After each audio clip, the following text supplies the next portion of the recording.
Unbreak My Heart, a Snow Valley small-town romance, written by Kimberly Montpetit, narrated by Cassie Rowland. Prologue. Caitlin Webster slammed the door to her fiancé Stefan Rivas's apartment. Sagging against the apartment door, she tried not to let the flood of hot tears spill over. The image of Stefan with his old girlfriend Sophia, together in his bedroom not 20 feet behind the door to apartment number 213, had scorched her eyes forever. "It's a real happy New Year," she choked out, glancing down at the swirly red dress and darling heels she'd bought to celebrate the new year with her boyfriend of 2 years as they danced the night away. The new year she had thought would change her life in marvelous and exciting ways. Only 2 hours earlier, she'd hailed a cab to the Fairmont Hotel to watch Stefan's performance with his band, Painted City, for the hotel's holiday party. She couldn't wait to ring in the new year by kissing Stefan at midnight and celebrating his new recording contract. This was the year she and Stefan had planned to marry and start their life together. They had so much to celebrate with his band's dream-come-true contract. And now, in a matter of one horrible, gut-wrenching moment, it was all over.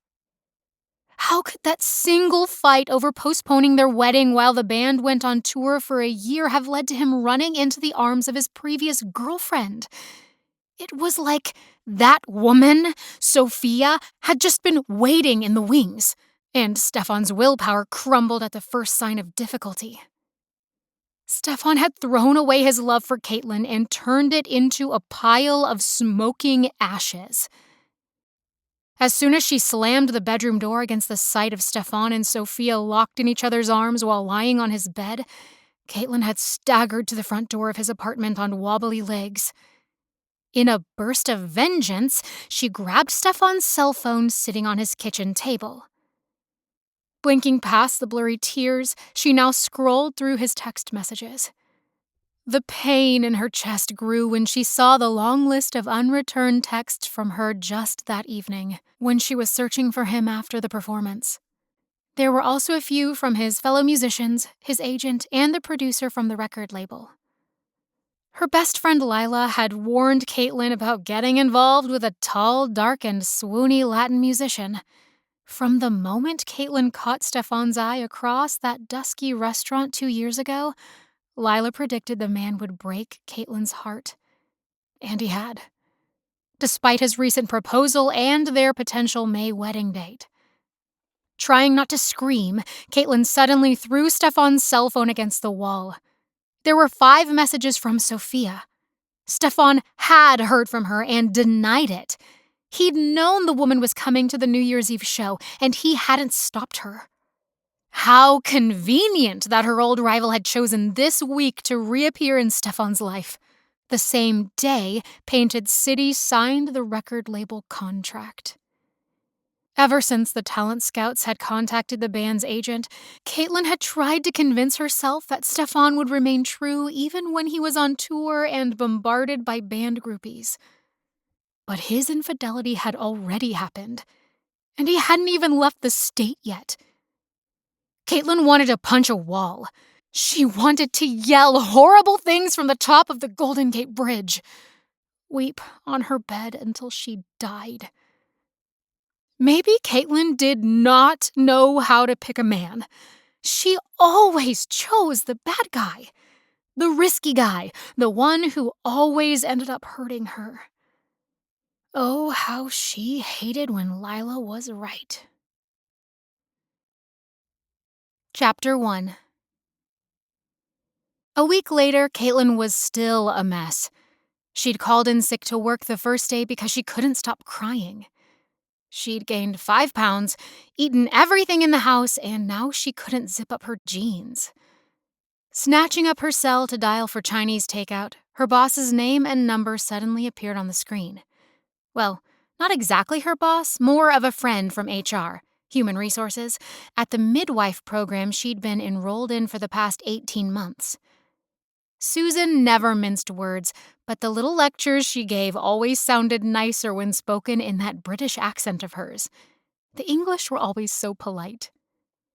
"Caitlin, get a grip on yourself, darling," Susan said with steel in her voice. "Put your big girl scrubs on and get back to work. Men are never worth ruining your life over, and you've already taken 2 days off. Besides, you have the late shift and Becca called in sick.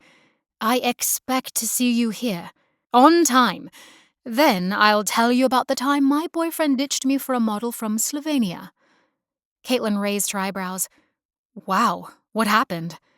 "Turned out she was only interested in an American visa to bring over 20 relatives. A week after she got here, she dumped him cold." "Ouch," Caitlin said, letting out an unexpected snort of laughter, which made her stomach hurt. "Stop making me laugh," she finally said. "Better than crying, honey. Or a guy with a crazy mobster for an uncle who puts out a hit on you." Susan could always bring a smile despite having the worst day. When she punched off her phone, Caitlin mulled over the idea of walking down to the corner drugstore for a giant Snickers bar and a giant soda to tide her over until dinner when the phone rang again. It was Lila. "Are you eating a Snickers bar?" Lila accused without saying hello. Caitlin glared at the phone. "No." "Liar." "I do not have an unwrapped Snickers bar in my mouth. At least not yet." "Gotcha! I knew it!" Lila crowed in triumph. "Hey, I do have some willpower," Caitlin protested. "Get some nicer clothes on. I'm picking you up in 15 minutes. We're going to Fisherman's Wharf for some real food, like seafood and a platter of French bread. I'm craving it badly." "And you accuse me of binge-eating comfort food?" "Lobster and San Francisco sourdough isn't junk food, honey. I need to teach you how to mourn a man." Caitlin didn't want to get dressed, or put on lipstick, or comb her hair. She wanted to watch Pride and Prejudice for the 10th time, the one with Colin Firth, although she'd take Matthew McFadden for second place any day. She threw a pillow across the room and punched the TV off, stomping into the shower. Despite fighting the emotion lurking under the surface, a few tears still leaked out under the water, but Caitlin was tired of feeling fat and rejected, even though she was fat and rejected. 2 nights ago, Caitlin had pathetically gone to Painted City's performance at the Down South restaurant, standing at the back of the crowd to listen. Stefan's performance was outstanding. The guy was truly going places. And he was now going there without Caitlin, despite all the years she'd stood by him and supported him. Hiding behind a big, noisy birthday group, Caitlin almost walked up to the stage to see if Stefan wanted to go somewhere and talk. She missed him badly.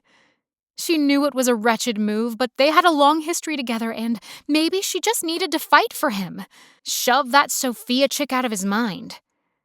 Despite her best efforts, Caitlin found herself moving forward, while a feeling of pride rose within her for this talented man she'd loved and cheered on for so long.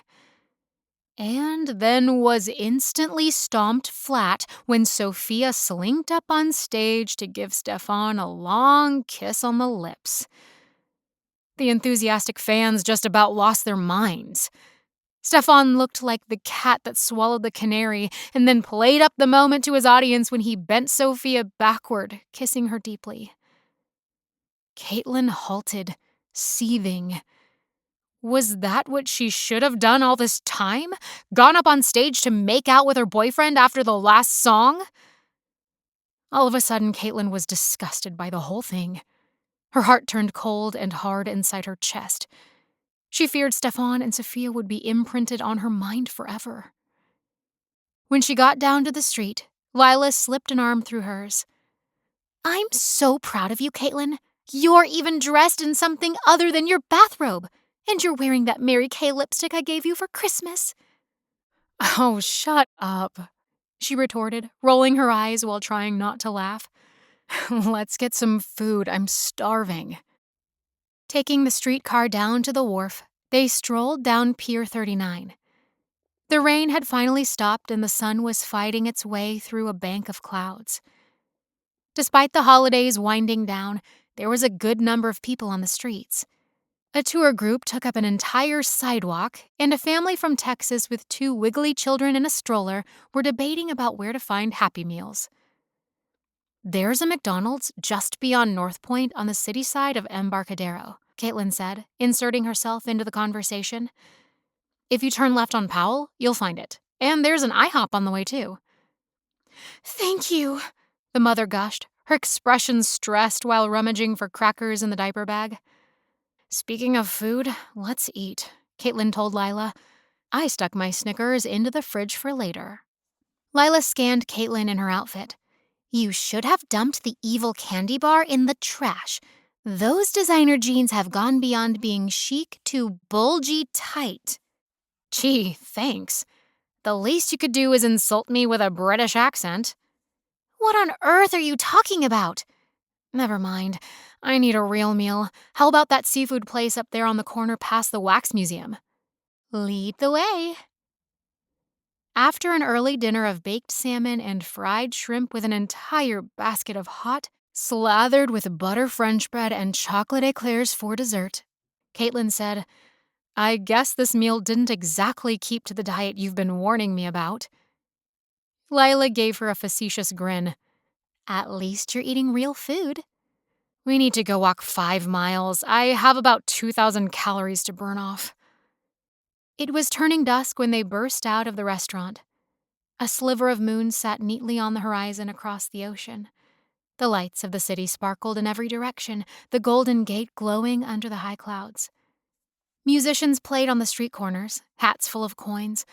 A magician juggled 5 balls and then promptly made them disappear into thin air. A guitarist on the next corner sang off-key while a fiddler sawed at his violin. "Want to go visit Elvis tonight?" Lila suggested. "Or the Queen of England? I hear the Wax Museum has a 2-for-1 special." "You're kidding, right? The first time my dad took me, I thought they were dead people and it freaked me out." "Oh my gosh," Lila said, halting on the sidewalk. "That is what we're doing tonight." "Huh? What are you talking about?" A wicked smile crossed Lila's face. Caitlin didn't trust that look one single bit. Just past Ripley's Believe It or Not museum, her friend pointed to a booth decorated with mythical goddess figures on heavy red velvet draperies. "We're going to visit Madame Tallulah." Caitlin firmly shook her head. "No, we're not." "Madame Tallulah tells all," Lila said with awe in her voice. "It's perfect." "You're making no sense." "You need to lighten up and forget your woes. Let's do a palm reading. I have $50 in my purse that needs burning." "Then you can get your fortune told." "I'm not the one that's depressed." "Who said I was depressed?" Lila stuck a hand on her hip. "I've been listening to you moan and groan for a solid week." "You try finding your fiancé in his bedroom with another woman and not go stark raving crazy. I dare you." Lila's eyes danced. "I dare you to get your cards read by Madame Tallulah. I dare you to find out what's going to happen in your future." "My future is delivering babies at the hospital and wolfing down Snickers bars. The end." "Don't be so predictable." Lila pulled her arm, yanking Caitlin's sticky feet from the sidewalk. Chapter 2. Soft Middle Eastern music filled with drums wafted from the fortune teller's canopy. "I feel silly walking in there," Caitlin said, her feet slowing the closer they got. "If it makes you feel any better, I'll hold your hand," Lila told her. "If I know you, you'll pull me inside and then desert me and then post pictures all over social media." "Cross my heart, I won't." Caitlin raised a quizzical brow, knowing her friend much too well. "I promise," Lila reiterated when they entered the dusky booth. A rich voice came from the depths of the curtained tent. "Good evening, ladies." The voice had a decidedly southern accent. Deep south, like small-town Alabama or Mississippi. Are we in the right place? The woman's accent was throwing Caitlin off. She'd expected someone Egyptian or Moroccan. Oh, honey, you are definitely in the right place. I simply cannot wait to read that poem of yours. I'm getting strong vibes from you already. Caitlin gave the woman a small smile. I'll bet you say that to everybody. Madame Tallulah gave a tinkling laugh, not at all rattled by Caitlin's attitude. You're just too adorable. Come, girl, sit. Who's going to be first up? Lila sank into an oversized armchair and pointed toward Caitlin. She's your victim tonight, Madame Tallulah. Actually, I have to go to work, Caitlin protested while the woman guided her to a table overflowing with colorful scarves and yellowing lace shawls dripping down the corners. If I'm not on time, I'll get fired. Madame Tallulah brushed aside her protests. The tent was larger than Caitlin expected. Old-fashioned lamps were strategically placed on a variety of end tables scattered about the room, giving off a dusky, dreamy air of mysticism. Perfumed incense burned in bowls and brass urns. It was pleasant, even if the rest of the decor was overdone and cheesy. You girls are just too darling for words, Madame Tallulah said in her charming voice. Caitlin wondered if the accent was real or fake. The woman was somewhere between 40 and 50 years old, with dramatically beautiful dark eyes and impossibly long eyelashes. A cascade of black curls fell to her waist, so thick it might have been a wig. She wore voluminous skirts and was swathed in a lace blouse and shawl. Heavy necklaces adorned her throat, and earrings the size of small boats dangled from her earlobes. Tell me your name, sweet thing, she asked. Caitlin found herself already sitting at the woman's table, although she didn't remember folding her legs into the padded chair. Caitlin?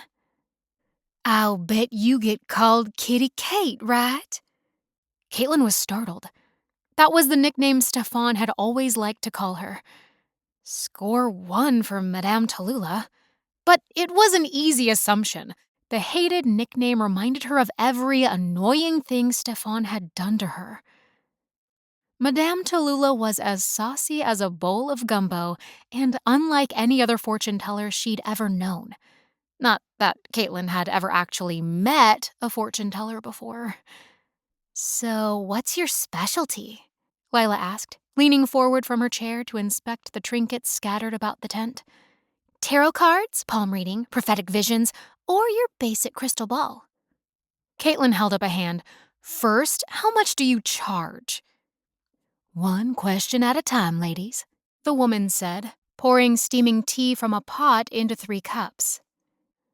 Lila snapped her fingers. You're a tea leaf reader. Madame Tallulah's laugh was charming. No, I'm an orange blossom tea drinker, and you will join me for a cup. Do you add a little hallucinatory drug to it? Caitlin asked suspiciously. Of course not. Who do you think I am? You're in the presence of an Alabama girl with a strong sense of Southern comfort and hospitality. She sounded genuinely insulted, so Caitlin quickly murmured an apology. Face flaming with embarrassment, she picked up one of the china cups with tiny roses painted on the sides. The flavor of the orange blossom was delicious, and before she knew it, she drained the cup and held it out for more.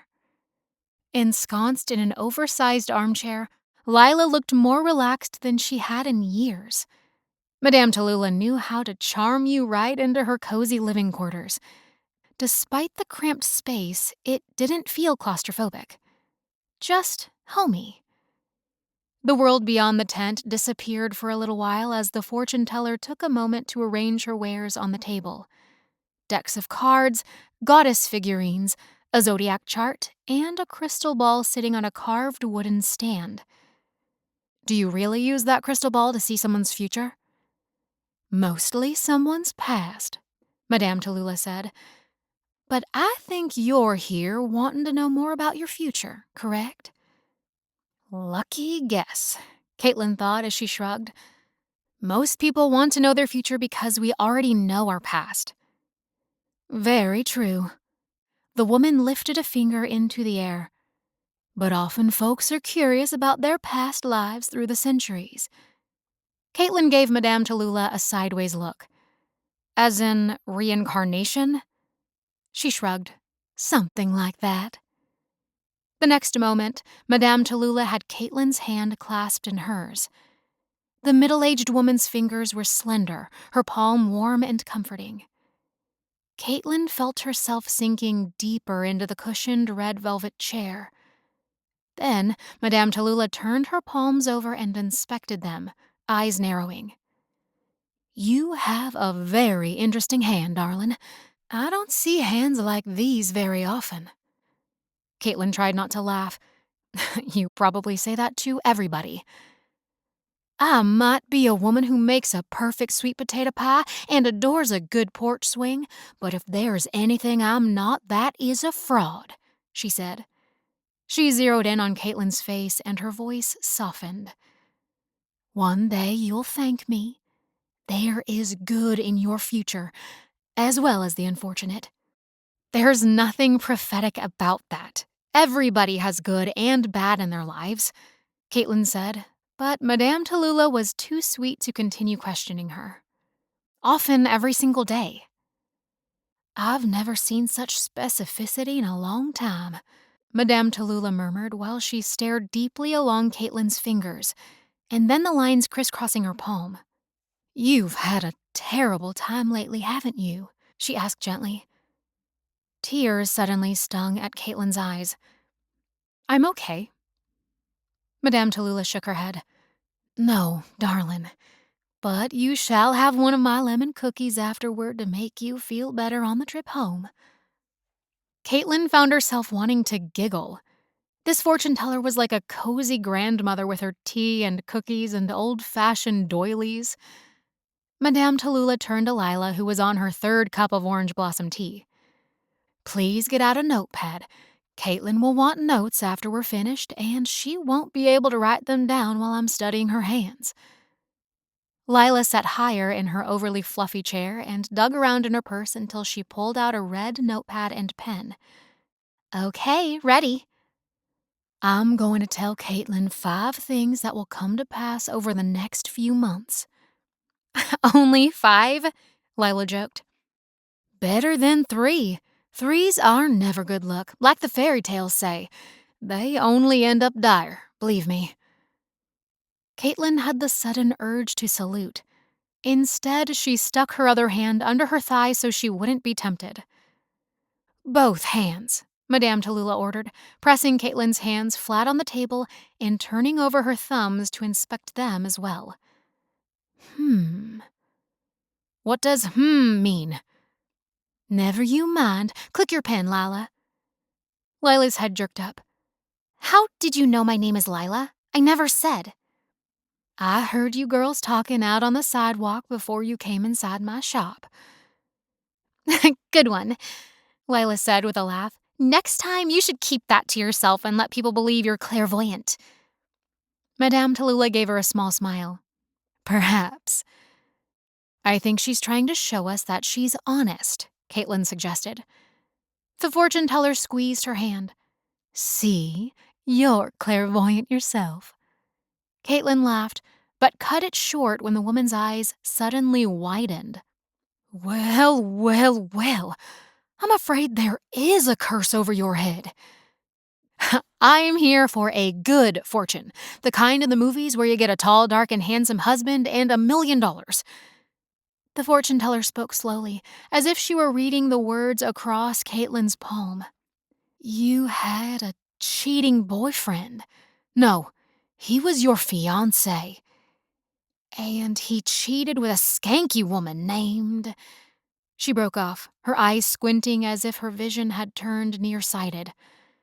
A buxom tart with a name that begins with the letter S. The rest of her name is squiggles, I'm afraid. Sophia, Caitlin breathed. See?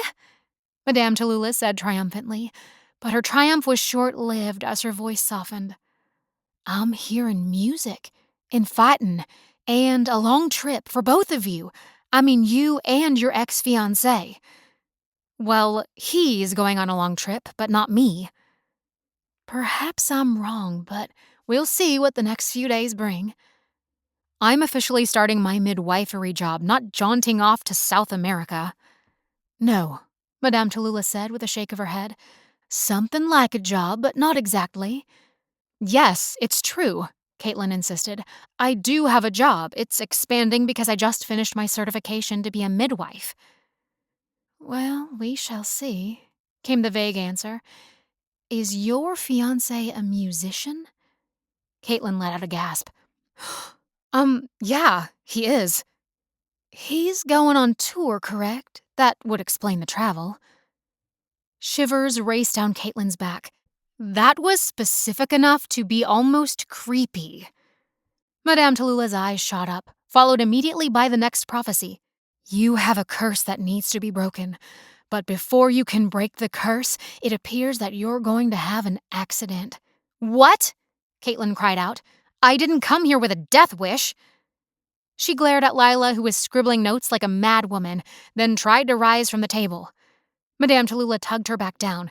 Relax, my dear, don't be alarmed. Are you telling me I'm going to die? Or get paralyzed for life? What kind of fortune is this? The woman flung the end of her veil around her neck. Nobody is hurt, but the accident is with a very large, very loud truck. I don't believe it. This woman was getting more and more specific, and it was making her nervous. Isn't this supposed to be for fun? Even so, I'd say that's pretty bizarre, Caitlin, Lila said dryly, jotting the last fortune in the notebook nevertheless. Where is the accident supposed to happen? Here in San Francisco? Madame Tallulah frowned. No, not here. Somewhere far away, but I'm not sure. I just won't go anywhere. I'll stop all travel plans for the next year. Aha! Look at this line on your hand. It's telling me that from the cusp of death a new day will appear and all your dreams will come true. Lila stifled a snort. Nice comeback. The fortune teller squared her shoulders. Miss Lila, I would like to convey the rest of what I see in the unusual palm of your friend.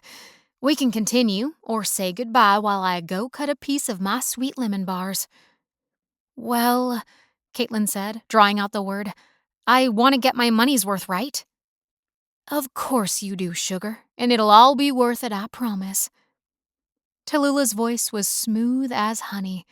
She lowered her impossibly long eyelashes over Caitlin's palm again, while Lila wrote down the latest cusp of death/new day predictions on the notepad. Miss Caitlin, the man of your dreams will be strong and tough, but nothing like what you expect. Just tell me he won't be a prima donna or an artist, or one of those big city metro guys. I can't stand men in skinny jeans. Madame Tallulah gave a flirty wink. You and I think alike. His name will be... Oh, never mind his name. You'll figure it out. That's not fair, Caitlin protested. She suddenly, desperately wanted to know his name. It would sure make life a whole lot easier. Ooh, you will also come into an unexpected fortune. That made Caitlin laugh. So a trip to a distant land, an inheritance or windfall, and a tall, dark, and handsome stranger. You hit all the points in the land of fortune-telling. At least you have flair and a southern accent. I gave you more than just typical fortune-teller cliches, Tallulah said, pressing her palms flat against the table. I gave you the details of a cheating musician boyfriend and a death that will bring resurrection. Or call it new life if you prefer. She said the words with definitive capital letters. But I brought the cheating boyfriend with me. It probably showed on my face. I mean, who else visits a fortune teller? Ah, but I see the woman in my mind's eye with her Spanish face and red dress in your fiancé's apartment. And I know her name. Caitlin stared at her in disbelief. Stefan's apartment. The dress. This fortune teller had nailed it. Lucky guess. Lila snapped the notebook shut. "Thank you for the lovely tea," she said, pulling on her coat. "I knew this would be fun." "More than fun," Madame Tallulah said, doing air quotes with her fingers. "Life-changing. Just you wait and see." "Do you take credit cards?" Caitlin asked, handing over her American Express. "Mais oui," Madame Tallulah said with a flourish. She swiped the card and handed over the receipt and a pen for Caitlin to sign. Caitlin added a tip, the fancy tent suddenly taking on an air of shabbiness with its worn furniture. Even so, the fortune teller had been entertaining on a chilly evening. Better than the same old television shows. Madame Tallulah inclined her head as they walked toward the drapery doors. "Your new life awaits you, Miss Kitty Caitlin." Her rich, dark hair spilled across her face as she leaned close to say goodbye. "Come back and see me when it all comes true," she added in a quiet voice, causing a shiver to run down Caitlin's neck. Madame Tallulah's eyes said that she believed what she had just told her. Like, truly, actually, deep down in her southern sugar and spice heart, believed it. Chapter 3. At the bus stop, Caitlin said, "Can I have that notebook where you wrote down all my fortunes?" Lila was heading home while Caitlin was headed back to the hospital. A text message had just come through. One of her patients had gone into labor. "Seriously?" Lila laughed. "The whole experience was just for kicks." "I was too caught up in Madame Tallulah's atmosphere to pay that much attention." "You really believe what she told you?" "Maybe I'll show it to my mother as entertainment." When Lila laughed again, Caitlin added, "Hey, you've been psychoanalyzing me ever since I broke up with Stefan. Just hand it over, the bus is coming." Headlights came toward them, and then the sound of the bus brakes squealing. "You paid her for her time and costume and the orange blossom tea, not prophecies you'll hang on to for the rest of your life." Caitlin felt annoyed. "You're the one that dragged me into it. Besides, you're always telling me to get a life." This conversation sounds like high school. Lila could be so patronizing when she exerted her psychology PhD degree attitude. Caitlin needed to psychoanalyze her sometime. Lila slapped the notebook into her hand just before Caitlin climbed the bus steps and plopped down into a cracked plastic seat. Another text message from Marlena, the nurse on duty, pinged. "Baby coming. Get here ASAP. Patient only wants you." Rushing up the back stairs to the second floor, Caitlin was breathless when she reached the labor and delivery ward. In 3 minutes, she was in clean scrubs and pulling on sterile gloves. "Hey, Amy," she said, walking into the labor room as if they were old friends chatting in the kitchen. "Think we're having a baby tonight?" The young woman was lying on the bed in her nightgown, high on the pillows, while her husband David held her hand. She gave Caitlin a nervous smile. "Pain's getting worse. I didn't think I wanted the meds, but I'm tempted to give in." David leaned close to Amy, speaking in a soothing tone. Caitlin was glad to see that he appeared relaxed and supportive. The two of them had done well in the birthing classes and were one of the few couples who actually practiced their breathing every night. Caitlin turned to Marlena, the charge nurse. "Who are our labor anesthetists tonight?" "Doctors Lewis and Reed," she answered. "Check her stats and then we'll talk some more in a few minutes." Caitlin nodded. "Let's see how much you're dilated and how the baby's doing." While she studied the monitors that kept track of Amy's and the baby's heart rates and blood pressure, Caitlin pulled on a fresh pair of sterile gloves and performed a pelvic exam. "Don't hold your breath, sweetie," she said. "Just nice and easy. Stay relaxed." "Oh!" Amy suddenly cried out. "Another contraction's coming." "David, do your breathing with her," Caitlin ordered. "This is the toughest part, just like we talked about, but you're doing a wonderful job." Amy and David were right on target with their breathing through the next hour of contractions. David helped his wife change positions and at one point walked her about the room to help the baby come faster. "You're getting close to 10 centimeters, Caitlin said, checking her one last time. Not more than 2 minutes later, Amy let out a yelp. I think I have to push." "I want you to pant now," Caitlin instructed. 5 breaths out, then 2 slow, deep breaths in. Give it one more contraction. The baby's head is about to crown. The next contraction sent Amy through the roof. "Oh, it hurts," she cried out. Caitlin held the young woman's eyes with hers. "You've already been through the worst of the transition. Just think about the beautiful baby you're finally going to see after all these months. You're doing great, and we're almost there." A minute later, the baby's head crowned. Indeed, over the next several contractions, Amy focused on pushing, and all at once, the baby's head was out. A moment later, the shoulders slipped through, and Caitlin scooped him up. "It's a boy!" she exclaimed. Quickly, she clamped the umbilical cord and placed the wailing son into Amy's arms. The new mother's face glistened with perspiration, but she smiled with relief. "My baby, you're finally here," she whispered, staring down at him in awe. David stroked his son's head while he and Amy oohed and awed over his dark, damp hair and tiny fingers. It had been a perfect textbook delivery. "He's beautiful," Amy said. "Thank you, Caitlin. Thank you." "What are you going to name him?" "Chad," David said. "After my father who passed away last year. Chad Daniel. That's my middle name, too." "Perfect name, perfect baby," Caitlin said, unable to stop smiling. See? She thought. Delivering babies was her calling in life. She wasn't going anywhere. Chapter 4. Madame Tallulah probably told everybody the same 3 things. They would go on a trip, meet a handsome stranger, and win the lottery. All things that were impossible. Real life didn't work like that, especially not Caitlin's life. A wistful, melancholy feeling came over her. She had hoped to have a family and children with Stefan, and that was most definitely not going to happen now. Her eyes stung while she watched her patient Amy, her husband David, and their new infant son together. The perfect little family. She wished them every happiness, but it still hurt.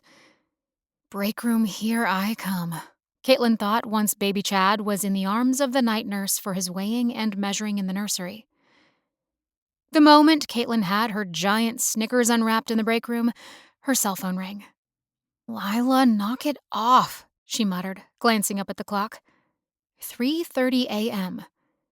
It wasn't Lila. It was her mother instead. Warily, she hit the talk button. "Hi, Mom, what are you doing up in the middle of the night?"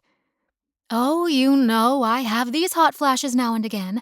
I have to go downstairs and raid the ice cream I hid behind the frozen peas." "Didn't those start about 5 years ago?" Caitlin said, taking a bite. "Are you eating something? You sound odd." "Dinner," Caitlin said, swallowing too fast. She choked and took a big gulp of her soda. "It's a candy bar, isn't it?" her mother asked. "I can always tell." "Chewing sounds like chewing. I could be eating a ham sandwich." "Intuition, dear daughter. You're still drowning your sorrows in chocolate. Big, fat chunks of chocolate, nuts, and caramel.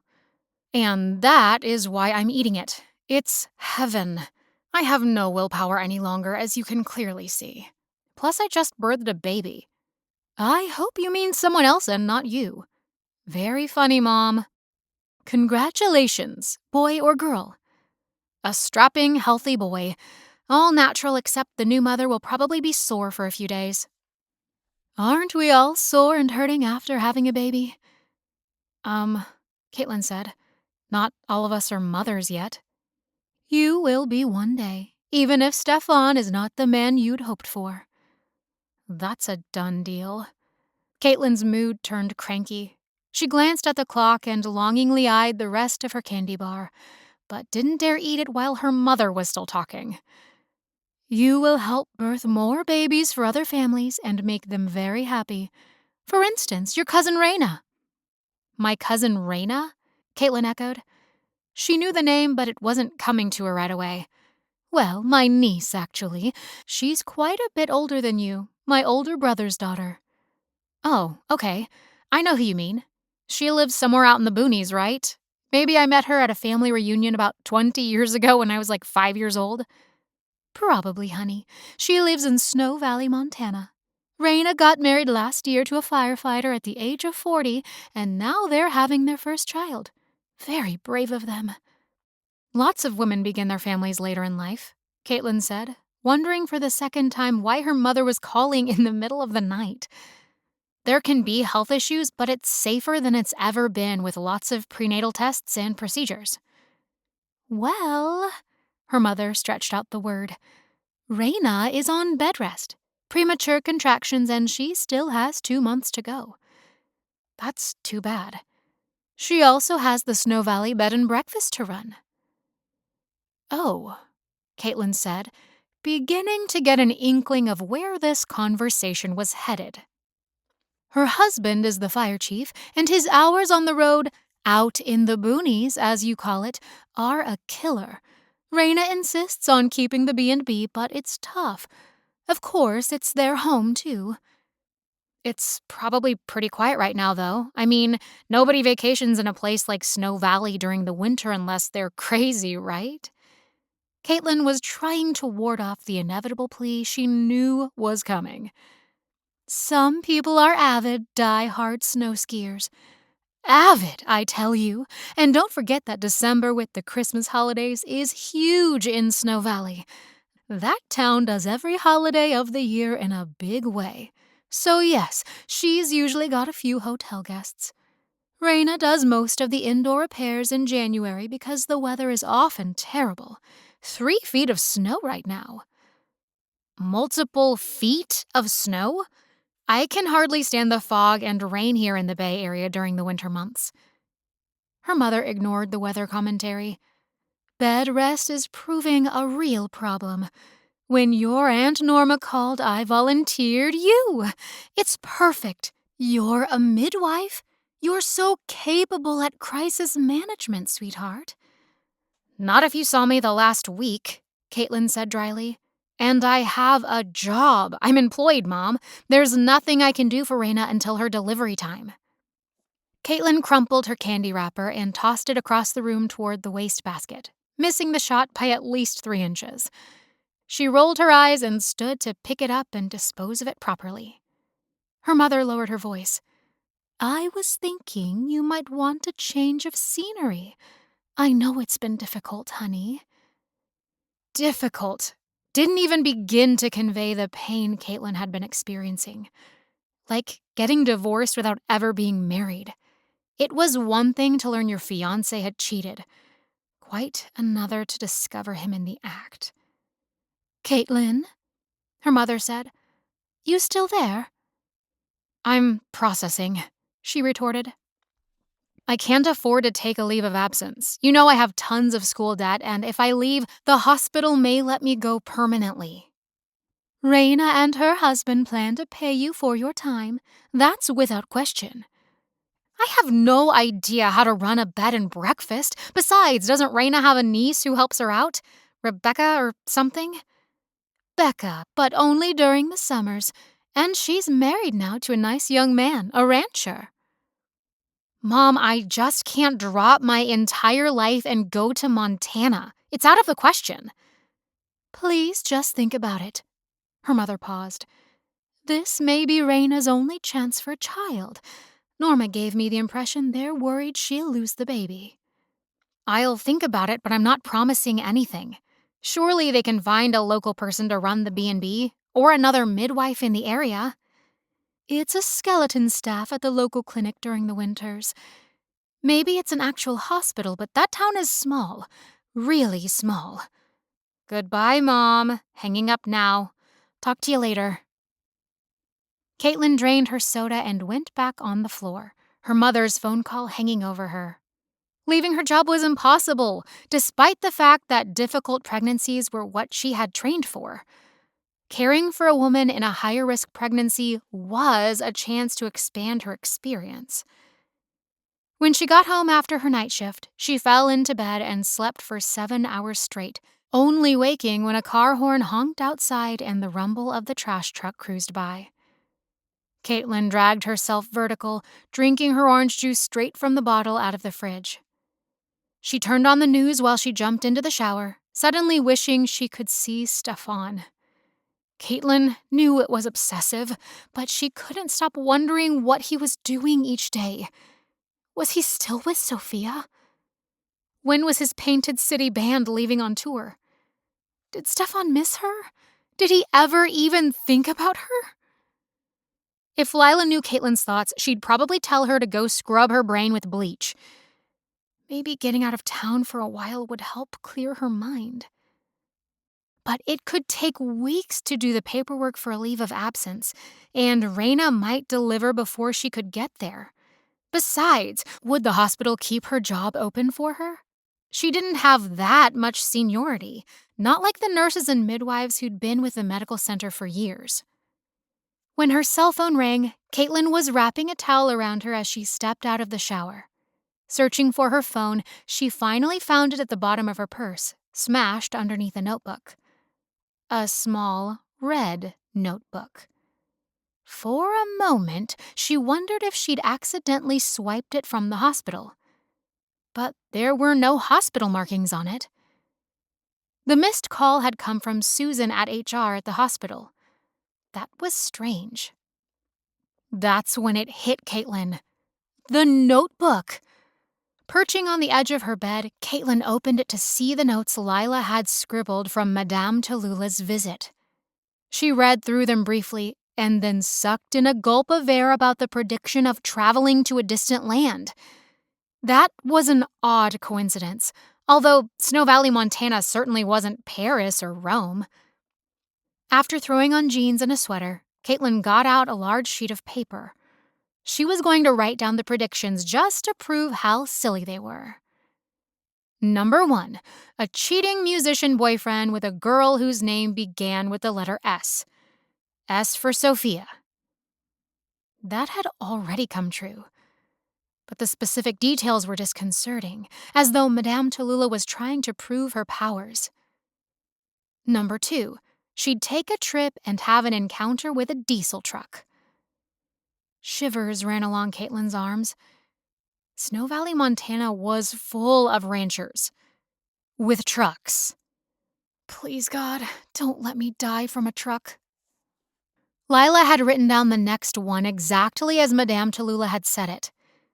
Number 3, from the cusp of death a new day will dawn, and all your dreams will come true. Sounded like a bunch of phony baloney. Number 4, an unexpected fortune will come your way. Typical prediction, Caitlin said aloud, not impressed yet. Number 5, the man of your dreams will be strong and tough, but not what you expect. If you think I'm going to Snow Valley and marry a cowboy, you are seriously mistaken, Madame Tallulah. Lila had also written, no name for this mysterious man of your dreams. She says that you'll figure it out. P.S. This is so ridiculous. Very funny, Lila. The prediction of a mysterious man of her dreams was much too convenient.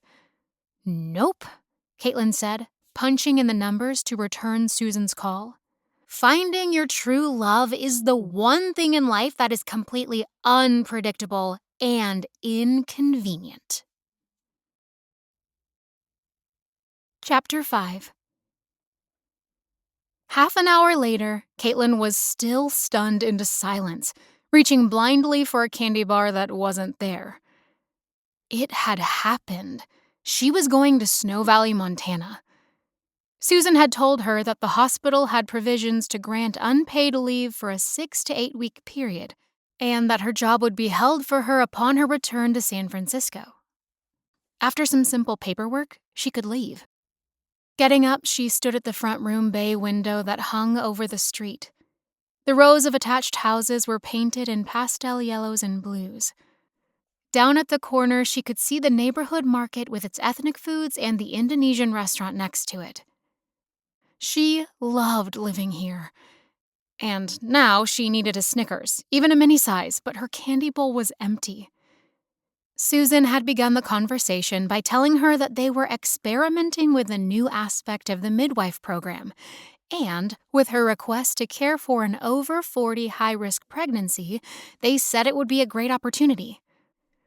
We'd like our midwives to gain more experience away from big hospitals where the maternity wards are predictable and doctors are on call at all times. Often, the doctors take over because they're used to being in charge. Therefore, our midwives are not getting a varied work experience. We want you to be more prepared to meet emergencies, especially if there are women who want to deliver at home or find themselves unable to get to a hospital in time.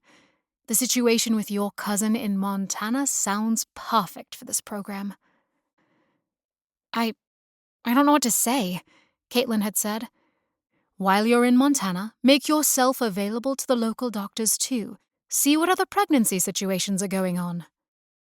This has a Wild West feel to it. Don't all hospitals have the necessary equipment and training? Susan had laughed. You wouldn't believe the stories I hear about traveling nurses going out to small towns throughout Wyoming, Montana, and Nebraska. Brutal winters and tiny clinics. On second thought, maybe I don't want to be stuck in the outback. It's not Australia, but maybe close.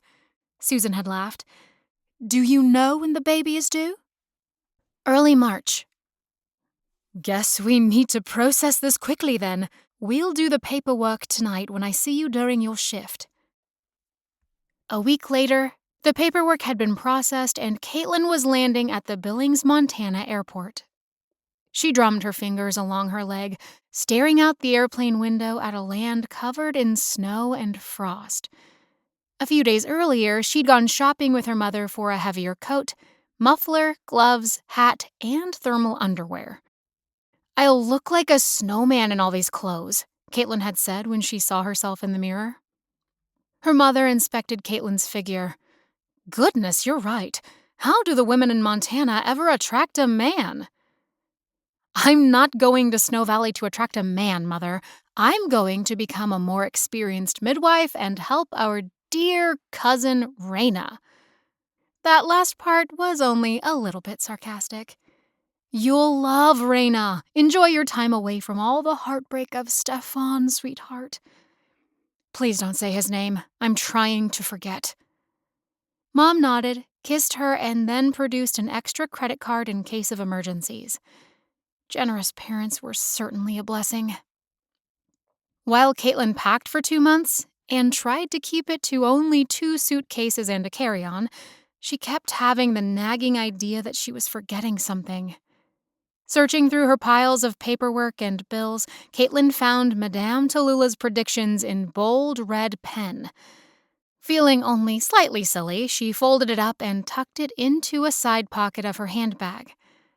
Let's just see how good you are, Madame Tallulah, Alabama, Caitlin had muttered. When she'd handed the keys to her apartment to her parents, who were going to keep watch over it, she told them, "No wild parties, okay, you two?" A sudden tug came at her heart when she hugged them goodbye. She'd miss them, miss the city. Despite that, her eagerness to get away from the memories of her ex-fiancé was growing. Hopefully, when she returned to San Francisco, she could put Stefan Rivas behind a closed door forever. When her Delta flight touched down on the tarmac, Caitlin thought, Madame Tallulah's prediction number 2 has come true. She'd taken a trip to a place she'd never been, somewhere so different from San Francisco she could be in a foreign country. Hey, people traveled for work all the time. The woman had merely made a lucky guess. After securing her luggage from baggage claim and the keys to the rental car she'd reserved, Caitlin hauled her stuff into the trunk. Her stomach was in her throat when she pulled out of the airport and set off for Snow Valley with a map from the very nice Hertz rental car man. His snowy white hair and friendly country wink reminded Caitlin of her dad, and that just gave her a wave of homesickness. The landscape was blindingly white from a fresh storm. The snow matched the thick, white fur coat she'd bought. For the next hour, Caitlin saw stunning mountains and valleys while passing through a few small towns. And she saw snow. And more snow. Yikes, what had she gotten herself into? Where were the international restaurants, the street vendors and musicians, the sparkling windows of the office buildings and high-rises, or the salty tang of the ocean on a breezy day? And San Francisco sourdough bread. It is quiet and peaceful, Caitlin said aloud. Maybe I need some meditation time without all the distractions of the city. But would so much quiet time make her grieve for Stefan even more? Tending to Rayna, who was on bed rest, wasn't going to be terribly exciting or challenging. Hopefully Snow Valley had a library, but she'd brought her Kindle with her just in case. Deep down, Caitlin knew that she could read 100 romances, and her heart would still have a great big hole in it. Taking a narrow 2-lane road off Highway 94, Caitlin slowed as the curves grew tighter. Ranch land stretched as far as she could see, drifts of snow taller than her car. 20 minutes later, she saw a "Welcome to Snow Valley" sign and breathed a sigh of relief as she made the final turn into town. Caitlin passed rodeo grounds and the high school. Turning onto Main Street, she cruised past the public library, a hardware store, Tina's Bakery, and further down, the Snow Valley Community Church. A sign outside the church read, "There are some questions that can't be answered by Google." Despite herself, Caitlin gave a snort of laughter. This little town had a sense of humor. She decided to explore a bit further, slowing the car when she spotted an unusual wooden sculpture in front of the elementary school. It was a ring of lifelike children playing, 2 boys and 2 girls, in various poses of running, jumping, and swinging. One of the girls hung upside down on the monkey bars, her hair cascading past her shoulders in perfectly crafted tendrils that looked incredibly real. Their features were lifelike. The sculpture of wood and metal, with touches of bronze, was a combination of a classic and modern technique. Someone in this town was an artist. Caitlin was impressed. Most likely, it had been commissioned by an outside artist. The next instant, her neck whipped around when she saw another sculpture, this time in front of the town park. A beautiful whirl of swooping, polished oak formed into a tree complete with branches and leaves. Seeing the sculptures made her want to cruise further to see if there were others. But nothing came to light when Caitlin realized that she was in the town center and needed to pick up a few things at a drugstore before heading out to the B&B on the outskirts of town. Craning her neck, she slowed to read the storefront signs, hoping for some kind of store like Walgreens. It wasn't long before she spied a variety store called Dove's and pulled into the parking lot. She wrangled herself out of the car and began navigating the snow and ice in the parking lot. Caitlin hadn't gone more than 2 steps before she was wobbling on an icy patch. At that moment, an obnoxiously loud sound broke the quiet of the late afternoon. She whirled, trying to find the source, and clutched the hood of her car to keep from falling. Definitely the roar of an engine, but no planes were passing overhead. Seconds later, the culprit came speeding into view. A dually truck with gigantic double tires and a double cab made a quick left into the parking lot of Dove's. The truck swerved on the icy entrance and headed straight for her. "Watch out!" Caitlin screamed. Then she proceeded to do the most stupid thing ever. She closed her eyes and braced for impact, still screaming bloody murder. Snow Valley women probably drove trucks and flatbeds and horse trailers, and all she could do was trip on her high heels while trying to purchase hairspray. Why hadn't her mother mentioned that she'd need snow boots? She was so numb with the cold she couldn't feel her toes any longer. The driver slammed on his brakes, his truck squealing like a stuck pig. The enormous red vehicle slid sideways to avoid impact, coming to a stop 2 inches from her nose. Heaving with terror, her heartbeat thundered in her ears. Madame Tallulah had assured her she wasn't going to die, right? Then Caitlin glanced down at her brand new white fur coat and screeched again. The truck's tires had collided with the parking lot pond of slushy brown snow. She'd been showered in a gush of dirty water. "Ah!" Caitlin screamed. "My coat!" Her jeans were also soaked through. The freezing temperature suddenly felt like 25 below zero. Her brand new white coat was covered in slimy mud. If the driver behind the wheel of the obnoxious truck wanted to skyrocket her anger to a 10 on the Richter scale, he couldn't have done anything more aggravating. The next moment, the truck door flew open and the driver came around the hood of his still rumbling vehicle. She swore she'd be deaf from the obnoxiously loud diesel engine in less than 60 seconds. Was it too much to ask that the man turn off his engine? Her eyes finally focused on the annoying guy.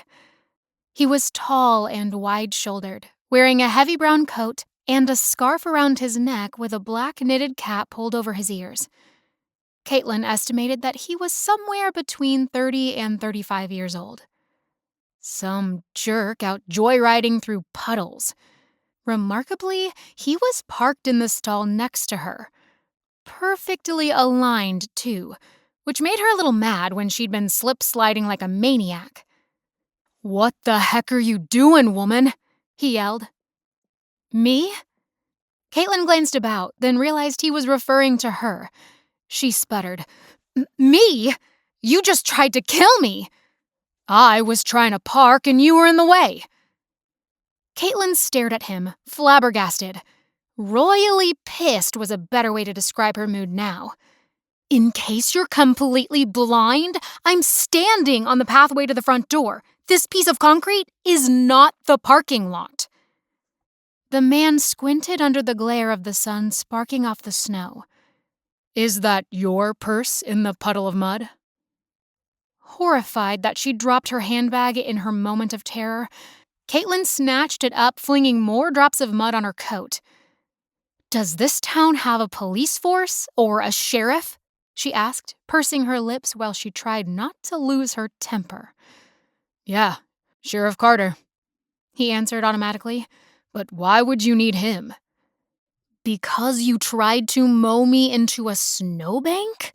Because I almost got embedded into the glass doors of the store? Because my brand new, expensive coat is ruined? And because you're lucky I'm not dead or lying in blood with broken limbs?" Her rant fell on deaf ears. "Nobody wears that kind of thing around here," he said with a shrug. "You're better off with a fleece jacket and a pair of long johns underneath those ineffective designer jeans." "Your truck running me over has nothing to do with seeking advice from a Snow Valley clothing consultant." "What's a clothing consultant?" he asked. "Exactly what the name implies," Caitlin said shortly.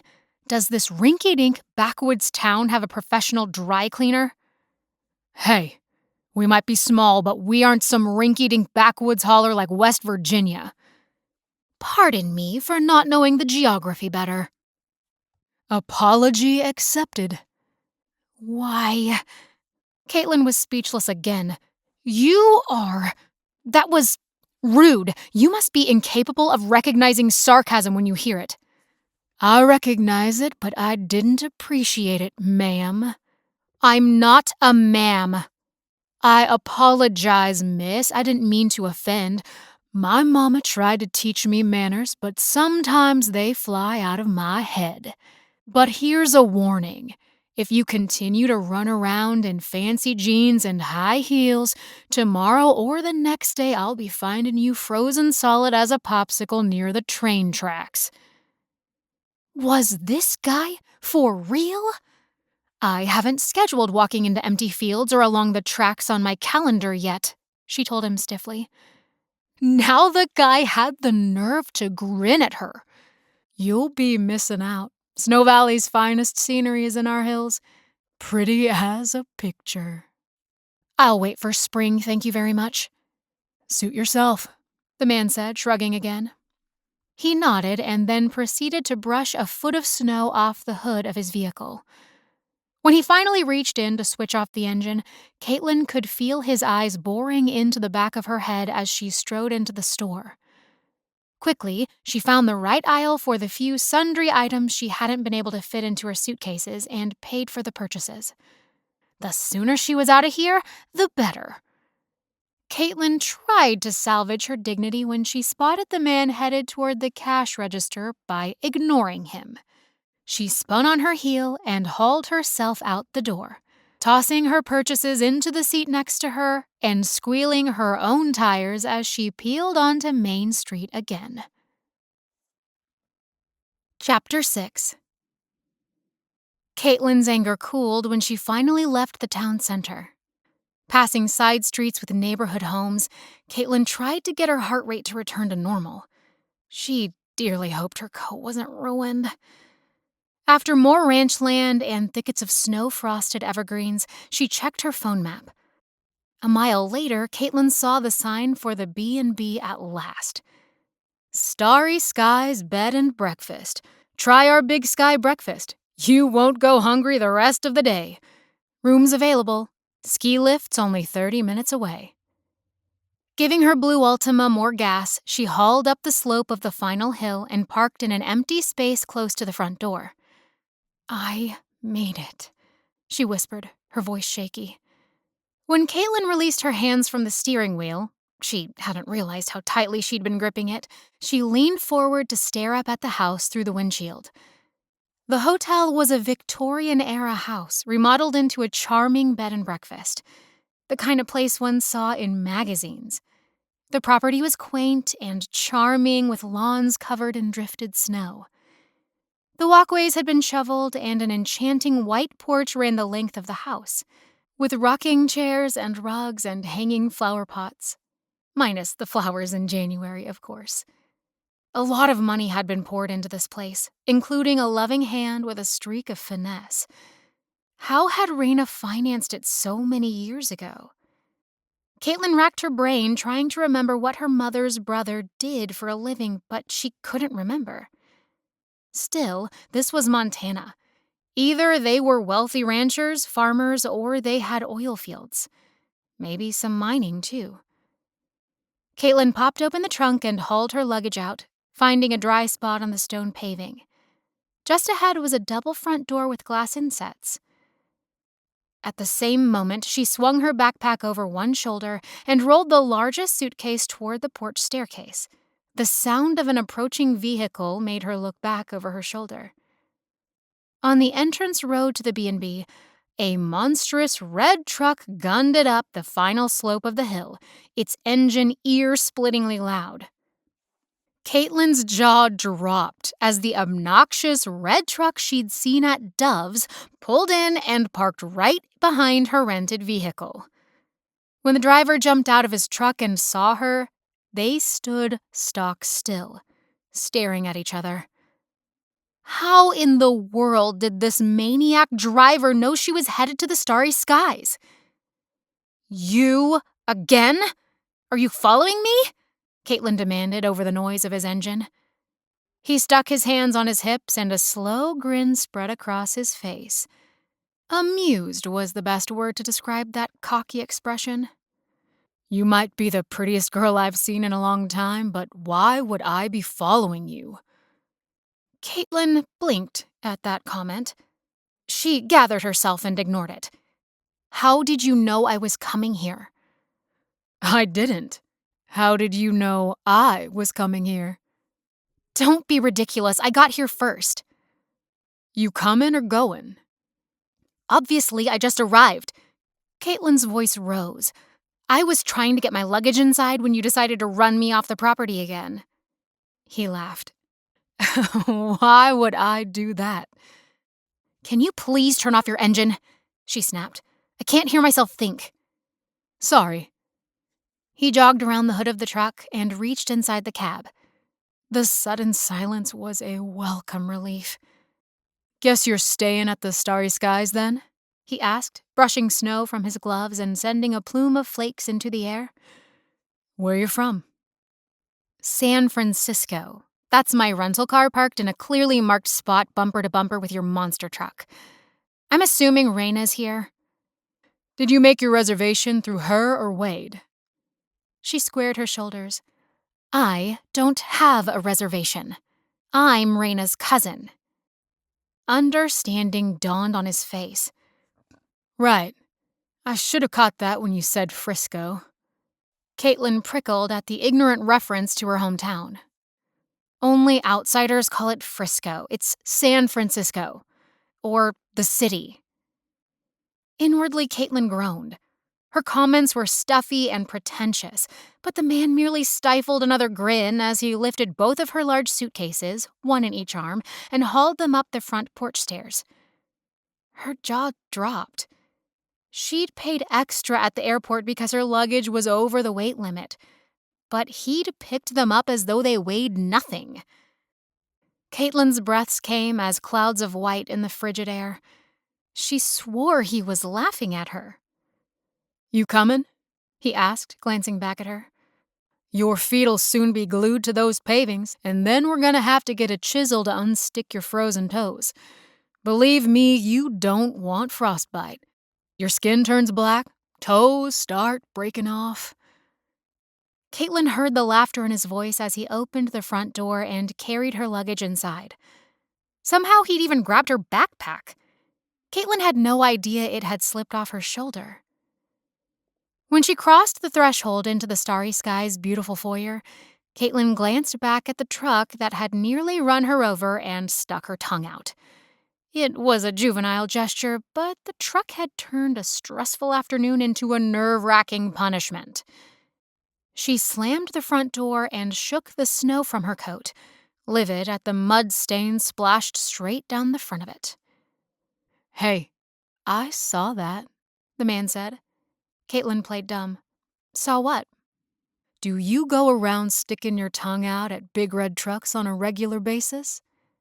Only when they're inhabited by smirking Montana drivers. Good comeback. Maybe you'll survive Snow Valley after all. At the front desk, he rang the bell and swiped the knit hat off his head. A shock of thick auburn hair was on display, and he ran a hand through to smooth out its unruly mess. Caitlin sucked in her breath. His hair was wavy and beautiful. She knew girls who would kill for that color of hair, and paid plenty for it at the hairdresser. The truck driver gave a small bow, sweeping his cap in a mocking gesture, still grinning like a wildcat. It finally occurred to Caitlin that he was having fun at her expense, teasing the city girl. When he lifted his head again, he was standing closer than she'd thought. The most devastatingly sapphire blue eyes stared back at her. His jawline was strong and chiseled, but a boyish spray of freckles crossed his nose and cheeks. So this was how God created Montana men. Allow me to introduce myself, Miss San Francisco. I'm Quentin Hudson. Caitlin held out her hand to shake his and then realized her glove was covered in globs of mud. Feeling scatterbrained, she pulled off the glove and it fell to the floor. With sudden horror, she wondered if she had mud splattered across her face, too. Cleanup's easy around here, he said, taking her cold hand in his warm one to give her a firm, welcome shake. I'm Caitlin Webster. Pleased to meet you, Miss Caitlin. She gave him a strained smile. Just Caitlin. Quentin Hudson helped her out of her muddy coat, and Caitlin felt heat rising up her cheeks. This man was nothing short of annoying. But Darn if he wasn't the most gorgeous man she'd met since Stefan Rivas. Chapter 7. Rayna's upstairs, Quentin said. Let me find out which room she wants you in. Caitlin was puzzled by the man's familiarity. So, she said, who are you exactly? I mean, why would you be showing me around the inn? And how do you know Rayna's upstairs? Understanding lit up those sparkling sapphires of his. His eyes were so compelling, Caitlin had to glance away periodically so she didn't just stare at him like a fool. Right, I can see how you'd be confused. I'm a carpenter. Well, a general contractor with a specialty in carpentry. I'm doing a small remodel for the Starry Skies. Rayna and Wade are remodeling the B&B? He shook his head. Not exactly. We did a major one several years ago when they bought the old place. Right now, we're in the middle of adding a nursery. Ah, I get it now. For the baby. You're quick, Miss Caitlin. Just Caitlin. Got it, just Caitlin. Caitlin's eyes narrowed. Very funny. He quirked his lips into another grin. I try to entertain.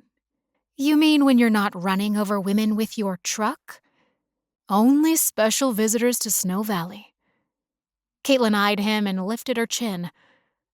Are you trying to flirt with me? Only if you want me to.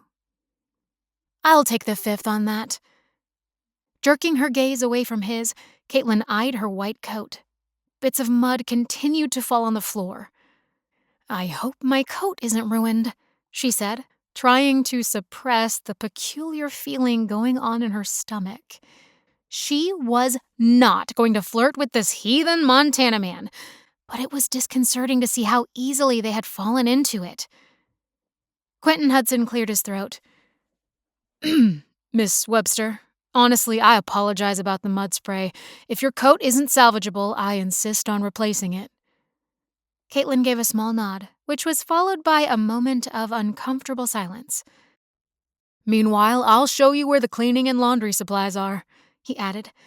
And if it needs dry cleaning, I'll take care of it personally. She gave him a small smile. Thank you. Guess I need to give myself a tour of the place if I'm going to be living here for a couple of months. Dive in anywhere, just Caitlin. Rayna needs a lot of help. Caitlin glanced at the ceiling. She didn't want to be stingy with her generosity, but she hadn't thought she was in Snow Valley to take the role of housekeeper. Quentin seemed to read her mind. When Doc Taggart put Rayna on bed rest, her husband Wade hired Mrs. Davies to take care of the hotel. She's here Monday, Wednesday, and Friday, and every other weekend when Wade's on call. Everybody seems to be on a first-name basis here. This is Snow Valley. Most of us go way back. Who's doing the cooking? That would also be Mrs. Davies. She prepares and freezes what she can on her days off. I think Rayna's hoping you can pitch in with that because there aren't many guests during the winter months, especially with the holidays over. Only one couple are renting a room at the moment. Captain Wade helps out as much as he can, but he's the fire chief, so he's gone quite a bit. I understand, and I don't mind helping. That's what I'm here for. Caitlin shook out her damp hair, exhaustion from travel coming over her suddenly. She hated to think about her appearance. Tired eyes, pale skin, no lipstick. Good luck, just Caitlin, Quentin said. I'm dropping off some pricing paperwork for the nursery. Do you mind taking them upstairs to Rayna for me so I don't have to leave mud everywhere? Sure. He handed a folder over, and despite Caitlin's trying to avoid skin contact, their fingers touched. Those eyes were drowning her. How could that happen when the man had just tried to run her over? To keep her head, she decided to stay coolly annoyed with him. Thanks. See you later, just Caitlin. Her mouth opened to ask him why she'd be seeing him later. Then she realized that Quentin Hudson would be here every single day doing the construction. She gave a small, limp wave as he headed out the door, stamping his boots on the porch before striding back to his big, red, obnoxious truck. Caitlin swore silently in her head. Seriously, she had to see him every day? Well, she'd just have to avoid him as much as possible. Hopefully, he wouldn't be like other men, namely Stefan, who liked to be waited on while he was practicing his guitar or the piano or watching TV. She'd be royally ticked off if this construction guy expected her to make him lunch every day, or bring him cold drinks. She wasn't a waitress. Giving a self-deprecating laugh, Caitlin realized that she was beginning to think in small-town lingo, as if a spell had come over her when she entered the city limits of Snow Valley. Maybe it was the curse. After all, Madame Tallulah had said she was cursed. Shutting the front door behind Mr. Hudson, Caitlin took a deep breath. She'd help Rayna deliver a healthy baby, make sure Rayna's own health and postpartum symptoms were taken care of, and then she was out of here. But Caitlin still had one nagging question. How could she break a curse when she didn't even know what it was? What a come-on Madame Tallulah had given her. Present the idea to a customer and then leave them scratching their head afterward. And why am I standing here puzzling over a bunch of silly fortunes made up by a woman wearing shawls and 4-inch earrings? She said aloud to the empty foyer. It was obvious that the curse was causing her brain to break. Chapter 8. Is somebody there? A woman's voice called down the staircase. Rayna, is that you? Caitlin said, taking the stairs 2 at a time. At the landing, Rayna Kinsella stood, wearing purple flannel pajamas and fluffy slippers. Well, not exactly pajamas, more like comfy sweats and a man's oversized flannel shirt, probably her husband's.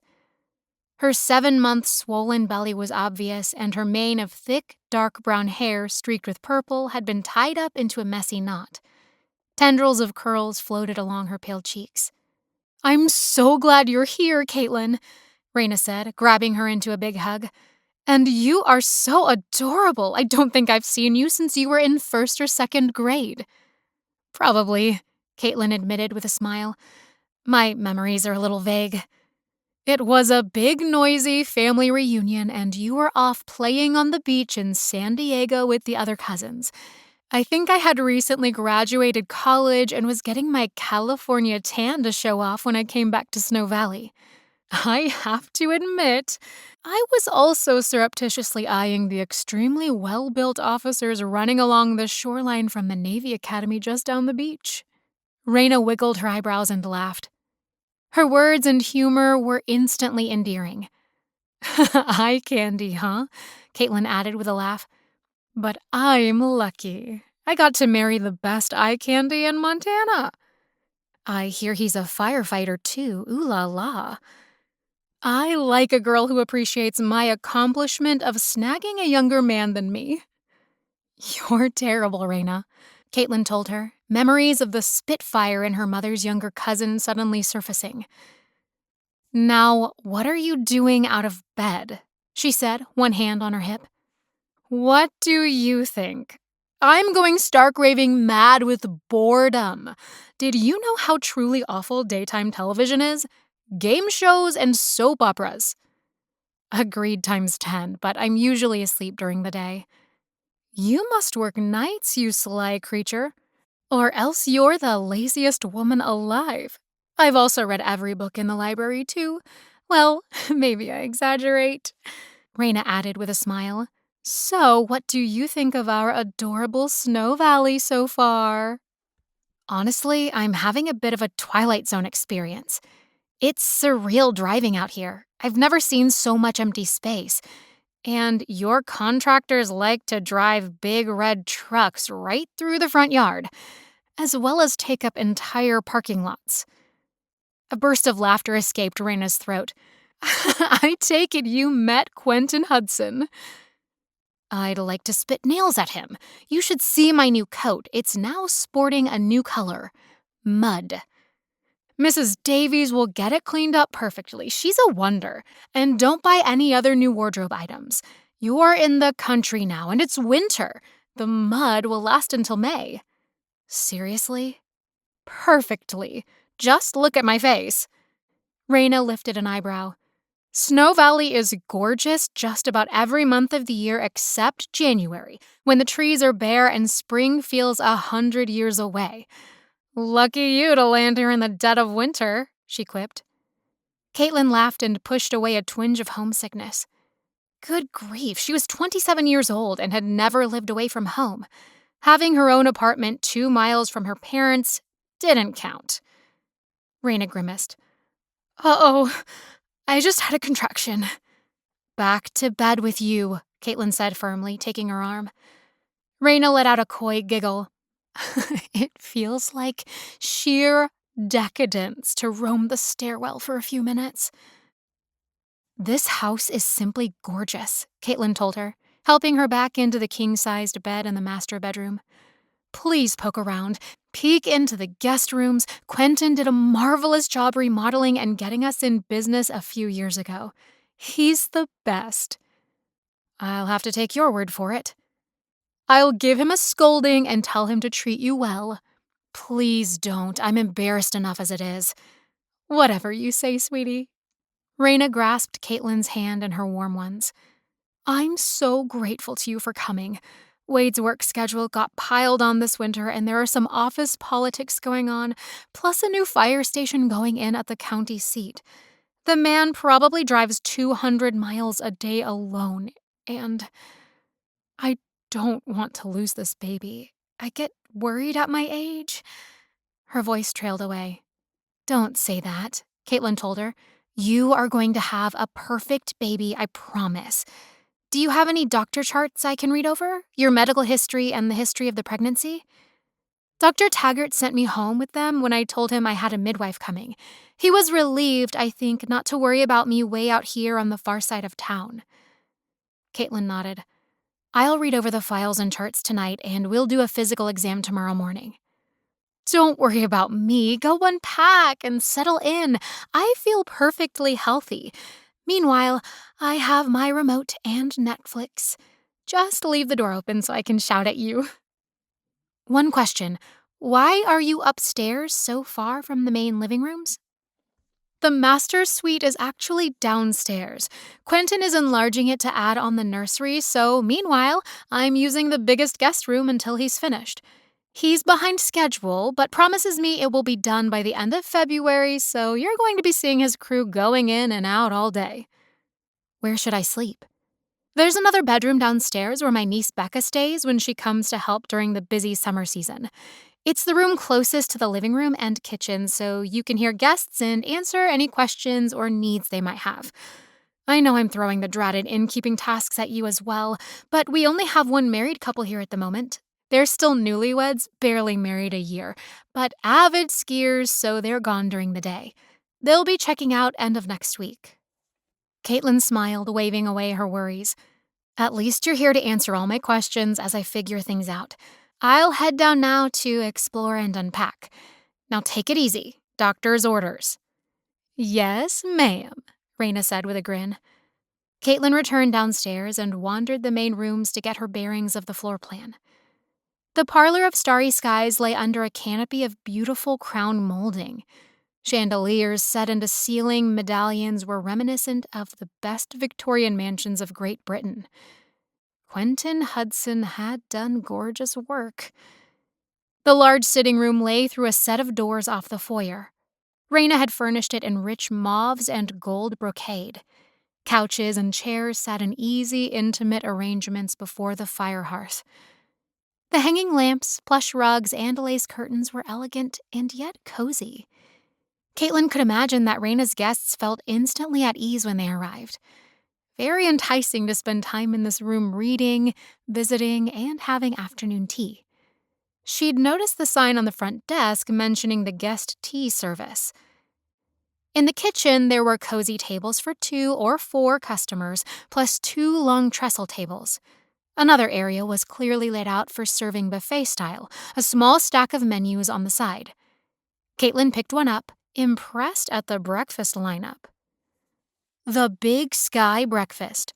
All-you-can-eat flapjacks with all the trimmings, crispy seasoned hash browns, savory sausages, crisp bacon, dripping buttered biscuits and local honey, homemade peach preserves, a touch of sweetness, strawberry crepes with whipped cream. Behind the kitchen, Caitlin found the guest room Rayna had mentioned. It was perfectly located for easy access to the kitchen, as well as for hearing the front desk bell. She dragged her suitcases across the hallway and spent the next hour unpacking her clothes into the closet and bureau. Just down the hall was Rayna and Wade's regular master suite, and the construction area. She opened the doors, noting that the nursery was situated next to the guest room, and then the master bedroom beyond that. The nursery had new walls and electrical wires, but no sheetrock or insulation yet. It was freezing in there despite a new roof being in place. Caitlin closed the doors again and checked the thermostat in the hall. Despite the cold outdoor temperatures and the age of the house, it was reasonably warm. She'd just have to get used to wearing heavier tops and sweaters in the house. Now Caitlin was grateful her mother had insisted she purchase flannel underwear. Long johns, Quentin had called them. The man sounded like somebody from a movie set in the 19th century. She shook her head, determined not to think about him, and to steer clear of the man when he was working during the day. Tomorrow she'd spend with Rayna, going over her medical records and perform her own exam. After that, she'd go down to the clinic to speak with Dr. Taggart about other pregnancies in the valley he might want her help with, and to make sure they were on the same wavelength regarding Rayna's pregnancy. Caitlin's future looked busy, especially if she was also helping to run the B&B while Wade was at work all day. Caitlin left her coat and gloves in the laundry room to get Mrs. Davies' help with cleaning them tomorrow. Tomorrow was Friday, right? It felt like she'd already lost track of the calendar. Back in her room, Caitlin checked her luggage for any stray items forgotten in the side pockets, then zipped up the bags and placed them on the floor of the closet.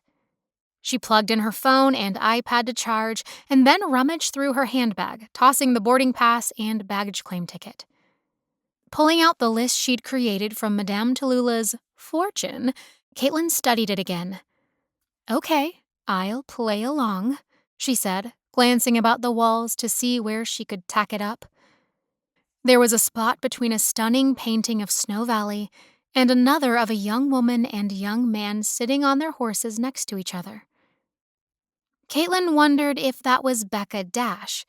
Hadn't her mother said that Becca had gotten married over the summer? A boy from here, in fact, a childhood friend, but Caitlin couldn't remember the details. Flattening the folds of her breaking the curse list, she found Scotch tape in a cupboard of the kitchen and taped it up next to the east window. Caitlin pulled out a pen and ran a line through part of the list she had created after her fiancé's betrayal. Items like Stefan's sin of epic proportions. Then another line through, take a trip to a distant land. "I'm thinking in capital letters now," she said aloud. The next moment, Caitlin sucked in her breath and her heart stuttered inside her chest. Lifting the pen, she slowly crossed out number 3, encounter with a diesel truck. That prediction had been eerily specific. "This is truly bizarre," she muttered. "Just no way is this actually happening." Could Madame Tallulah truly see into Caitlin's future? Chapter 9. Mrs. Davies arrived at dawn the next morning, and Caitlin helped her cook the eggs, grating cheese on top. The middle-aged woman was small and thin with graying blonde locks, but a powerhouse of energy. She moved around the kitchen like it was her personal racetrack. Caitlin took the biscuits out of the oven and put them on a platter while Mrs. Davies fixed up individual plates. It was an easy service since their guests were small in number and the newlywed couple had eyes only for each other. Caitlin only knew them after looking at the hotel register, a Mr. and Mrs. Cardall. They looked young, as if they'd barely graduated college, which made her feel old, which was a very sobering thought. Now you sit and eat, Mrs. Davies told Caitlin. But I'm the help too, she protested when the older woman set down a loaded plate of hot pancakes, bacon, biscuits, and homemade jam at one of the smaller tables, next to the wide windows that overlooked the grounds and the mountains in the distance. You're a guest too, my dear. Besides, you have your hands full with Rayna. Believe me, I adore Rayna to death, but she'll keep you running up and down those stairs until you want to scream. Caitlin smiled, wondering just what the next few weeks were going to bring. Oh, Mrs. Davies, before I forget, I left my muddy coat and gloves on the washer in the laundry room. Can you show me how to clean them without ruining the fur? Fake fur, she added with a smile. Already took care of them while you were in the shower, dear. Caitlin blinked in surprise. Then you're a miracle worker. Thank you. I was wondering how they got so muddy. Did you have a fight with a rambunctious dog? You might say that, Caitlin said with a laugh. A diesel truck splattered me good. Ah, Mrs. Davies said knowingly. You mean Quentin Hudson. Sometimes he thinks he owns the road. Or driveway. Mrs. Davies laughed. That sounds like him, and he'll be here soon. I'm going to run upstairs as soon as Mr. and Mrs. Cardall leave for the ski resort and do their sheets and guest room. Do you mind giving Quentin a plate of breakfast? You mean you feed him, too? Got plenty of food, don't want to let it go to waste. Caitlin's smile was tight on her face. She'd been hoping to avoid the man. Where's Wade? She asked, to change the subject. Fed him at the crack of dawn. Heavy snow has taken down some power lines about 20 miles west of here. He's got crews of firemen and usually a set of paramedics with their vehicle out at various locations to make sure nobody gets hurt or a fire doesn't start, especially when some of the lines are in folks' backyards. Hopefully I'll meet him tonight. Caitlin was definitely curious about the man Rayna had married. Mrs. Davies nodded. You probably will. It's Friday night. I think he has this weekend off. With that, the housekeeper bustled out the door and upstairs while Caitlin finished her breakfast and sat back in her chair with the last of her biscuit that dripped with butter and jam. She hadn't eaten this much breakfast in a decade. It was lovely to gaze through the windows at the sparkling snow, with its backdrop of crystal-clear mountains like a bas-relief against a blue sky. When Mr. and Mrs. Cardall rose and pushed back their chairs, Caitlin got up too. Can I get you anything else? Nope, the young man said. It's so good we don't even eat lunch half the time. I'm Caitlin, by the way, Rayna's cousin. You must be the midwife? His wife said. Mrs. Davies was telling us that. I'm Brianna and this is Jeff. Nice to meet you. Did you get a chance to meet Rayna? A couple of times when we first arrived, Brianna said. I hope everything goes well with the baby. I'm sure it will, Caitlin assured her. We are off to another ski resort in the direction of Forsyth. Maybe some cross-country skiing. We're going to be back late. Found a nice restaurant we want to try out for dinner, too. Have a great time, Caitlin said, amused at how much they stared at each other. Oh, and just so you know, Jeff added, we're staying through the weekend and then headed back home to Bozeman. School starts next week. Oh, you're still in school? Grad school for Jeff, Brianna said, glancing up at her husband with adoring eyes. He's getting his PhD in chemistry. Second year. So far, so good, Jeff said, holding Brianna's hand tightly. Caitlin nodded, envious of their happiness and obvious love for one another. Babies, these two. They were just babies.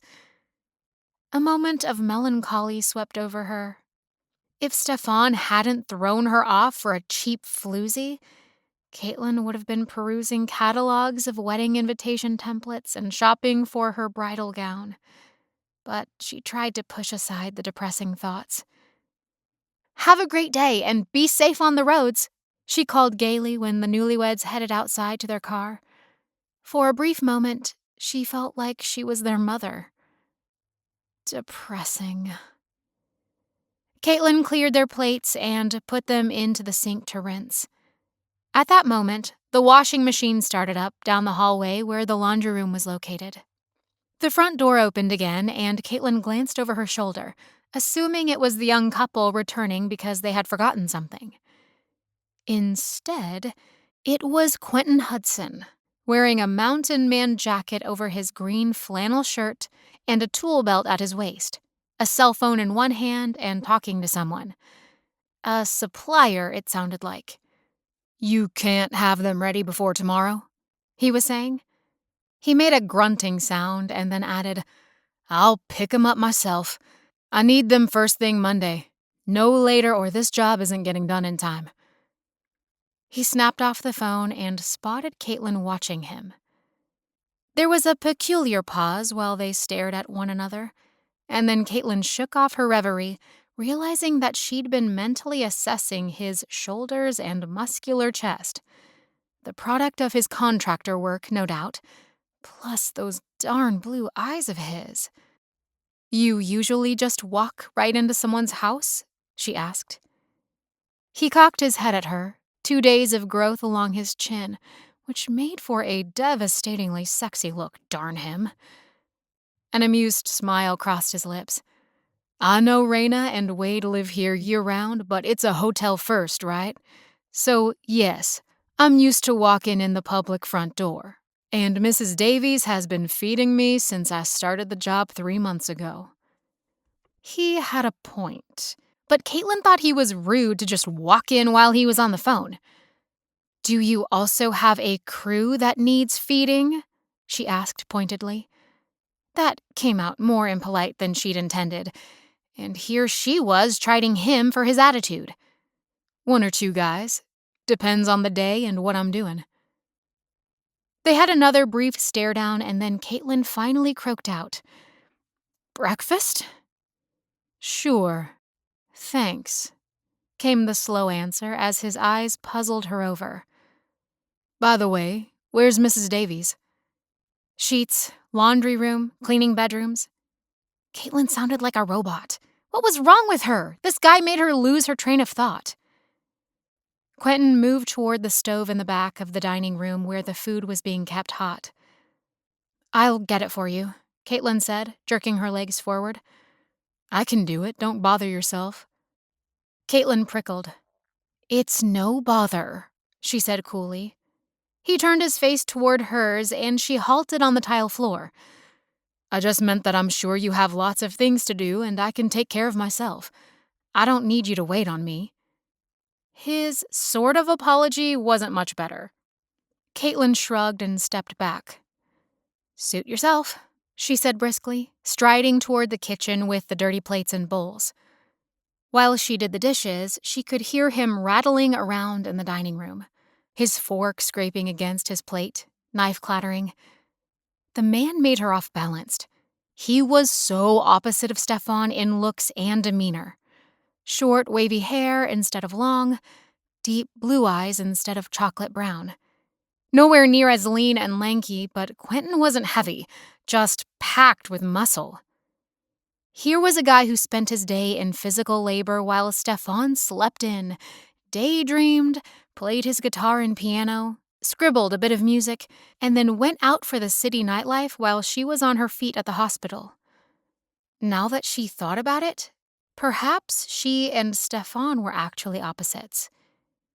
Caitlin had been in love with his artistic nature and musical talent, and obvious charm, but their lives hadn't matched up very well. And he was obviously a womanizer, which went against every grain of her entire being. "You okay?" a deep male voice suddenly said behind her. Caitlin whirled around. "What?" "You've been washing the same plate over and over again." Biting at her lip, her face burning, Caitlin dropped the dish back into the sudsy sink and turned on the rinse water. Can I get you something?" "Juice or coffee would be nice." "Oh, I'm sorry." "Like I said, you don't need to wait on me. Just didn't see any out there on the buffet table for the grabbing." "Oh, Sorry, it's over there, Caitlin said, pointing toward the stove. I brought it back to rewarm it. Juice is in the fridge. She lifted her soapy hands and shrugged her shoulders. I'm used to feeding myself. Appreciate the food, though. Very much. She nodded, biting at her lips. Of course. Least we can do.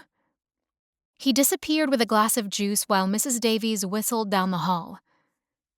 Shall I take breakfast up to Rayna? The woman asked, popping into the kitchen.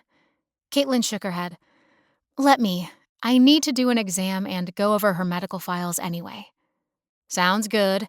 I'll be off by noon, so if you need anything, holler sooner rather than later. Got it. Thanks, Mrs. Davies. And thank you again for cleaning my coat. I was afraid I'd be stuck indoors all weekend. If you need a coat and galoshes less fancy than what you brought, we got a whole closet full of them in the main hall for guests who forget how chilly we get here, even in the spring and fall. Help yourself to whatever you need. By the way, do we have any other guests coming this month? Just curious. Just take a peek at the reservation book and you'll see the entire schedule. This place is your home until Rayna gets back on her feet. Mrs. Davies disappeared down the rear hall again, and Caitlin dried the few dishes and then let the pots and frying pans to soak. Wiping her hands against her jeans, she went into the foyer to check the front desk before heading upstairs. It would help to know who was expected over the next few weeks to better schedule her own time. After the Cardalls checked out Monday morning, there was nobody until later in the week. A group of young adult friends, it appeared, were apparently coming for cross-country skiing. They had 3 rooms booked, double occupancy. Then a family from California was expected for a few days. Her schedule looked like it was going to be a bit busier than she had first anticipated. Chapter 10. Carrying a breakfast tray up the stairs and turning right at the landing to head to Rayna and Wade's temporary room, Caitlin passed Quentin once more. Seeing him on the stairs of the main house surprised her, but they didn't speak. Apparently, he'd been consulting with Rayna. Passing each other in silence was awkward, but she tried not to let it bother her. Perhaps Quentin had decided she was too testy to interact with. Good morning, sweet Caitlin, Rayna called when she entered. This food looks fantastic. Except for my showers, a couple of walks to the window, or a peek at Quentin's construction, I just lie here all day. And yet, I'm starving all the time. We'll have to weigh you, Caitlin told her with a raised eyebrow. Maybe put you on a diet of no more big sky breakfasts. I'm only big where the baby is, Rayna said with a pretend pout as she dug into the food. The morning news was blaring on the TV. Mind if I look over your medical files while you eat? They're on the desk over there, Rayna pointed out. I got a copy from Dr. Taggart. You must go meet him if only to drool over the man, a fine male specimen. Caitlin blinked and gave a laugh. I figured he was some old guy ready to retire. Nope. Our little town doctor is a hunk, tall, built, and with gorgeous blue eyes.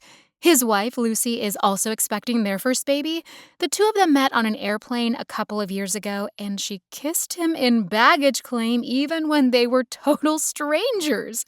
Lucy was trying to prevent her old high school boyfriend from proposing, but it took a while for him to get the hint. The Taggarts have a great love story, like out of a movie. Sounds like it. Lucy sounds daring, much more than I am. That's not true at all, Rayna countered. When I talk to your mother, I get so jealous of you living in the romantic city of San Francisco, engaged to a famous musician, no less. Caitlin's face flamed as her stomach dropped. Oh. Didn't she tell you? She choked out, emotion suddenly rising. Tell me what? Caitlin took a breath. I broke off the engagement 2 weeks ago. Rayna's mouth dropped open with shock. Oh, honey, I am so sorry. No, your mother didn't tell me. Maybe she wanted you to have the chance in person. Your mother isn't one to gossip. She grinned at Caitlin. She isn't the typical interfering mother, is she? That's true, Caitlin admitted, trying to breathe normally. So, just to get it out in the open, Stefan cheated on me. No! Oh, sweet Caitlin, that is the absolute worst. I'm surprised you're upright and not curled into a fetal position. You should have seen me a week ago. Caitlin made a face, blinking hard to keep the tears from suddenly spilling. Now I feel so guilty that you're recovering from a breakup and agreed to come help me. Caitlin shook her head. No guilt, please. At first I balked, but I needed to get away. I caught him in the act at his own apartment with the other woman, right as his band got a big recording deal. That just makes it all the worse. What a horrible ordeal. Hey, Caitlin said after a small pause. She appreciated the sympathy, but needed to change the subject. Speaking of Dr. Taggart's blue eyes, your contractor has a pair of stunning blues himself. Quentin Hudson is a fine-looking man, yes indeed, although nobody compares to my Wade. Rayna polished off her eggs and sausage links in short order, despite her chattiness. She leaned back against her pillows, slowly eating her biscuit and watching Caitlin. A man like Quentin can make you forget Stefan ever existed, she teased. Caitlin snorted. I hardly think so. We got off on the wrong foot yesterday, and I think he despises me. Quentin doesn't despise anyone. He may be a red-headed Irish man with a hot temper once in a while, but I've known him for years. He's a mushball inside. He can be very direct. True. He also did the beautiful work of remodeling this old house. The crown molding and woodwork is just like it looked in the 19th century. He's a very talented carpenter, not just basic framing and putting up sheetrock. The house is truly stunning. I love it. You must be so proud of the Starry Skies. I adore how it all turned out, thanks to Quentin, and meeting Wade was the best thing to happen in Snow Valley. Rayna lowered her voice, her eyes sparkling with mischief. You know, I robbed the cradle too, don't you? He's 5 years younger than me. You lucky woman. Caitlin was happy for her cousin, despite her own heartache. Time for an exam now. I have to put down the food? I'm afraid so. Caitlin spent the next hour performing a physical on Rayna. Blood pressure, temperature, weight, along with a slew of questions. After that, she felt the baby through Rayna's enlarged abdomen and went over her medical chart of the last few months. She'd brought her stethoscope, a box of sterile gloves, and blood pressure cuff with her in her luggage among an assortment of other medical paraphernalia. The baby's heartbeat sounds good and your own blood pressure is good. But since you're older and on bed rest, we'll take it every day to make sure it doesn't rise. Why is that bad? High blood pressure could be an early sign of preeclampsia. Don't want that at all, Caitlin told her. Distressed babies are not happy babies. But you are perfectly healthy. I think the doctor just wants you to be careful due to your age, and this being your first pregnancy. The contractions you were having seem to have slowed since you went on bed rest. That's true, and I certainly don't want my actions to bring on a preemie baby, Rayna admitted. But it's so hard to lie here. Bright sunlight spilled through the room's east windows, moving south as the clock moved closer to noon. The room was warm, which was good, and lots of sunlight would help prevent Rayna from getting stir-crazy or depressed. The baby is in the correct position, head down, Caitlin went on. Just what we want. You are having slight contractions, but probably Braxton Hicks. They're not strong enough to be concerning, as long as you take it easy. They were keeping me awake at night. I got so exhausted. I'm glad you hired Mrs. Davies. Best move ever, especially with Wade's schedule, Rayna agreed. At least it isn't summertime with a heat wave and no rain. Then there'd be forest fires in the mountains and I wouldn't see him for days at a time. The summer before last was bad, but that was the summer his crew slept on the lawns of the B&B and we fell in love. Sounds like a good summer to me, Caitlin said with a grin. She glanced down at the chart. Dr. Taggart wrote down that at your last appointment with him, you were 1 centimeter dilated. Now you're 2. Is that bad? Not necessarily, although we don't usually see that much movement until closer to due date, and you still have about 7 weeks. Rayna made a face, fanning out her legs and arms under the sheets, her belly as huge as a camel's hump. So what do we do, Miss Midwife? You stay down as much as possible. Take 2-minute showers. No roaming the house. No cheating. Yes, ma'am, but how do you know I cheat? Because you're too energetic and vivacious to stay still for very long. Maybe I can take pictures of the nursery's progress and show them to you on my iPad? Well, that's no fun, Rayna said with a laugh. Take heart. Dilation is only one thing. The thinning of the membranes means the baby is really pushing and your body is going into true labor, but there are no signs of that yet. Okay, good. Now can I have some cookies after all this work? Maybe tomorrow. You're a couple pounds heavier than we'd like to see, but not too bad. Probably your age more than anything, as well as being so sedentary. I'll just have to exercise like crazy when it's all over. For now, take a little nap. I'll take this tray downstairs and I'll let you know when I leave to go into town. Rayna reached out and took Caitlin's hand. Thank you for coming. I mean it. Just having you here helps my spirits and my mental state. Despite how much I love movies, I can only watch 2 a day before I start throwing pillows and having crying jags. Grinning, Caitlin gave a wave with one hand, carrying the tray and her bag of medical supplies in the other. She took the dishes into the kitchen and finished stacking the dishwasher, then cleaned the counters and swept the floor. After checking the cleanliness of the dining room, she went into her bedroom and set down her medical bag, fluffing out her hair in the mirror over the dresser and reaching for her handbag for lipstick. If she left now, she could get back for a late lunch with Rayna. A message on her phone said that Dr. Taggart had time for a quick meetup at 11:30 before his lunch hour. Caitlin had just applied a thin layer of lip color when, without warning, a horrendous noise shook the wall behind her. She turned around and stared at the wall where her door to the hallway was located. A piercing noise grew louder and she covered her ears. "What's going on?" she yelled, but she knew that whoever was making the noise couldn't hear her. It sounded like heavy machinery, but what would something like that be doing in the house? She'd recognize a handsaw or an electric motor, but this was different. A blast of cold air shot across the room when a crack split right down her bedroom wall.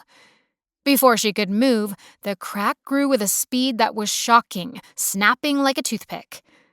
A moment later, the sheetrock pushed its way inside her room, falling in great chunks and then breaking the door jamb. Chapter 11. Pink insulation fell down from the ceiling in a great whoosh all over the carpet. Dust clouded her eyes, and she began to cough. "Stop!" Caitlin cried out. Flinging open the door, she charged through into the work area. "Stop sledgehammering my bedroom wall!" Caitlin stopped and stared. The downstairs master bedroom had been gutted and completely opened up, but the concrete floors were intact. Only the 2x6 framing was left. Bits of insulation and wood chips and muddy footprints were everywhere. A partial wall was still open to the outdoors.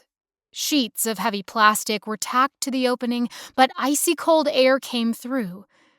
An industrial-sized heater was blasting heat to keep the work area above 32 degrees. 2 guys turned to stare at Caitlin, who was waving her arms like a crazy woman. She dropped her hands. Power tools and workbenches littered the space. The ceiling was open to the new trusses, the scent of fresh pine strong. "You just knocked my bedroom wall down!" she yelled, pointing at the destruction while she whirled to face Quentin Hudson. "Are you trying to take the house down?" "Only your bedroom." His mouth quirked up as if trying to get her to smile, but Caitlin wasn't smiling. "Come and look." She spun on her heels and led him into her room, coughing from the settling dust. Quentin studied the partial crack and spilled insulation. Didn't think it had come through so far. The walls on the plans are incorrect. Come look. Look at what? She was losing patience. You've knocked down one of the pictures on the wall, too. The glass is cracked. Rayna's going to be upset, and I don't want her worrying about anything right now. Before he responded, Quentin reached down and picked up the painting of Snow Valley that Caitlin had admired the previous evening. At least the painting is intact. That's good. I can redo the glass in the frame. Rayna, I will get it reframed. You have a new wall to fix, buddy.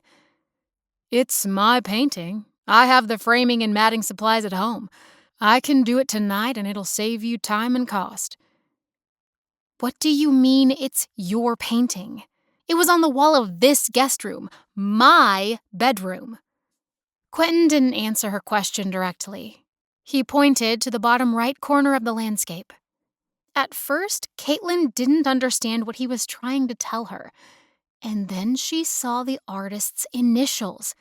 A thin black line of bold letters scrawled across. QMH. QMH, she said, realization dawning on her. You're QMH. You painted this? He gave her a faint smile. I gave it to Rayna and Wade for Christmas. She kept pestering me for one of my pieces. Caitlin shook her head, trying to absorb what he was saying. I thought you were a contractor. A home builder. Foundations, walls, roofs, that sort of thing. I am, he shrugged. But I have other hobbies. Do you? Do I what? Like to do anything besides nursing, or midwifing. My mother was a nurse too, Quentin said. When I was young, we had a neighbor who went into labor, and her husband was out at the ranch. There were no cell towers out here back then, so my mother delivered her baby at home. Why didn't she take her to the hospital? No hospital in town back then either, and no time to get to Billings. Okay, Caitlin said, brushing back her hair. That's pretty fascinating, but you're telling me you're an artist? Like with oil paints and brushes? Yeah, that's what I use. Sometimes watercolors. I don't actually call myself an artist, but I guess so. Caitlin looked down at the painting again. The swirl of his brush, the vibrant colors, the details. It looks like a photograph. You're incredibly talented. He lifted his shoulders. Thanks, but you haven't answered my question yet. What question? Caitlin frowned. Oh, you mean... She stopped, suddenly aware of how hard her heart was beating. I actually love art galleries. And music. I like music. Tears pricked behind her eyes. Good grief, was she going to cry in front of him now? Music had always meant Stefan, and now he was gone from her life forever. Do you dance to this music? You're awfully nosy, but yes, I do like to dance. I used to dance a lot, but not so much anymore. Before Quentin responded again, he bent over and picked up a paper that had fallen off the wall. Caitlin stared, blinking to bring it into focus. Her fortune teller list! That's mine, she yelped, lunging forward to snatch it out of his hands. He caught her fingers in his as the paper changed positions. His hands were warm, and when their skin made contact, something strange happened inside Caitlin. She felt breathless, excited, nervous. And then she was furious at herself. No, she wasn't going to fall for this annoying, auburn-haired lumberjack, despite his sapphire eyes that made her lose her balance and all sense of reality. Quentin held on to the corner of the paper for a moment longer, glancing at the black marker-numbered list and scotch tape. Finally, he released it into Caitlin's hands. It looks like you enjoy fortune-telling, too. Don't you dare laugh, Quentin Hudson. You have no idea what this is. No idea. His face was stoic. I'm not laughing, Miss Caitlin Webster. Not at all. I'm merely intrigued. Well, stop being intrigued because you'll never know. End of story. She quickly folded up the paper and tucked it under her arm so he couldn't reach it any longer, desperately trying to regain her dignity. If you say so. So, Caitlin gulped in air. What about my bedroom? What the heck are you doing knocking out half my wall?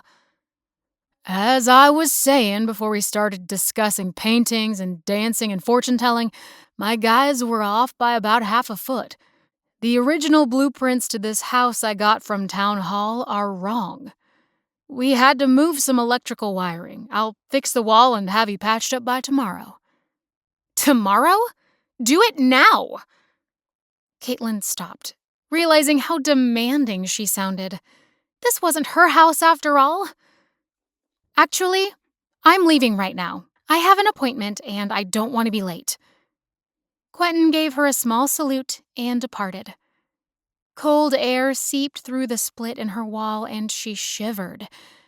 Perhaps Rayna had a room heater she could borrow later. Tucking her fortune teller list into her purse, Caitlin stomped to the laundry room. Her coat was hanging there on a rod, clean and dry and brushed like new, for which she silently thanked Mrs. Davies. When she walked down the hall to head to the foyer, she passed the construction space where the master suite renovation was in full swing.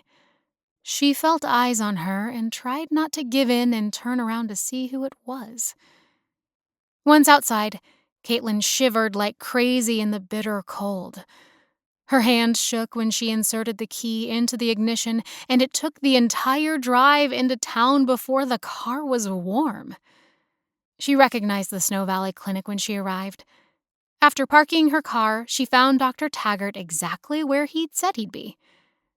She was ushered into his private office by one of the nurses, and a handsome, regal man entered a few moments later. I'm pleased to meet you, Dr. Taggart, Caitlin said. And I you, Miss Webster. Please, call me Caitlin. Even where I come from, we're casual at work. Except the nurses still call the doctors doctor, she added with a smile. He smiled with her. Did you get a chance to look over Rayna's records? Yes, and I did an exam this morning. She's dilated to 2, but holding steady, as are the contractions. They stop when she's in bed, which is good. Everything else looks great. Her health is good. Baby is active and perfectly in size for 33 weeks. Good to hear that. It's great to have a midwife in town. My wife and I are expecting our first child, but she's not as far along as Rayna. Congratulations, Caitlin said. I understand this hospital is still fairly new. He nodded. We expanded it from the small clinic that stood here over the past 20 years. But we're grateful to have a bigger facility as well as technicians that can perform CT scans now, as well as other radiological tests. That's wonderful, and I imagine so much easier than having to send patients to Billings. Very true. I'm hoping we can have a longer meeting sometime, and you can tell me any new research on midwifery since you just graduated from the course. I'm not an OB, but have done my share of births during my residency and after arriving here 2 years ago. Exchanging information and special cases is one reason my boss agreed to my temporary leave of absence. I hope you enjoy Snow Valley. We're a town that likes to celebrate holidays and every season in a big way, so just dive into the festivities. We can get a little snowbound during the winter, and I know folks would love to meet you. Thanks, I will. And thanks for the warm welcome. I'll let you get to your lunch. Dr. Taggart walked Caitlin to the door, and she headed back to her car with the urge to do a bit of exploring. But first, she was starving. Down Main Street, she spotted a burger joint called Big C's. The food was spectacularly greasy and delicious with hot, crisp, seasoned fries and the biggest homemade hamburger she'd ever had. Even her favorite San Francisco hamburger shop couldn't touch this. Taking her soda with her after she paid the bill, Caitlin drove slowly through town. Every driver waved as they passed, despite the fact that they had no idea who she was. On a side street, a group of kids were building a snowman, rolling the final ball to create the head. The young people were bundled in so many layers they looked like snowmen themselves.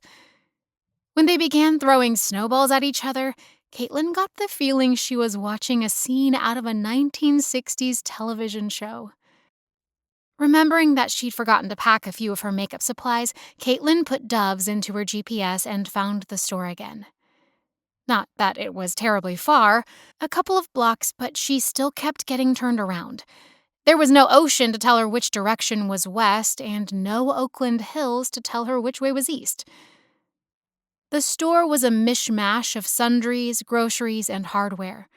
Caitlin found the makeup aisle and was pleased to find the brand of mascara and eyeliner she usually used.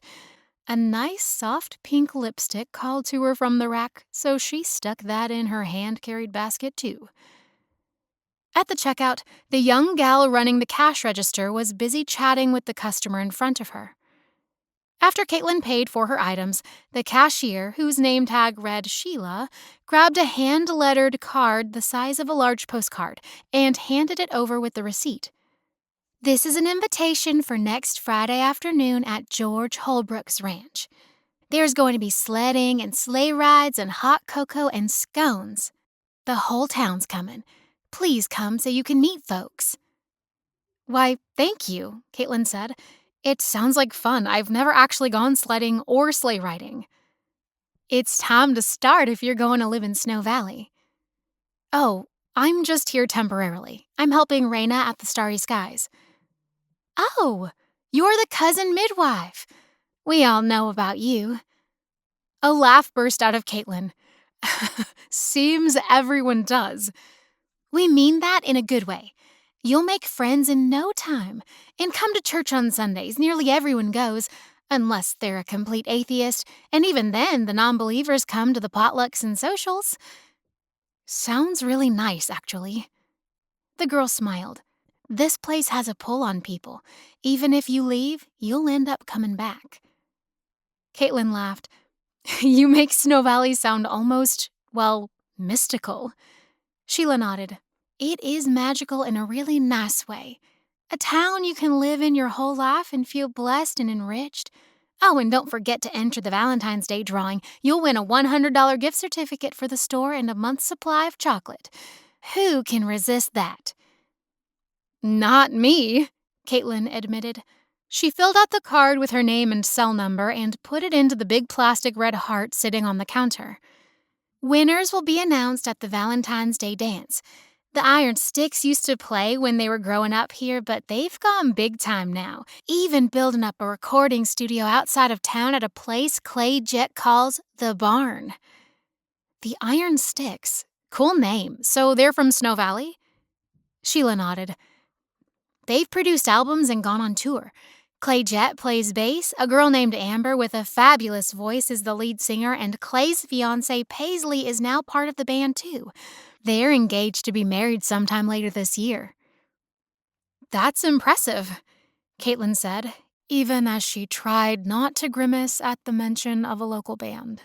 "Including fiancés and engagements and future weddings." It reminded her too much of Stefan and Painted City. The pain was still much too raw. Chapter 12. Back in her vehicle, Caitlin glanced down at the winter party invitation. There was a map to the sledding event's location, including the time and what to bring. If Rayna didn't need her, perhaps she'd attend just to see what a winter event in a small town was like. Wade should be home that Friday night, right? "Speaking of Wade," Caitlin murmured when she pulled into the Starry Skies. His pickup truck with the Snow Valley County logo was parked here. Her cousin's husband greeted her when she closed the front door. "Caitlin, you're here!" Captain Wade Kinsella gave her a big, friendly bear hug. I'm sorry I wasn't home to greet you when you arrived. I feel guilty to be so scarce. No worries, that's why I'm here. It's great to meet you at last.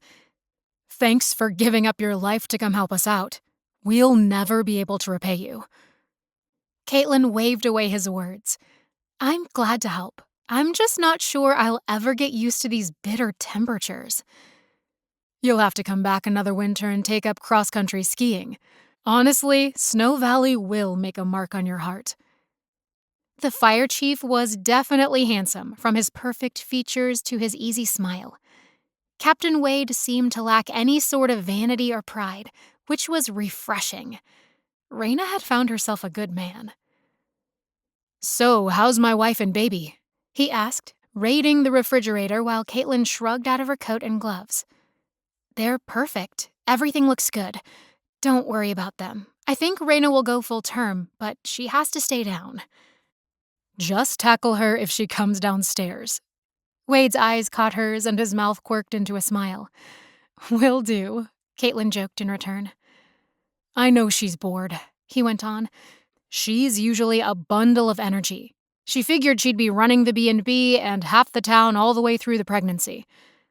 I'm afraid not with the first baby at her age. Hey. Wade paused, pressing his lips together thoughtfully. I don't know much about pregnancies, but everything's okay, right? I mean, the baby's healthy and all that? I know Doc Taggart sent vials of blood and amniotic fluid to a lab for testing. I read his notes, and there's no sign of birth defects or Down syndrome in the lab results, if that's what you two are worrying about. I'm sure he told you. He did, Wade nodded. I just wanted to hear it again. I completely understand. Now go up and see her and keep her from watching reruns any longer. I'll check out Quentin's work first and go right up.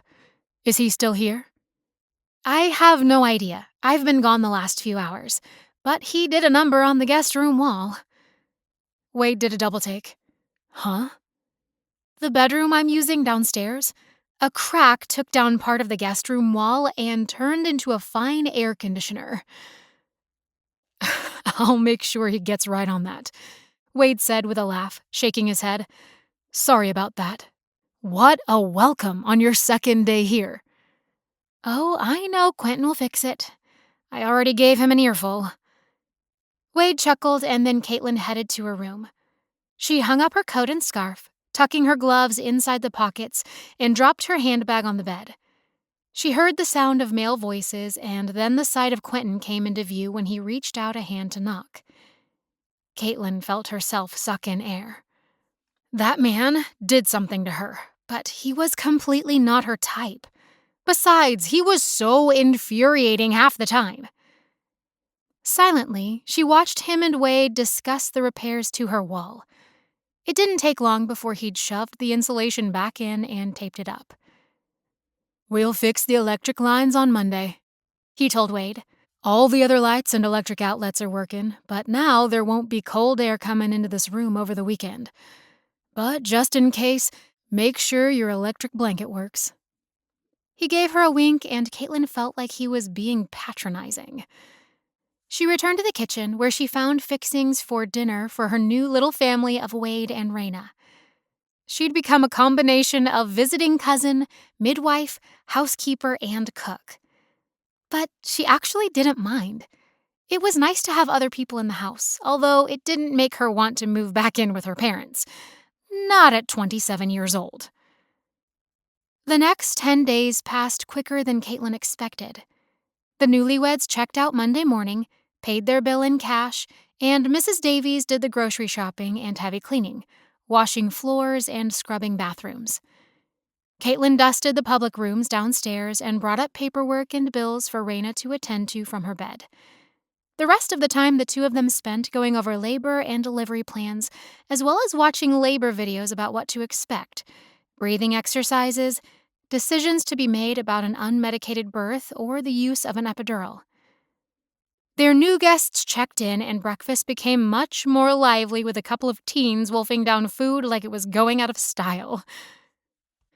Caitlin stayed out of Quentin's way as much as she could.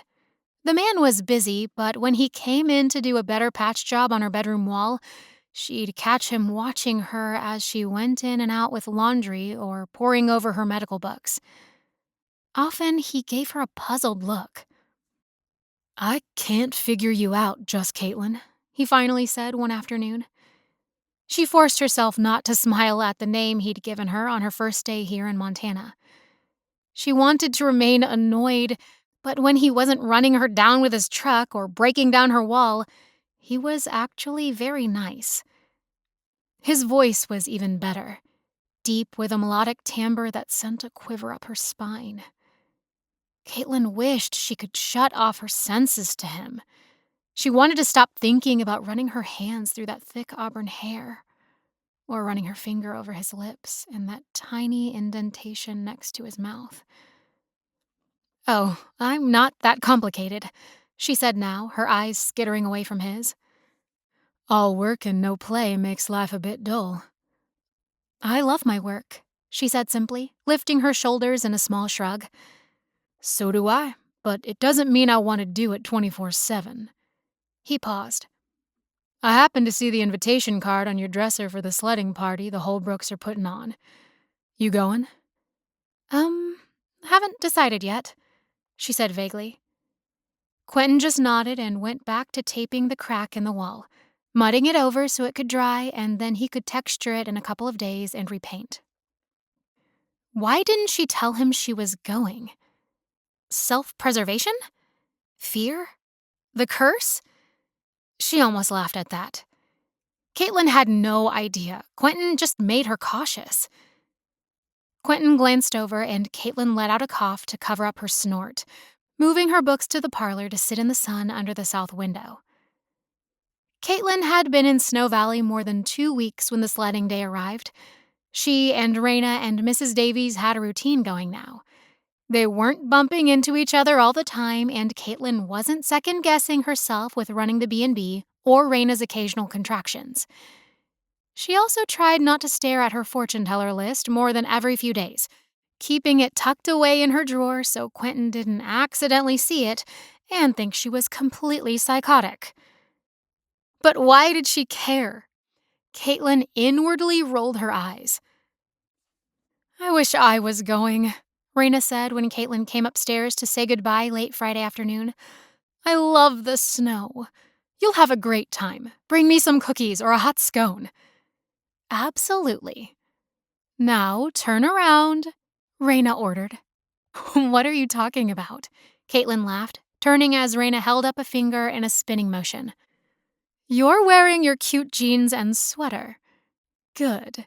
The hunter green color suits your green eyes perfectly.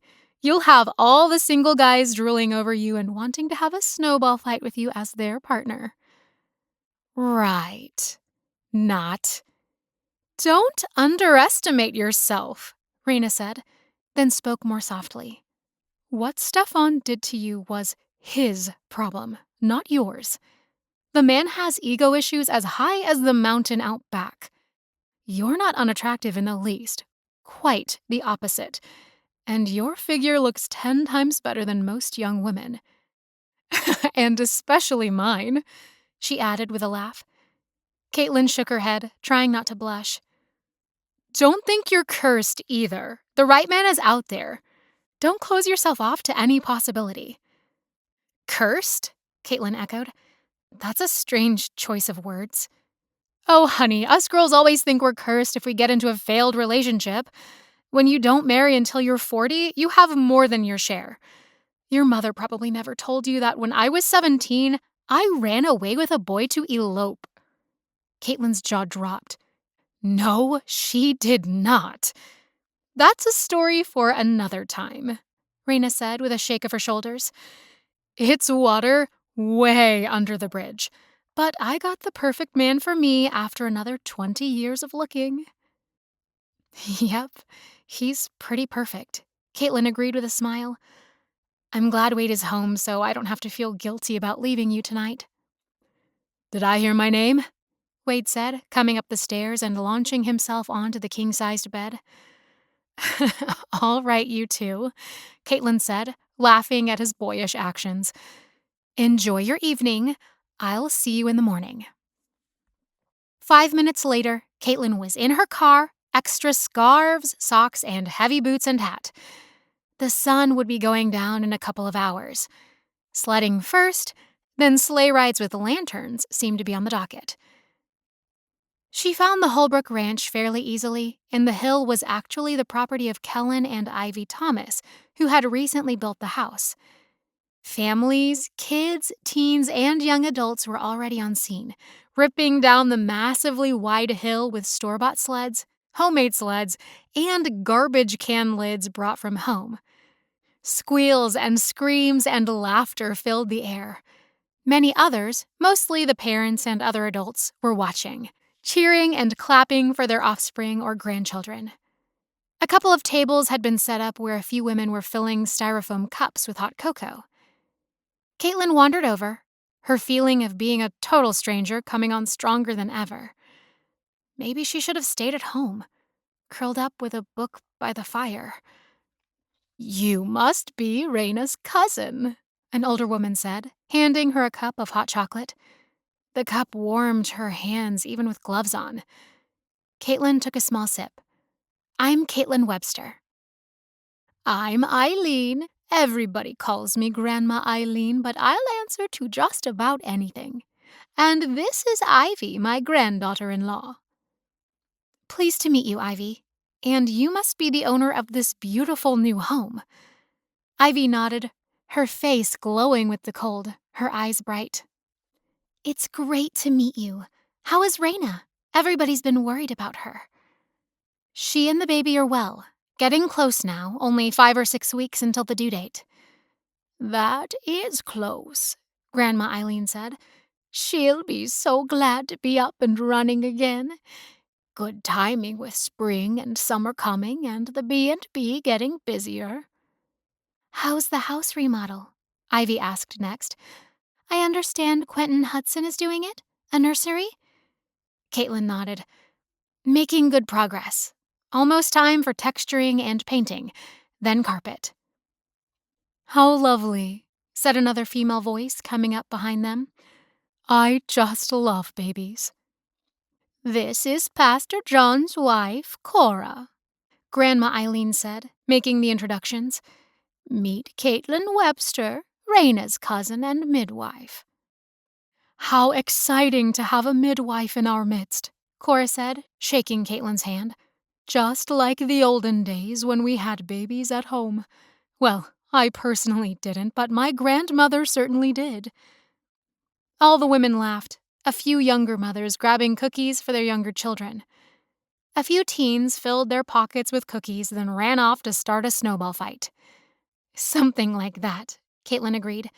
"But Rayna will be going to the hospital. Even midwives deliver at hospitals. And it's safer when you're an older mother." "I agree," Ivy said. "I'm too chicken to have a baby at home." "Take your time, sweetheart," Cora said, the lines around her eyes crinkling. "Although Snow Valley has the potential for a lot of babies in the next few years." "Why is that?" Cora leaned in. "There are a lot of newlyweds in town, plus 2 more weddings in February and March. Let's see, there's Kevin and Molly Snow, who were married about 6 months ago." "Chet and Mercedes Bauer got married at Christmas time," Ivy added. "It was a beautiful wedding, and their pictures are stunning with a snowy backdrop." "Don't forget Amy and Jake's wedding in early March," Grandma Eileen added. "I must get to my gift shopping soon. There's someone else in March, and now I can't remember. Adam and Destiny?" "No, Grandma. Adam and Destiny are getting married right on Valentine's Day in a couple of weeks, at the Moon Ranch." "That's right. Oh my, so many weddings you'd think it was June instead of January." The older woman gave a wink, and all Caitlin could think of was her own permanently canceled wedding. Her smile felt plastered on her face while she tried not to let her emotions show. "Here's my aunt," Ivy said, gesturing at a woman coming toward the refreshment tables with another plate of cookies. "Tilly Cooper, Meet Caitlin Webster. She's at the B&B with Rayna." "Pleased to meet you. I hope you're enjoying our wintry little town." Caitlin nodded. "Very much, thank you. Does everybody really know everybody else? It seems so odd to me, but very nice, too." "It is odd. And very nice," Tilly agreed. "You should try a run down the hill before it gets dark, though." "Will it burn off a few calories?" Caitlin asked with a laugh. "I confess that I've never lived in snow or gone sledding, but I've definitely eaten too many calories." "You'll scream your head off, especially if you get a slick, balanced sled," Ivy said. "One of the kids will let you borrow theirs, I'm sure." "No need to borrow a sled," a deep male voice said behind Caitlin. "I have one right here that needs a rider." Chapter 13. "Quentin, how lovely to see you," Grandma Eileen said, parting the sea of women to make room for him and giving him a peck on the cheek. "Please take Caitlin with you and show her the ropes." Quentin's eyes rose to Caitlin's face. His hesitation lasted a fraction of a second, but only Caitlin noticed.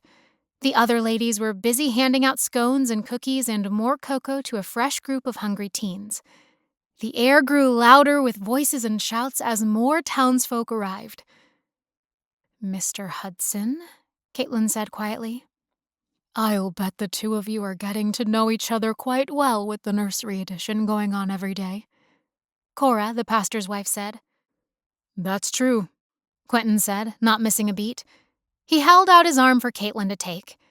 "I'll show you how to steer." Caitlin bit at her cold lips, self-conscious.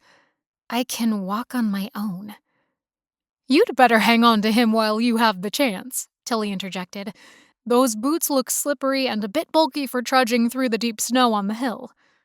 Grandma Eileen added, "You'll find yourself up to your waist if you don't watch your step." Caitlin's face burned. "I suppose I'm not very savvy when it comes to snow boot shopping." "Next time, take me," Quentin offered. "I'll help you." It would have been rude to protest in front of the other women, so Caitlin took his arm and they walked toward the hill without speaking. She could feel the warmth of his body radiating against her. "Oh, look, George and Kellen are hitching up 2 sleighs for rides." Caitlin watched 2 chestnut horses being led to the top of the hill. "Beautiful horses," she murmured. "I did get to go riding a few times while growing up, at my uncle's property in the East Bay area, where he had a few acres." Quentin sent her a sly grin. "So you're not a complete small-town newbie?" "Not totally," Caitlin said dryly, looking up at him through messy bangs while she pulled her knit cap lower over her freezing ears. They trudged up to the top of the hill, Quentin dragging his sled. He whistled to Kellen. "Save us a ride." Kellen nodded, waving a big gloved hand. "Us?" Caitlin echoed. "Why not us?" He gazed at her straight on, almost daring her to say something negative. "I'm not worried," she said flippantly. "I never said you were. Now, sit down on the sled. Here's a rope to steer, but be warned, it doesn't do much. If you need to, just drag your feet and you'll stop." Caitlin clambered onto the sled, nerves shooting up her throat. What if she tumbled off into a snowdrift and looked like a total fool? "Everyone else falls and goes headfirst into the snow," Quentin said, as if reading her mind again. "Don't worry about what you look like. The point is to scream and have fun." "How did you know what I was thinking?" His expression was amused. "The look on your face gave away your thoughts." Before Caitlin could say another word, Quentin shoved the sled off the crest of the hill. The next instant, she was flying. Literally. Bumping over small rocks, feeling air underneath her, and then bumping down to the snow again. At one point, she started to sink in powder and leaned forward to keep her momentum. People all around her were screaming with thrills as they flew by. Then Caitlin realized she was the one screaming. with excitement and a touch of primal fear of being out of control. Sledding was more thrilling than she thought, even though her heart was in her throat. When she reached the bottom of the hill, Quentin waved down at her. He cupped his hands around his mouth. "Bring it on up." Puffing her way up the steep incline, Caitlin dragged the heavy sled back. "Now my turn. Behind you. You ready?" She widened her eyes. "What will happen with both of us on it?" He gave her a mischievous look. "We might go even faster." "All right, I'm game. You're not going to get the chance to call me a scaredy cat when we get back home." "Deal." The second time was even more frightening. With the weight of both of them and the sleek design of Quentin's sled, wind whistled in Caitlin's ears. She couldn't feel her frozen nose any longer. Sitting in front, Quentin's arms were wrapped around hers, his legs on either side of hers. But that just made it even more terrifying. Because she couldn't stick her feet into the snow and stop them from careening out of control. Near the end, another sled veered into them. Quentin tried to adjust their trajectory, but the sled sideswiped and Caitlin found herself face down in the snow before she could catch her next breath. She let out a small shriek, but tried to keep her cool. Her face was frozen. "I can't feel anything. Do I still have a nose?" "It's a weird sensation, huh?" He bent down, brushing snow off her cheeks and then her nose, his eyes riveted to hers. Caitlin tried to swallow while Quentin brushed the snow off her coat and legs and arms and shoulders. She tried not to act awkward, but it was difficult when he was so close, so personal, despite all the layers of clothing between them. "You're a champ, just, Caitlin," he said with a grin. She growled in her throat, but he was pressing a fresh cup of hot chocolate in her hands to warm up. The steam was heavenly on her freezing face. Quentin held up a brown paper sack. "Booze?" Caitlin questioned, lifting an eyebrow, trying to give him a hard time, but not quite succeeding at teasing. "I don't drink," he said matter-of-factly, "but this bag holds the golden ticket to what comes next. Hot scones while we sit back and relax in our own personal sleigh ride. Come on, we're up." Dusk was settling, and some of the dads were lighting bonfires to stand around while folks chatted and ate. Below the hill, through patches of dark, shadowy trees, Caitlin could see the town of Snow Valley in the distance, its lights glittering and welcoming. Quentin helped her into the narrow sleigh, and she perched on the cushioned seat while he climbed in next to her, his body pressed tight against hers. Lightly, he slapped the reins, and they were off before she could speak again. The horses' bells jangled. It felt like Christmas, a white Christmas she'd never had in her life. To make the ride a bit more comfortable, Quentin put his arm around Caitlin, pulling her closer than he actually needed to. There were still at least 2 inches on her right side, but she didn't point that out. His closeness was intimate and warm. Having him close took away the shivers and the melted snow that had slipped underneath her scarf. He handed her a warm scone, and she ate the buttery goodness, suddenly starving. They didn't talk much, just enjoyed the night sky full of a million stars arching over the valley. "Look at that," he pointed out on the return trip back to the Thomas house. A silver moon rose on the horizon, just above the dark trees. "It's breathtaking," Caitlin breathed. "This is a great view. I love it up here. I love the Thomas's new house, too."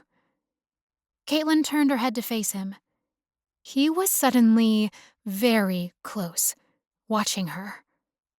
"You built their house, didn't you?" "Part of it. Mostly the cabinetry plus the fireplace and all the wood trim." "After admiring the starry skies, I can tell you are very talented with a saw and router." "Among other things." Caitlin let out a tiny gasp at his good opinion of himself. "What is that supposed to imply?" He shook his head, shushing her, and then, before she could speak again, Quentin's head bent down and he was brushing his lips against hers. Caitlin's mind spun. This wasn't happening. She was kissing someone besides Stefan. For the first time in years. Quentin's lips were soft and tender, his body heat radiating on her face. Her heart went into overdrive, pounding so hard it frightened her. How could this be happening to her?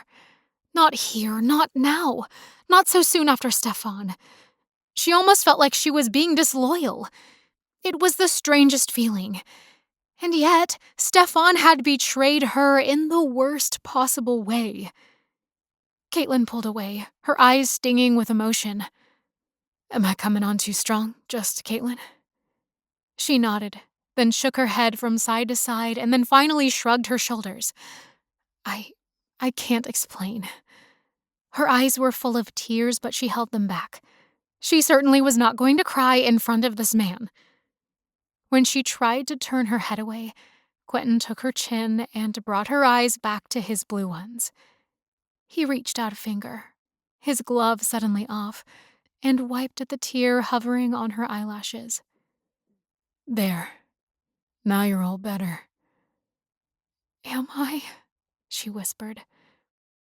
If you hate me, I'll back off, Caitlin, Quentin said softly. But I think I understand your reluctance. How would you know anything about me? I'm more than just a construction guy. I'm a pretty good sleuth. Has Rayna been gossiping? Irritation rose up her throat. No, Rayna doesn't gossip, but I can read between the lines. You're very intuitive. I know when a girl's been hurt, and I suspect it was very recently. How could you possibly know that? He shrugged, not willing to give up his secret. I watch a lot of soap operas? Caitlin laughed.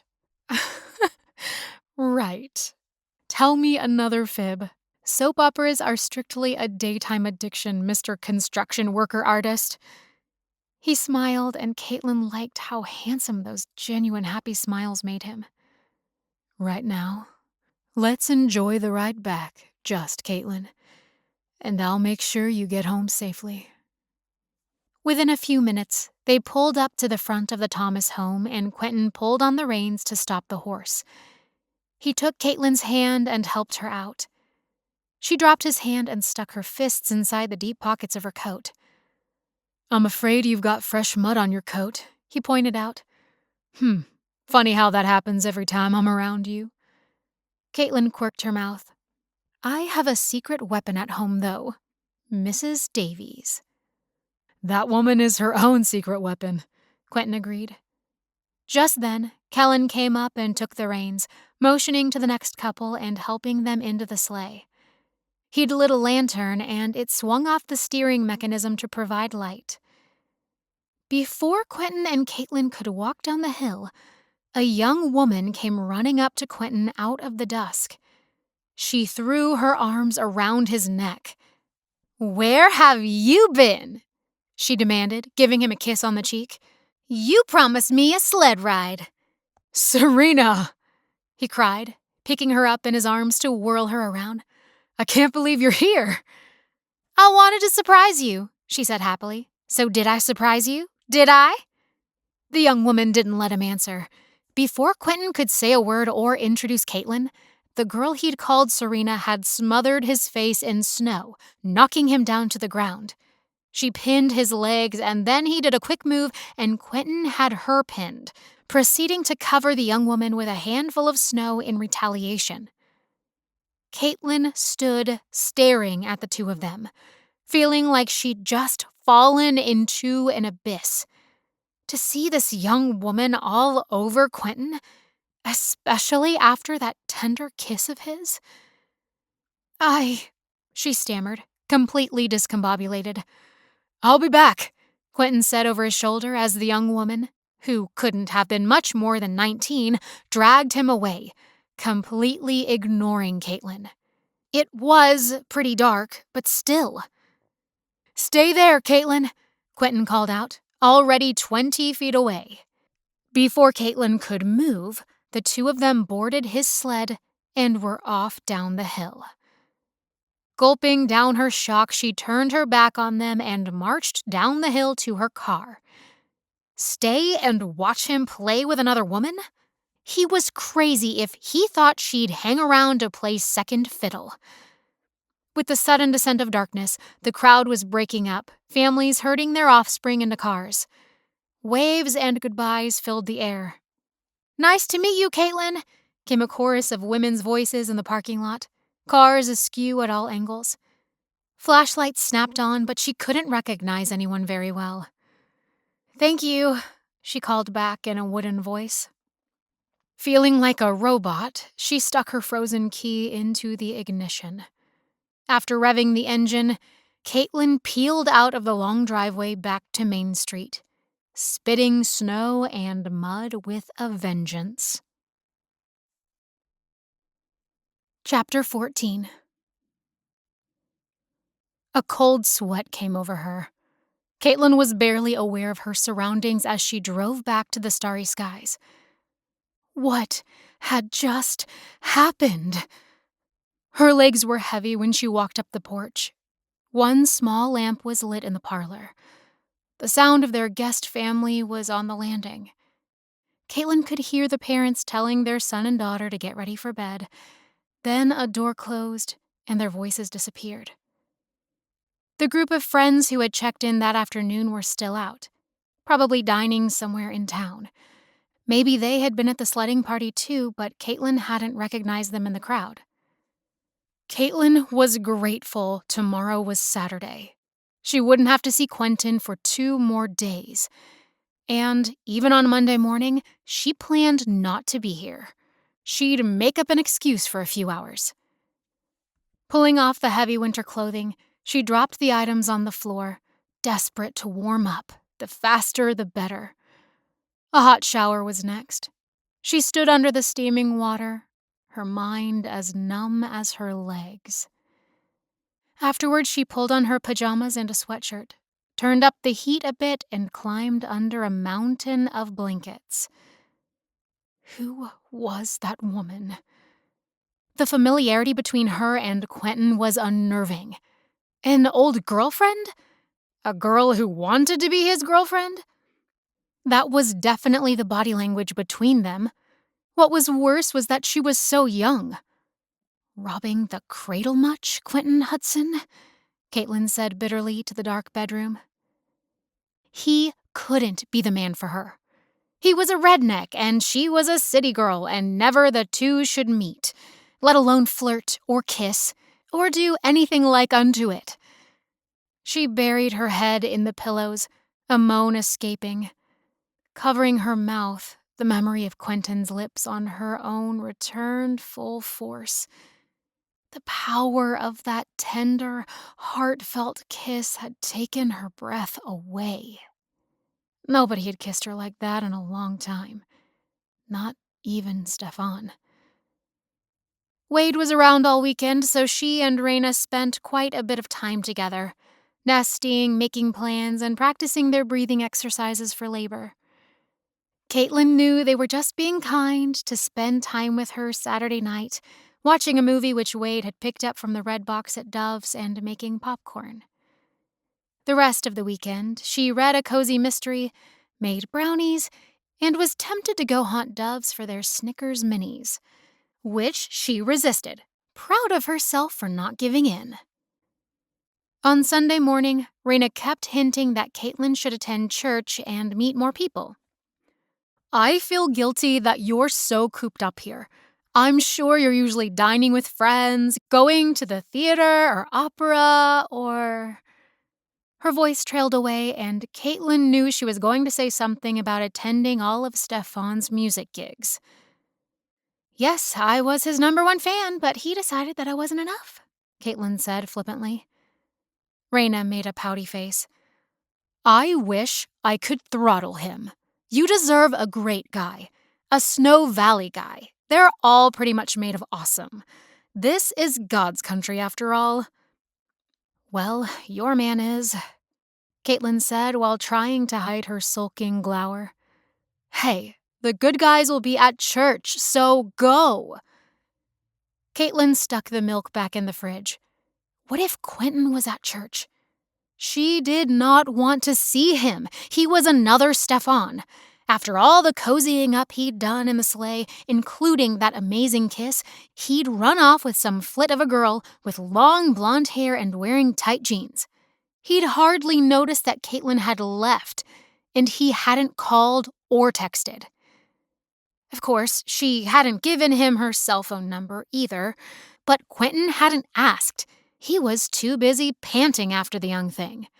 Typical man. Go, go, I tell you! Rayna made a shooing motion.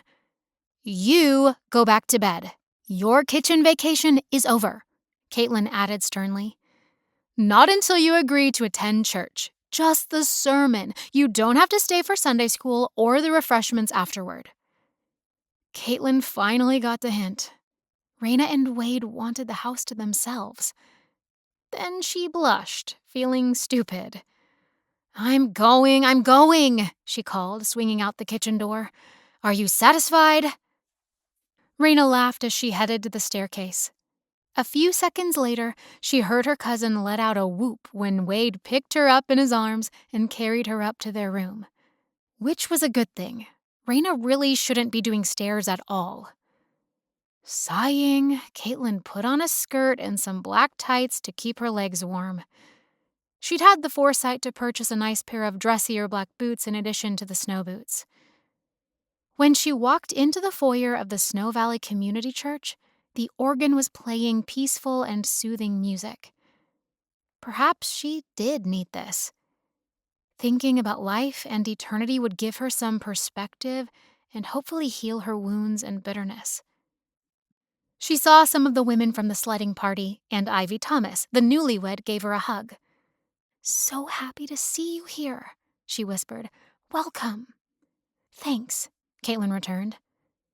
Her neck ached as she purposely avoided glancing around at the families and couples surrounding her on the back row. She did not want to accidentally catch Quentin Hudson's eye. As soon as the final hymn was sung and the benediction given, she jumped up and headed for the double doors to the parking lot, despite the smell of cinnamon rolls and apple cider coming from the kitchen down the hall. Caitlin, a familiar voice sounded. It was definitely Quentin Hudson. She almost froze in place, but instead pretended not to hear him. She kept walking, letting the glass door swing closed behind her as her boots crunched on the snow. His voice tugged at her in more ways than she wanted to think about, but she wasn't going to let a man hurt her again. She picked up her pace and practically leapt into her car.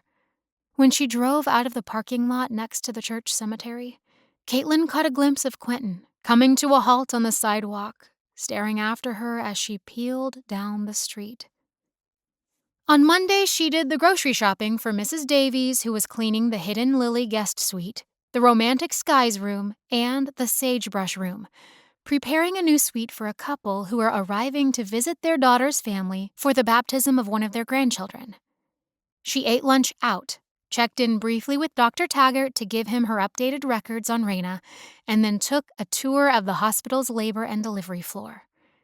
Very tiny, but adequate when there were fewer than 50 babies born every year. At 3 o'clock, Rayna called her cell. Where are you? I haven't seen you all day. On my way home, Caitlin said, forcing her voice to sound chirpy. You sound strange, Rayna said suspiciously. Just ate a Snickers and I'm hyped up on sugar. Caitlin's chirp got louder. Hey, if I can't have candy, then neither can you. Sorry, I lied. I actually just ate the most healthy spinach smoothie. Wow, all those carrots and beets were incredible. Don't bring me one, Rayna warned. Not to worry, I bought the last one. On my way home now. So, she said, trying to sound innocent, is the house quiet? Is that why you're calling? Mrs. Davies left hours ago, and Quentin just took off the rest of the afternoon. He had to make a run for supplies. He's installing the baseboard and crown molding in the new master suite the rest of the week. Caitlin's smile grew. She'd managed to outlast him. "See you soon," she told Rayna. On Tuesday and Wednesday, she stayed upstairs to help finish the deep cleaning, only sneaking into the kitchen to snag food when Quentin and his guys left for lunch. The rest of the kitchen chores and breakfast prep she accomplished after dinner. On Thursday, she was up and showered early, gathering her medical things for the weekly physical with Rayna. The house was so quiet when she headed down the hall parallel to the kitchen that she gasped when she bumped smack into the man, as if Quentin had materialized out of thin air. "Hey, you're still alive," he said, his voice low and quiet. Why wouldn't I be?" she answered with a gulp. "I figured you were either a ghost or had left town without telling anyone. Since Rayna hadn't hired a new midwife, I decided it must be the first scenario." "Very funny," Caitlin said. Inwardly, she was pleased he'd noticed. "Well, see you around," she said flippantly. He reached a hand across the hallway to stop her. "See you around? We're both working in the same house all day long every day. Strange that I haven't seen you in almost a week." "Has it been a week? I hadn't noticed." There was her silly chirpy voice again. Why did she do that when she was trying to hide something? Or flat out lying? "Now I can tell you the same thing. Very funny." Then Quentin touched his hand to hers, sliding his palm along the inside of her wrist. A sizzling sensation ran up and down her skin, despite the fact that he quickly dropped his hand again, as if he were afraid of startling her. Even so, Caitlin melted at the feel of his skin. "You okay, just Caitlin?" he said in a husky voice. The light in the hallway was shadowy. The afternoon was growing later, and she hadn't turned on any overhead lights yet. "I'm perfectly well, thank you very much. Now, if you'll excuse me, I have work to do." She'd only taken 2 steps toward the foyer when he grabbed her hand and spun her around. "What are you doing?" she asked, biting at her lip. He stared into her face. "You're avoiding me, and I want to know why. I must have done something, but I can't figure out what." Caitlin lifted her shoulders, avoiding his eyes. "We hardly know each other. How could you have possibly done something?" "That's not true," he said with a frown. "You've been here almost a month, and we see each other every day. What happened last Friday night? I know something did because that's the last time we actually spoke. At the sledding party. And I swear you purposely left church early, ignoring me when I called out to you." "Nothing happened," she said, her voice turning faint while her eyes darted from his neck, down his shoulders, and then his torso. He smelled like musk and wood shavings. She teetered on her feet. Quentin made a noise that sounded close to a laugh. "You are such a liar. It's written all over your face." He came closer, and Caitlin could feel his breath against her cheek. She teetered again, trying not to lose her balance, and scrunched up her eyes so they didn't make eye contact. "We had fun sledding. And then you and I had a really nice sleigh ride. It was cozy. I had a great time. Then I kissed you, and you ran away. I tried to find you to walk you to your car, but there was no Caitlin anywhere. I had to go home. Rayna needed me." "Nuh-uh." He shook his head, staring at her until his sheer will made Caitlin finally lift her head to look at him straight on. "Wade was home last weekend. Try again." "Maybe this just isn't right. We're too different." "I disagree completely. Tell me what's going on inside of your head. That kiss, Caitlin? It was something else. At least I felt it, and I thought you did too. Okay, I'll tell you, she finally said, giving in even though her voice shook. I'm not in the habit of hanging around a man who kisses me and then runs off with another woman. Are you satisfied now? His frown deepened. What are you talking about? There's no other woman. That girl? The one who... Caitlin stopped, suddenly angry. Why am I having to explain it to you? This is insane. I did this with my fiancé only a month ago. I can't go there again, especially with someone I barely know. Quentin wouldn't let her run off. Instead, he took her by the shoulders and looked deep into her eyes. I knew it. I knew you'd been hurt. That explains part of why you're even here in Snow Valley. It all makes sense now. He let out a breath, pulling her close. I don't know where this might go, but I'm going to tell you something that is the God's honest truth. Caitlin Webster, I'm falling for you. Hard. And you'd better get used to the idea because I'm not going anywhere. She took a ragged breath. In a month, I return to San Francisco and my life there. This, whatever this is or isn't, can't go anywhere, so I suggest you just go back to your little teenage girlfriend. He cursed and slammed a hand against the wall. You're mixing me up with someone else. No, I'm not. It happened at the sledding, right in front of me. He frowned, obviously not remembering. I'm confused. This is why you avoided me last Sunday at church? Smart man. Caitlin spun around and ran up the stairs, trying to shake off the mix of hurt and frustration colliding within her. Chapter 15. No sooner had Caitlin made it upstairs to Rayna's bedroom than Quentin was knocking on the door right behind her. Is he following me all the way up here? She said, whirling on her feet. Her voice rose into a squeak. Don't let him in! What is going on? Rayna said, sitting up in bed, a variety of newspapers and clippings scattered about the bedspread. The morning news was blaring on the TV. Who's following you? Quentin Hudson, Caitlin fumed. She was embarrassed now and didn't want to face him. He'd told her he was falling for her. She pressed her fingers against her temples, trying to absorb what was happening. What's going on between you two? Rayna asked, sitting up higher against the headboard. I've been getting funny vibes for a while now, especially since last week. Nothing's going on. Absurdly, Caitlin burst out into a laugh. Her protest was much too vehement. I see that, Rayna said dryly, arching her eyebrows. Or should I say nothing to see here? The latter. I don't care. I think you care very much, actually. You just don't want to admit it. Otherwise, you'd be ignoring the man. I have been ignoring the man. Quentin knocked again, the sound echoing throughout the room. Well, will you please open the door anyway? You can go back to ignoring him later.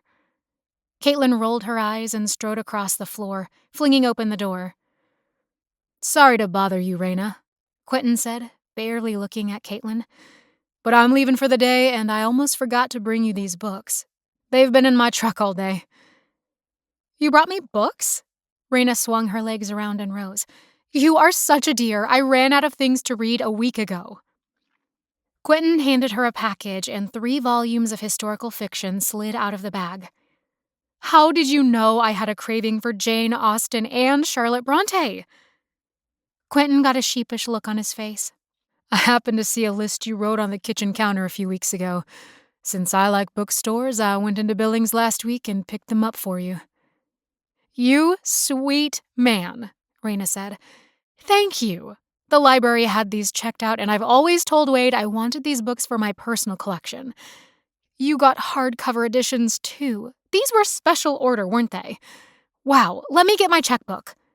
Quentin held up his hands in protest. It's a gift, okay? Enjoy the books. I like bookstore shopping. You always did. Rayna turned to Caitlin. I was friends with Quentin's older brother. We graduated high school together, but I remember how Quentin always had a book in his backpack. He'd hide them from the other guys. His artistic talent and temperament were obvious even then. You were about 13, right? Something like that, Quentin admitted. But shh, I gotta keep up my macho appearance. Your secrets are safe with me, Rayna said conspiratorially. Caitlin blinked her eyes, looking between the two of them.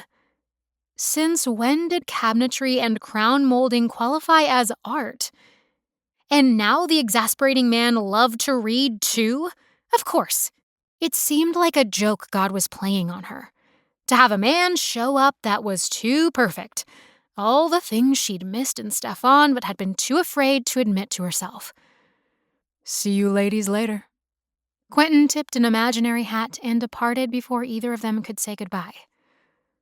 Well, Rayna said, sticking a hand on one hip, that was a little icy and uncomfortable between the two of you. You should see your face, honey. Spill it, Caitlin.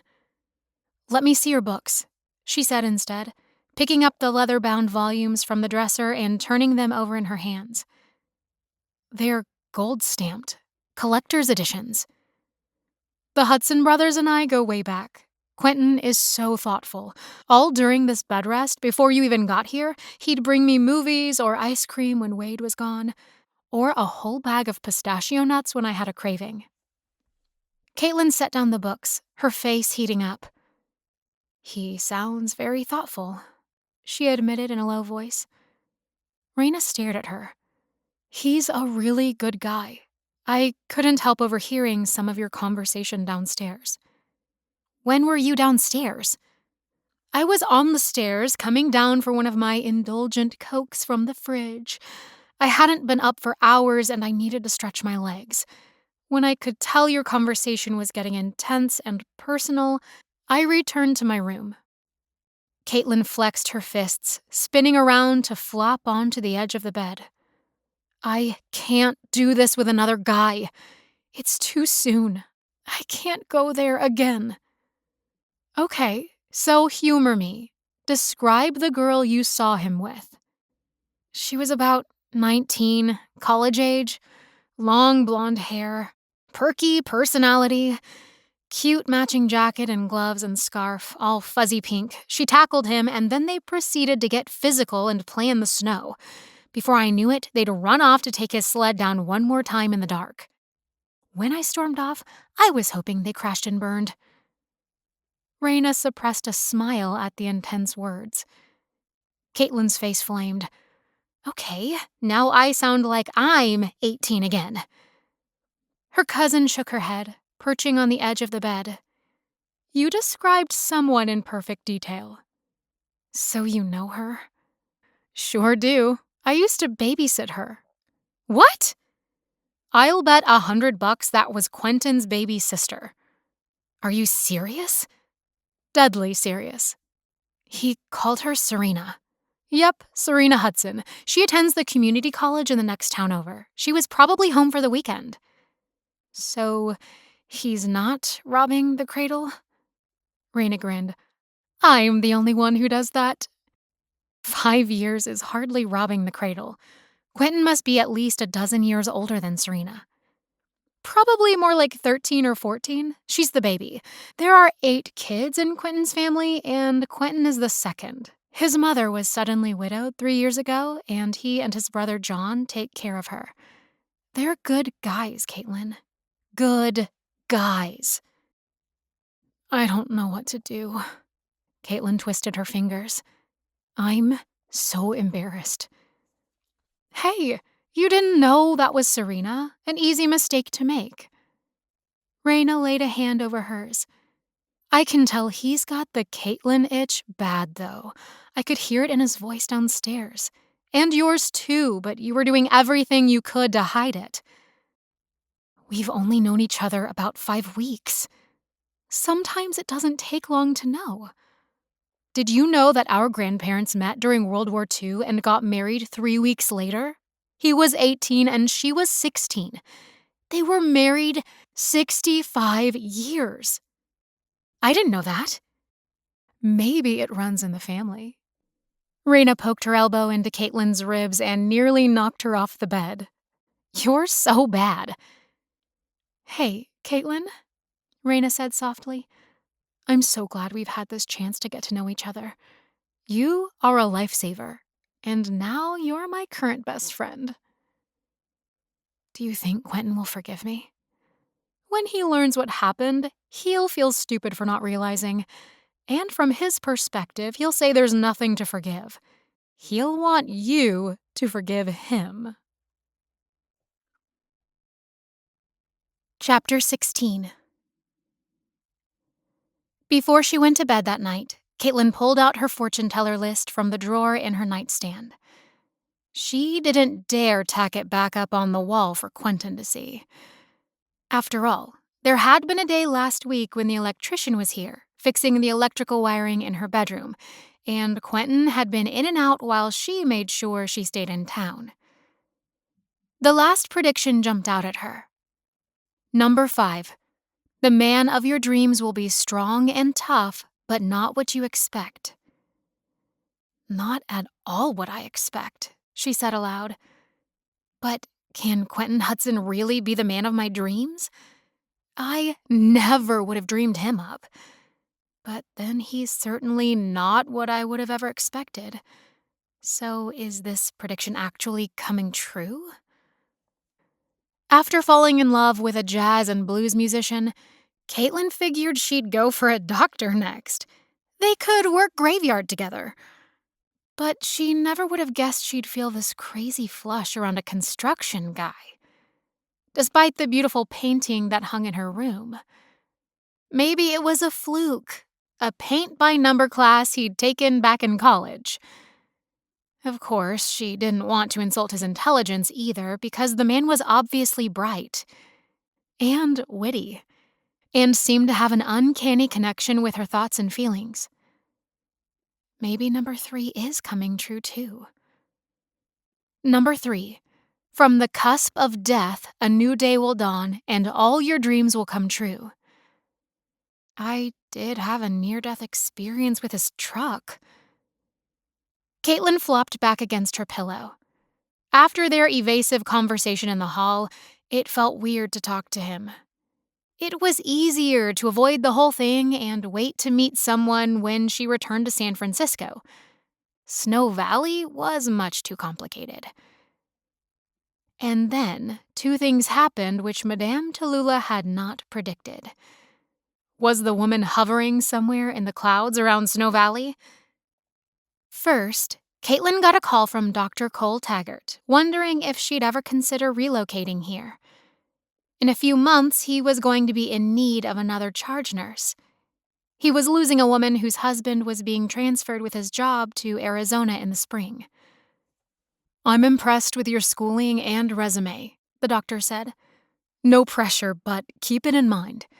Unless someone grew up here or has family in the vicinity, it can be difficult to persuade medical personnel to move here.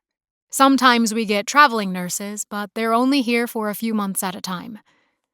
I'll keep it in mind, Caitlin told him, but I can't make any promises. I have a job waiting for me back home, plus an apartment and, people like parents. The doctor laughed. Good enough. I'll see you at Rayna's 38-week checkup here in the office.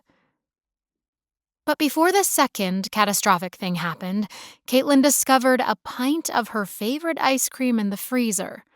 Salted caramel vanilla bean with chunks of fudge and pecans. A note was taped to the lid. Ice cream to be shared with your favorite construction guy, the one that likes to knock holes in walls. Now go to the sugar canister. Amused, Caitlin obeyed. Inside the sugar canister, which had been conveniently emptied, was a single red rose and an invitation to the Valentine's Day dance being held at the high school gym on Saturday. Signed, Quentin Hudson. P.S. I know this is short notice, but I'll take you in your jeans and galoshes if you'll give me the honor of your company. P.P.S. I'm a pretty good dancer, so maybe put on your dancing shoes instead. I feel like I'm in high school, Caitlin said, shaking her head, but smiling nevertheless. He's terribly sweet, Rayna said behind her, coming into the kitchen. Are you guys going? What day is today? February 3rd. The weeks are flying by. I'm pinching myself to think that my baby is going to be here in 4 weeks. If she's on time, Caitlin said. First babies often come late. It might be the Ides of March instead. Don't say that. That's an extra 2 weeks. I feel like a waddling duck. Don't I look extra huge to you? No more than any other woman.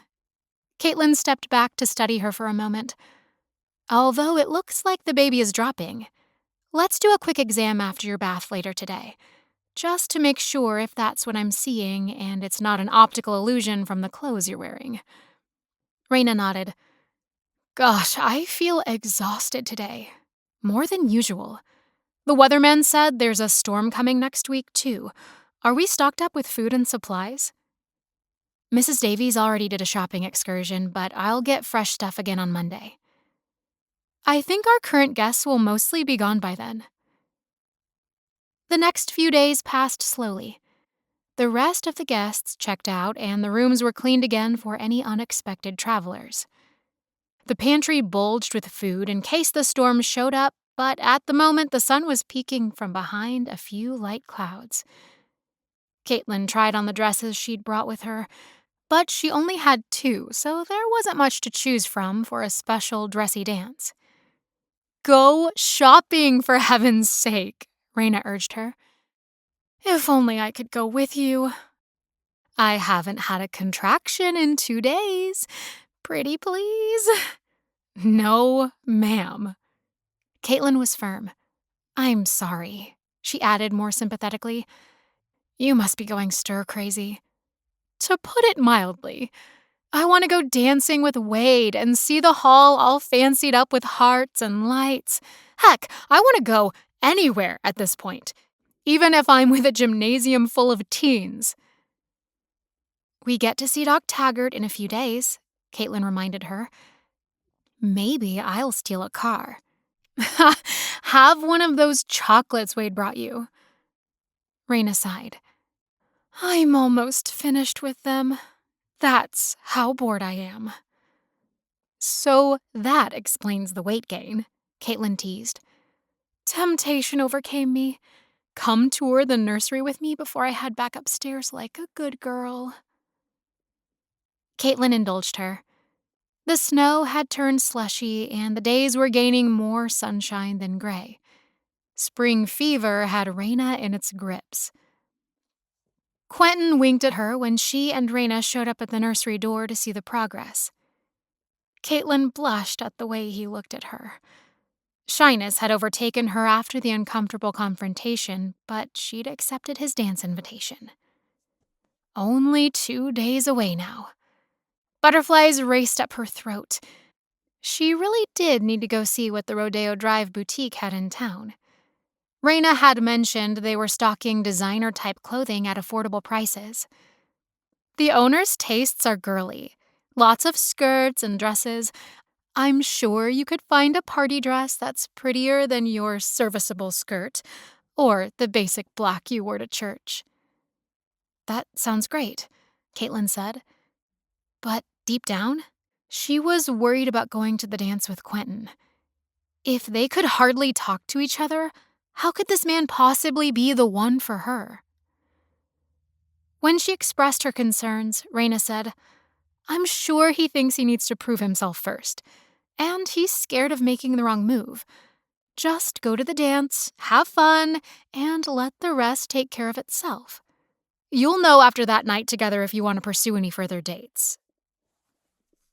After a day of shopping online as well as at the Rodeo Drive boutique, Caitlin found the perfect red dress.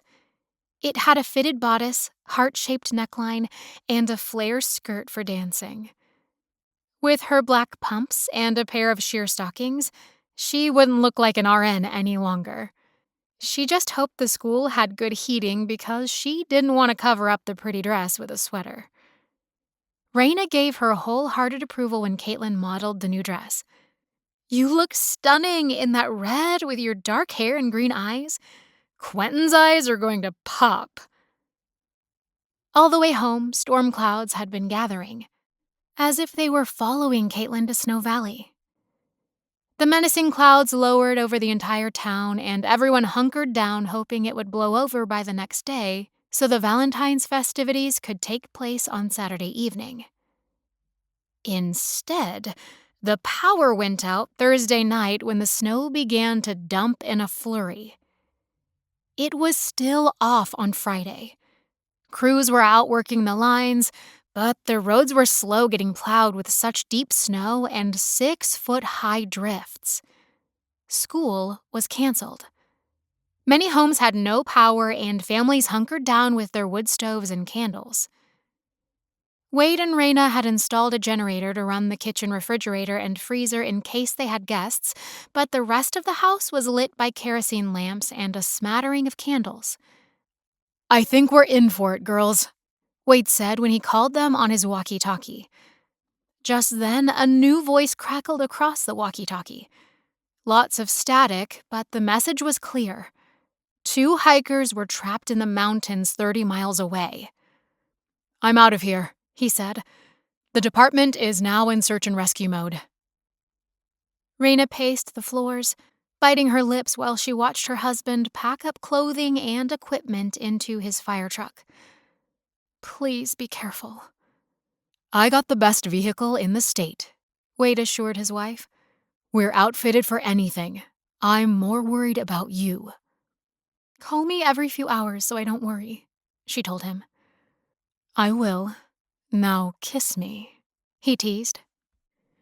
Caitlin turned away as the two embraced and said goodbye.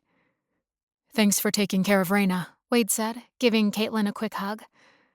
"We're good," she assured him.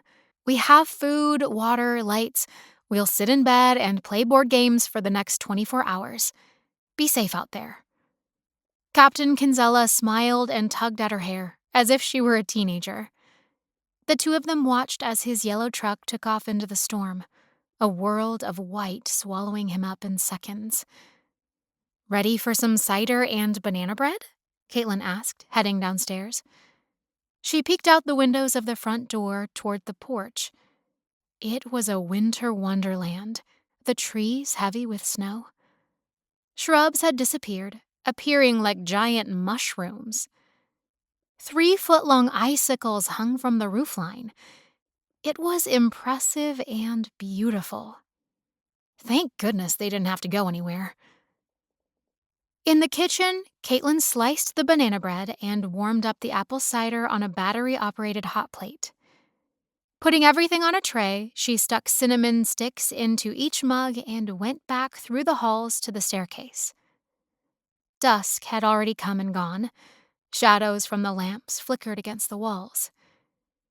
Caitlin was halfway up the stairs when Rayna suddenly screamed. She nearly dropped the tray.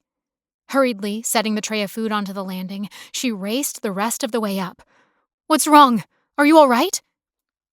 Rayna didn't answer. She stood in the middle of the bedroom floor, panic-stricken. Slowly, she looked down at her feet. A puddle of water seeped into the carpet. "What happened?" Rayna asked, fear on her face.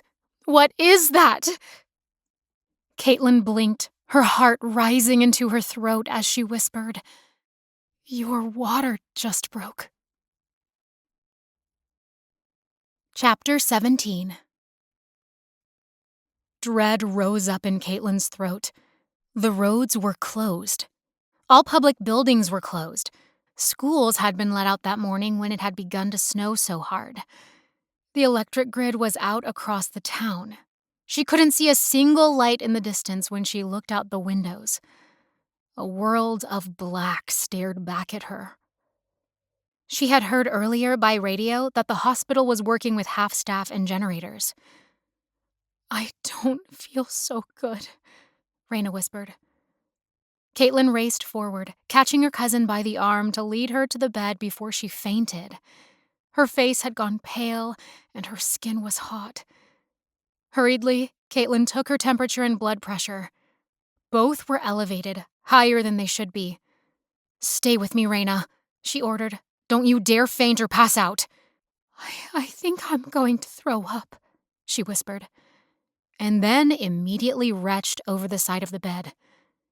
Caitlin lifted Rayna's legs up onto the coverlet and went into action, stripping the damp sheets, getting Rayna into a dry gown and a cold compress on her forehead to bring down the fever.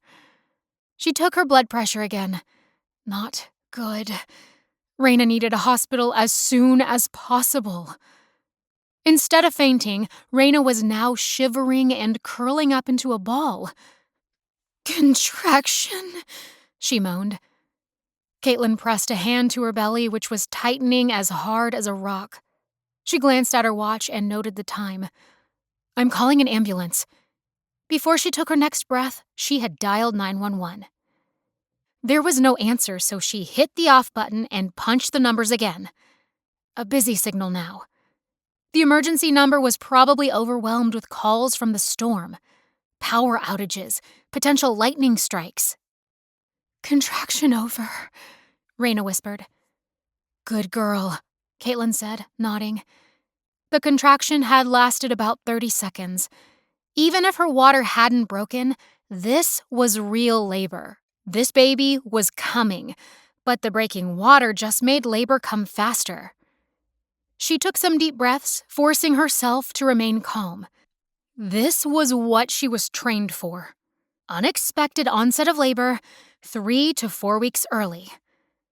Calling again, Caitlin finally got through to an emergency operator.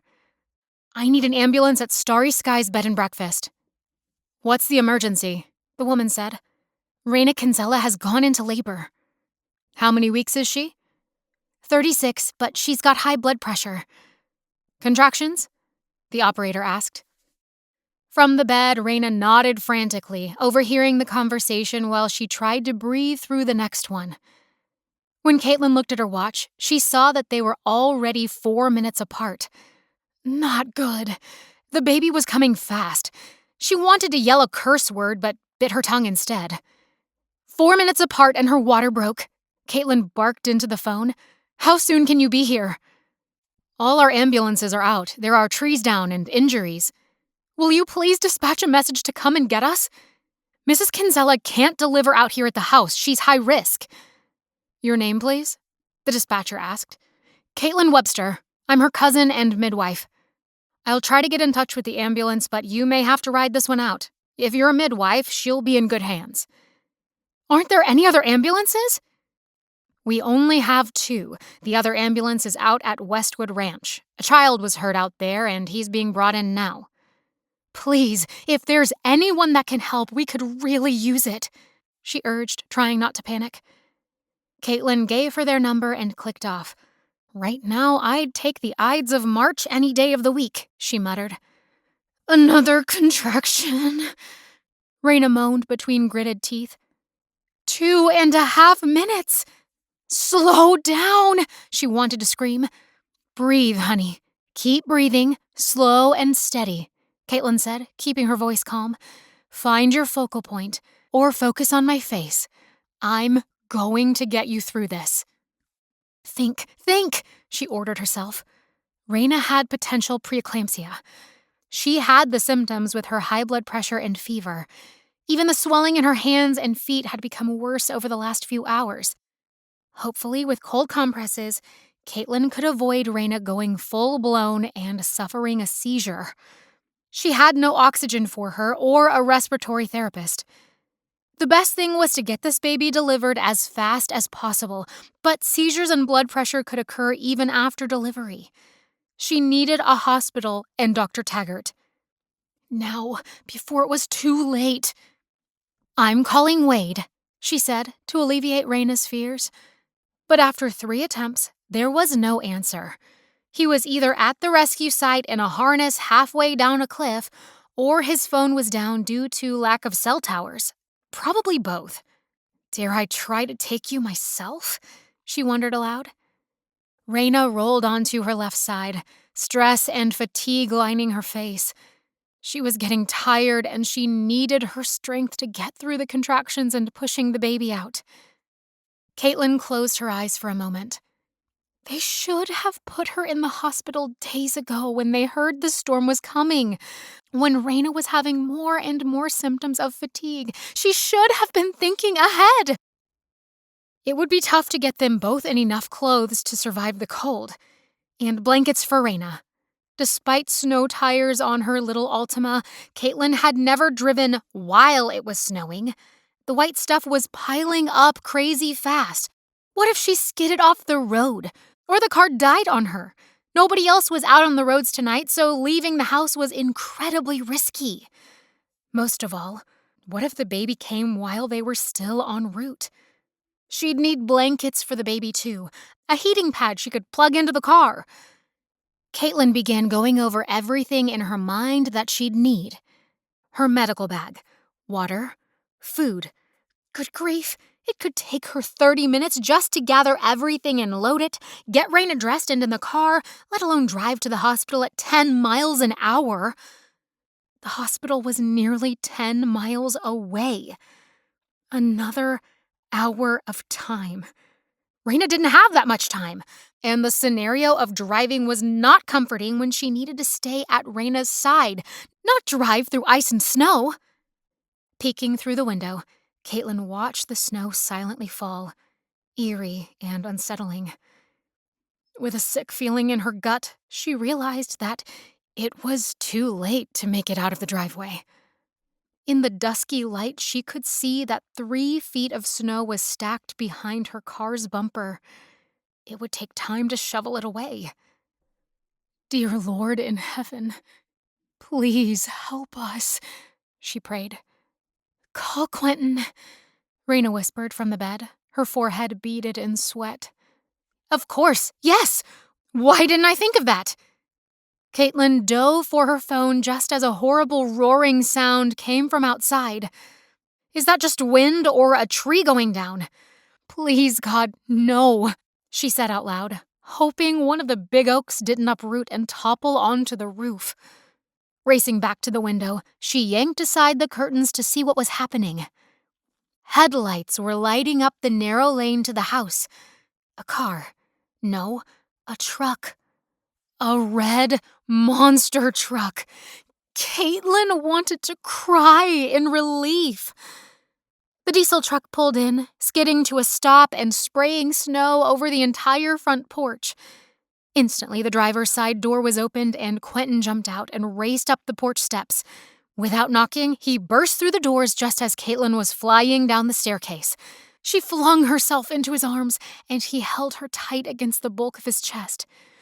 You're here! You're here! She cried in relief. How's Rayna? He immediately asked. Not good. Baby's coming fast, and I'm afraid she might go into full toxemia. That's bad, right? Very, Caitlin said soberly. But how did you know she's in labor and we're stuck here without Wade? The storm got worse than anyone thought it would. The roads are awful, cars abandoned all through town. I've been thinking about you all day, and I knew Wade would have to go out due to the downed lines if nothing else, let alone a search and rescue. I was already loading up my truck when I got a call from Martha, the dispatcher. But why would she call you? Quentin smiled and kissed her lips suddenly, hard and fierce, cradling the back of her head with his big hands. Caitlin wanted to melt into his arms. It was as though all was forgiven. All the anger, the fears, and uncertainty between them melting away too. Don't you know, just Caitlin, he whispered with a smile. Me and my obnoxious red truck are Snow Valley's emergency ambulance. Chapter 18. Caitlin laughed at his description of his truck. You're a miracle then, because I've never been so glad to see anyone in my life. I hope it's for more than just my monster red diesel truck, Quentin teased. I'll love your truck forever. Is that a promise? She reached up on her tiptoes and kissed him, tugging her fists around his coat collar to bring him in close, the warmth of his skin comforting her. Now don't get too carried away, he teased her. We got a baby to deliver. Caitlin nodded. Please check on Rayna while I grab my medical supplies and water from the kitchen. I hate to leave her alone for more than a couple of minutes. Yell down at me if anything changes with her. Get towels and blankets too, Quentin added. I was just going to say that, but how did you know I need those items as well? Hey, I occasionally watch doctor shows on TV. Oh, and cookies. She snorted. Cookies? In case Rayna gets hungry. Quentin grinned at her. All of a sudden, the strangest feeling came over Caitlin. A swell of love filled her chest as she looked at this incredible, selfless man. With a sense of humor, no less. She couldn't imagine Stefan during a crisis. He'd probably be uselessly wringing his hands and moaning. The urgency of their situation crashed over her full force. Hurry! She yelled to Quentin, running down the dark hallway into her room to grab her coat, hat, gloves, and medical bag. In the kitchen, she found a cardboard box and threw in bottled water, sterile hand wipes, and a stack of towels. 3 thick blankets went on top. Caitlin left it all at the front door and raced back upstairs. She found Quentin sitting on the bed, holding Rayna's hand and breathing with her through another contraction. Just having him here, his presence, was so comforting. He was strong and solid and so perfect in an emergency. How far apart? She asked Rayna, getting her into warmer clothes. Still 2 to 3 minutes, no longer. Rayna's arm suddenly went limp and she closed her eyes. Is she okay? Caitlin said, alarmed. Just exhausted, Quentin said. As soon as you get her in some warmer clothes, I'll carry her to the truck. All the supplies are by the front door. I'll take them out now and come back for you in 1 minute. I don't want you to have to wait in the truck any longer than necessary. Hurriedly, Caitlin helped Rayna pull a heavy sweater over her head and then double-layered her socks.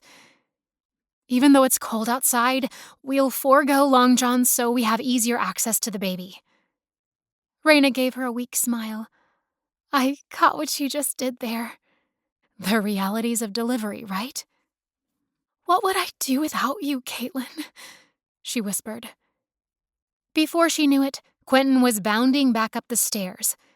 The man was so strong. He lifted Rayna into his arms as though she weighed no more than a feather and carried her all the way out to the truck while Caitlin ran after them. With slow, painful movements, Caitlin helped Rayna crawl onto the long single bench behind the front seat, and Caitlin covered her in blankets, sitting beside her, crouched on the floor of the vehicle to hold her hand and breathe with her. The truck was toasty warm because Quentin had never turned off the ignition. Now, they roared back down the driveway, and within moments they were flying toward Main Street. If any vehicle could drive these roads, it was his truck with the dually tires and 4-wheel drive. Caitlin smoothed Rayna's hair off her face. She was sweating, but also shaking with chills. A contraction came on, and Rayna gripped her hand like a vice. I don't want to scream in front of Quentin, she said with a tiny laugh when it subsided. She bit her lip, and it was bleeding a little. Caitlin dabbed at it with one of the moist wipes. Scream all you want, Caitlin told her. I'm sure he's used to it.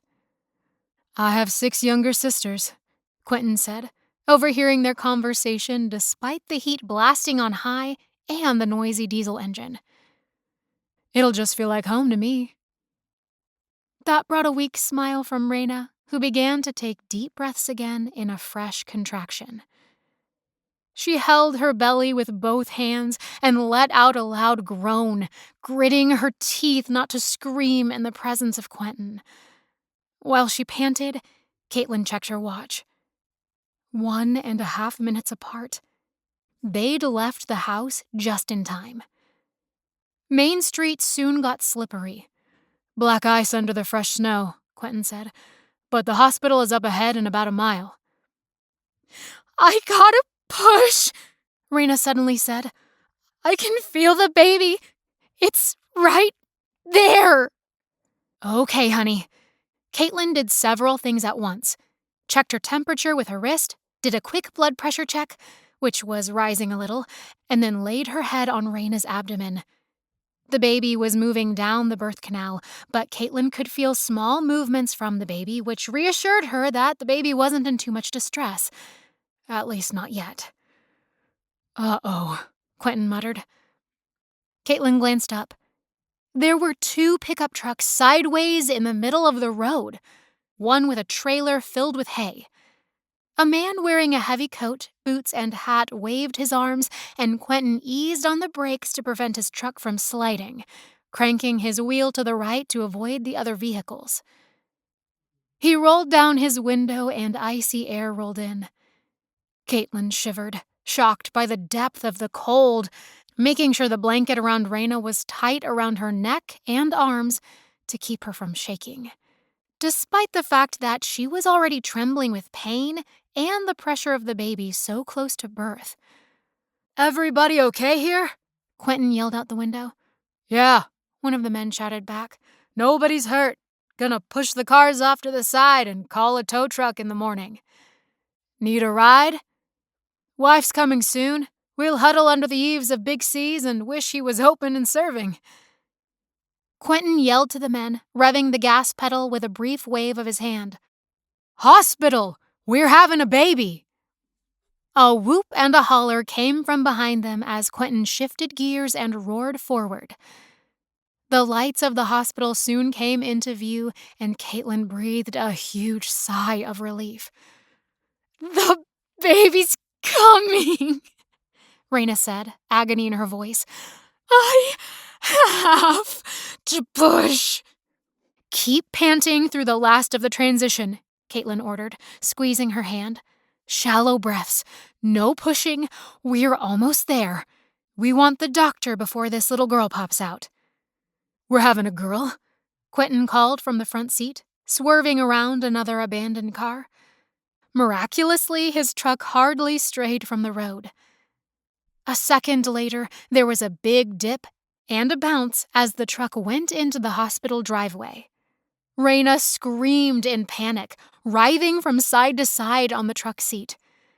We're at the emergency entrance, honey, Caitlin said, wiping a towel across Rayna's sweating face.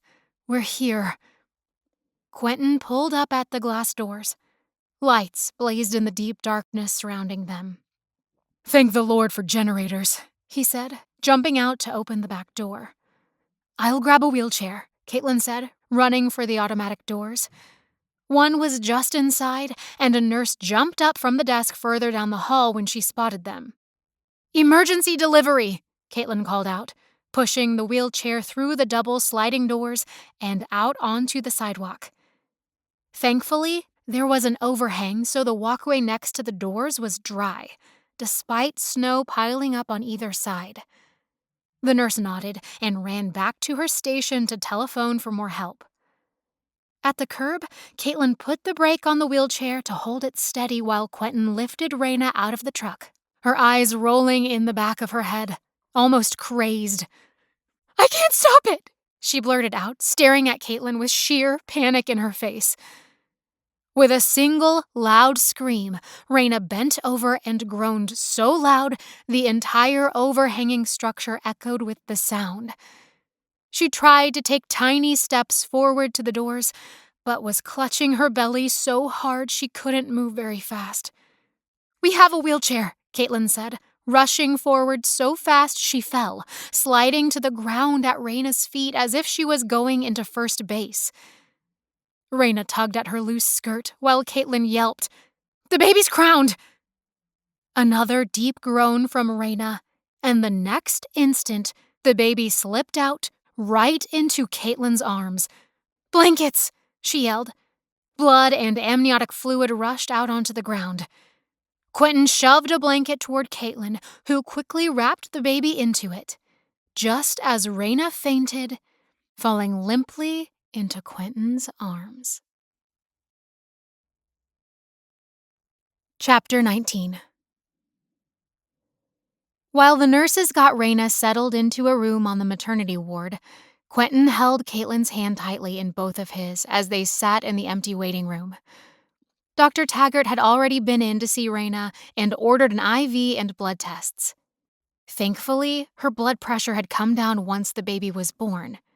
She'd fainted from exhaustion and an iron deficiency. Nervously, Caitlin tapped her foot up and down. Quentin reached out and touched her knee.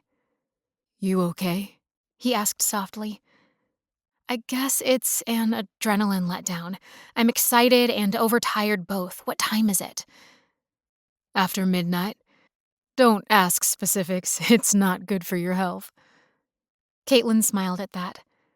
I should know the time since my phone's been glued to my ear for the last 2 hours. I've left 5 voicemails for Wade. I just hope he gets them soon. He will. He'll be here as soon as he can. I know that much about the man. I'm sure he'll be frantic. And just so you know, Quentin added with a grin, if you feel like fainting, my arms are waiting. I just may take you up on that, Mr. Hudson, Caitlin flirted. She gazed at him, thinking about how astonishing he was. He'd shown up at the Starry Skies, knowing they might be in trouble with Wade gone, and hadn't batted an eye when Rayna spilled a baby in all of its glory right in front of him. I know one event where you can't avoid my waiting arms, he said with a sly look. And what's that? The Valentine's dance tomorrow night. That's tomorrow? Caitlin said faintly. I think I'm losing my days now. Actually, it's today since we're closing in on 1 a.m., but I'm trying not to count the hours. Caitlin reached out and took his hand again. He was so sweet once she got past the monster truck. The thought made her smile. What are you grinning about? You look like the cat that swallowed the mouse. She shook her head. Nothing. Nice things. You. Quentin reached out and brushed his warm hand against her cheek. Is it against the law to kiss you here? There's nobody around. Yes, it is, Caitlin teased.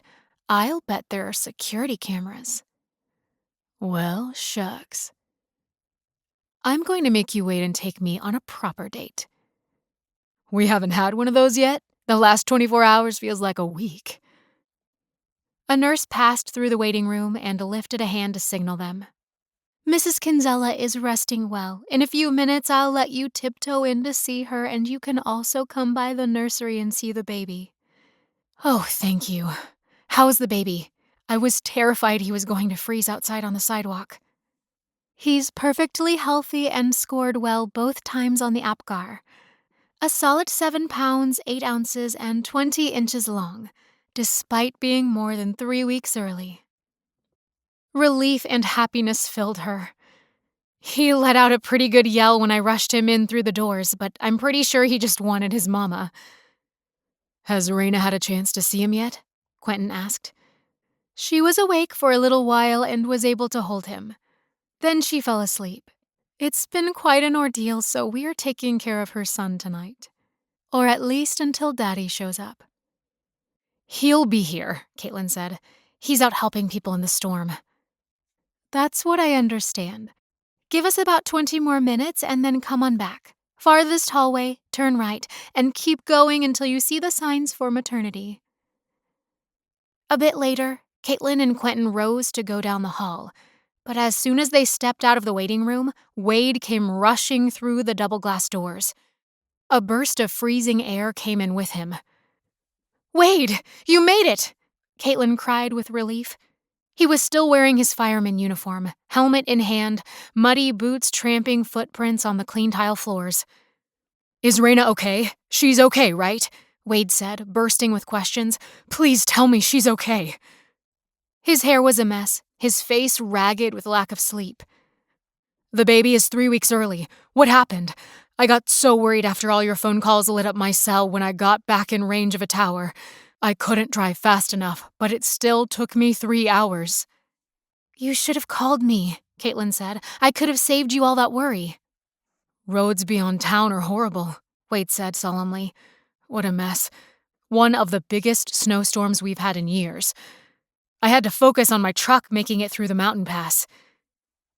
"Rayna's doing well," Quentin said to reassure him.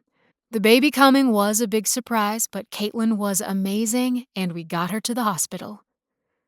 "I have a feeling there's more to the story," Wade said, his eyes going back and forth between their faces. "Let Rayna tell you when she feels up to it. We're all just inordinately relieved." Impulsively, Wade reached out and bear-hugged Caitlin. "Thank you for saving her life. Thank you for helping bring our child into the world.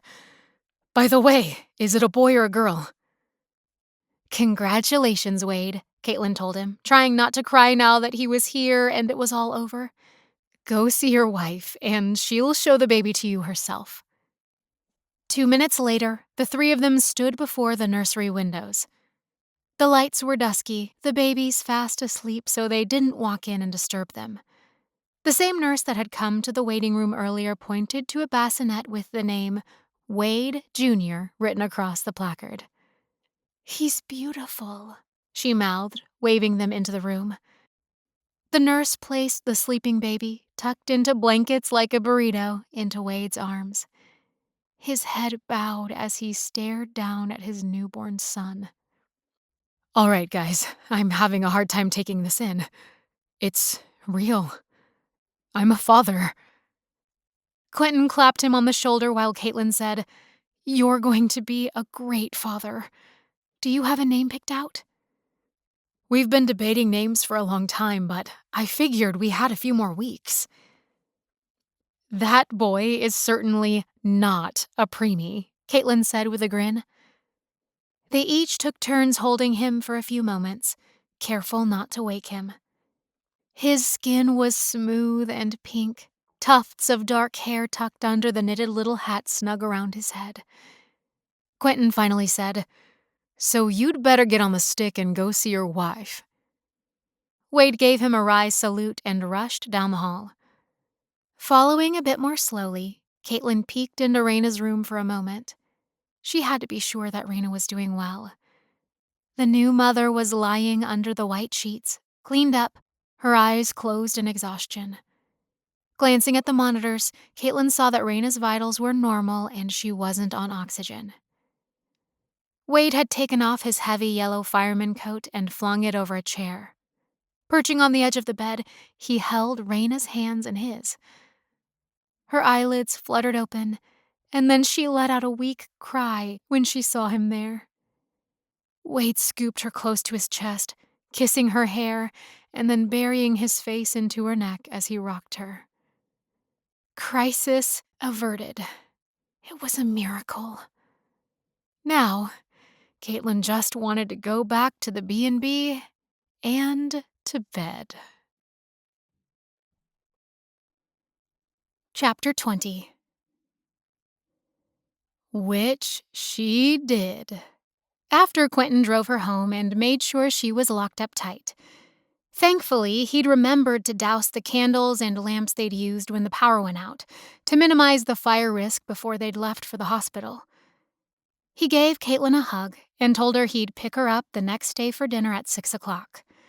Since Snow Valley wasn't going to have power again till Sunday, he was going to drive her to the next town for a nice dinner before the dance, warning her that they were now going as official chaperones, which made her laugh. Using a flashlight to dress in the cold house, Caitlin bundled into flannel pajamas and a knit hat, piling extra blankets on the bed to sleep. By the time she fell asleep, it was after 2 a.m., and nearly noon the next day when she awoke. She spent the afternoon enjoying a steaming hot soak in the tub and getting ready for her evening with Quentin. She'd never been so grateful they didn't have guests this weekend. Just before Quentin picked her up, Caitlin glanced at her fortune-teller predictions. But his honk in the driveway made her jump up before she could read them over. Grabbing her purse and coat, she stuffed the sheet of paper into a side pocket and ran for the door. When she opened it, there he was, devastatingly handsome in a suit and blue tie, which matched those amazing eyes. Are you ready to kick up your heels, Just Caitlin? Good evening, Mr. Hudson. I guess we'll see who can outlast whom on the dance floor. And after enjoying a delicious steak dinner, they did just that. The high school had managed to get a couple of generators hooked up, and the place was decorated to the hilt. It was also warm, with extra heaters going on either end of the gymnasium. Janet Hamilton from the local flower shop had done a bang-up business, decorating all afternoon with red roses and daisies. Baskets of hearts sat on each table and heart-shaped candy in bowls. The dance committee also lit lamps and electric candles for ambiance, a nod to the snowstorm of the year. It was romantic, and everyone was in a happy mood to get out of their houses and compare horror stories about the storm. The DJ, a young man named Sam Mason, whom Caitlin learned was the son of the local dentist, Dr. Mason, played a mix of ballads and waltzes. "He's good," Caitlin said. "The sound system sounds just like a live band." "You should know," Quentin said with a devious grin. She glanced up at him, arching an eyebrow while she hoped he'd just been teasing her. "I caught what you did there," she said, knowing he was referring to Stefan and his Painted City Band. Quentin gave her a soft smile. "As long as you keep your sense of humor, you're going to be okay, Just Caitlin." Her heart fluttered when he gripped her hand in his big warm one and kissed the back of her fingers. "And now, may I have this dance? And every dance on your program card tonight?" "Why, Mr. Hudson, you'll make a girl blush at all this attention." Before Caitlin could catch her breath, Quentin had pulled her close for the foxtrot. "Or do you call this a two-step in Montana country?" she whispered in his ear. His palm lay against the small of her back, warm and possessive, and very sexy. "We fit perfectly," he said, his face pressed against her cheek, his musky cologne practically making her swoon. They danced just about every single tune until the DJ took a break and they headed to a table to retrieve refreshments. It was nice to recognize faces, even if everyone was dressed up with their hair done after shedding their normal attire of coats and boots. A far cry from sledding in Eskimo outfits. During the break, Sam tapped the microphone and spoke into it. "Good evening, folks. It's time to announce the winners of the Doves contest. 3 people will go home with a $100 shopping spree and a month's worth of chocolate. Hold on to your cowboy hats, folks. Here are the winners." "Did you enter?" Quentin asked, tucking her hand in his as they stood together in the crowd. "I did a few weeks ago," Caitlin said, suddenly remembering that she had, in fact, filled out the entry form the last day she had shopped at the store. "Drum roll, please," Sam called into the microphone, just as he hit a button on his synthesizer that started up the sound of a drummer spinning out a roll to mark the moment. "And the first winner is..." He named off the first winner, and then the second. Names Caitlin didn't recognize. At least, not yet, she thought suddenly. "Our third and final winner of the Valentine's gift card for a shopping spree and a huge basket of chocolate is..." Sam paused for effect, lifting the card higher to catch the spotlight on the name written there. "Caitlin Webster! Congratulations, Caitlin, our new resident midwife and savior of Wade Kinsella Jr.!" The room burst into applause as well as laughter. Caitlin felt her face turn red. Quentin started laughing. "You won! Go get your prize." He gave her a small push forward, and Caitlin found herself inside the spotlight circle as she walked up to the stage. Sam handed her an envelope with the gift card and then leaned into the microphone again. He waggled his eyebrows. Guess you gotta stick around Snow Valley longer to buy groceries at Dove's.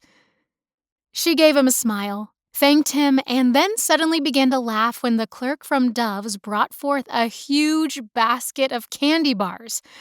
Her favorite, Snickers, in large and mini sizes. "Sorry they're all the same kind," Sheila told her, hefting the basket into Caitlin's arms. "They were having a special sale, so I stocked up for the contest." "They're perfect," Caitlin told her, giving her a quick hug. For the last hour of the dance, she was passing out Snickers bars to anyone who wanted one. "Better hide some in your purse before they're all gone," Quentin advised. "Good thinking. They'll be my late-night snacks when the baby wakes up." Surreptitiously, Caitlin poured a handful of the candy bars into her handbag, which crinkled the paper she'd stuck in there earlier. She pulled out the list of fortunes to refold it and tuck it into a side pocket, but curiosity got to her, so she took a quick peek at the last couple of predictions. Number 4. An unexpected fortune will come your way. Number 5. The man of your dreams will be strong and tough, but not what you expect. Numbers 1 and 2 had been crossed out already, of course. After nearly being run over by Quentin's monster truck and almost losing Rayna the night of the storm, number 3 could now be crossed off too. Number 3. From the cusp of death, a new day will dawn, and all your dreams will come true. Not her own death, but the possibility of losing Rayna tonight, including navigating the treacherous roads, had come much too close. But now there was a new baby and certainly a new dawn with Quentin Hudson. Were dreams coming true? Caitlin sucked in a breath. Number 4, too, she whispered when the music started up again. An unexpected fortune. No, it wasn't $1 million, but it still qualified. And so much chocolate she'd make herself sick. Glancing up at Quentin, who was grinning at her, she found herself grabbing a pen out of her purse and crossing that one off as well. Maybe number 5, too, but there was one last thing she had to confirm. She'd been suspicious about one thing in particular when it came to Quentin Hudson for quite some time, and wanted to make sure her hunch was correct. "Will you dance with me?" he said. "One last time before I take you home?" "If you take me somewhere else first on the way back to the Starry Skies." "That's an offer I can't refuse," he answered, his smile growing when his arm went around her waist for a waltz. After the dance concluded and they were walking back to his truck, Caitlin asked, "Can we stop at the city park for a few minutes before we head back to the B&B?" "Are you telling me that the town park is your secret destination?" Quentin asked with a laugh. She nodded, her teeth chattering.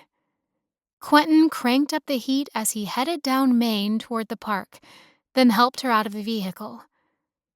"Okay, where to, my lady?"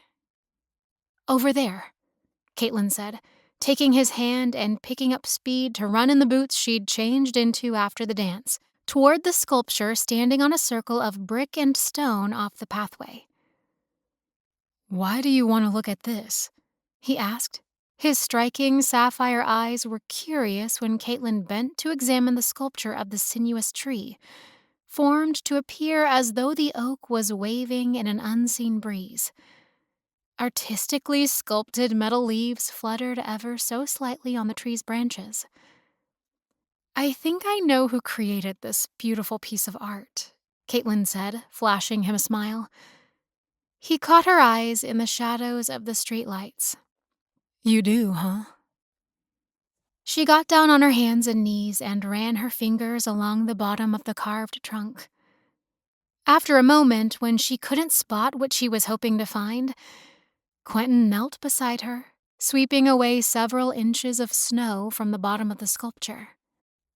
"I think you're looking for this, sweetheart."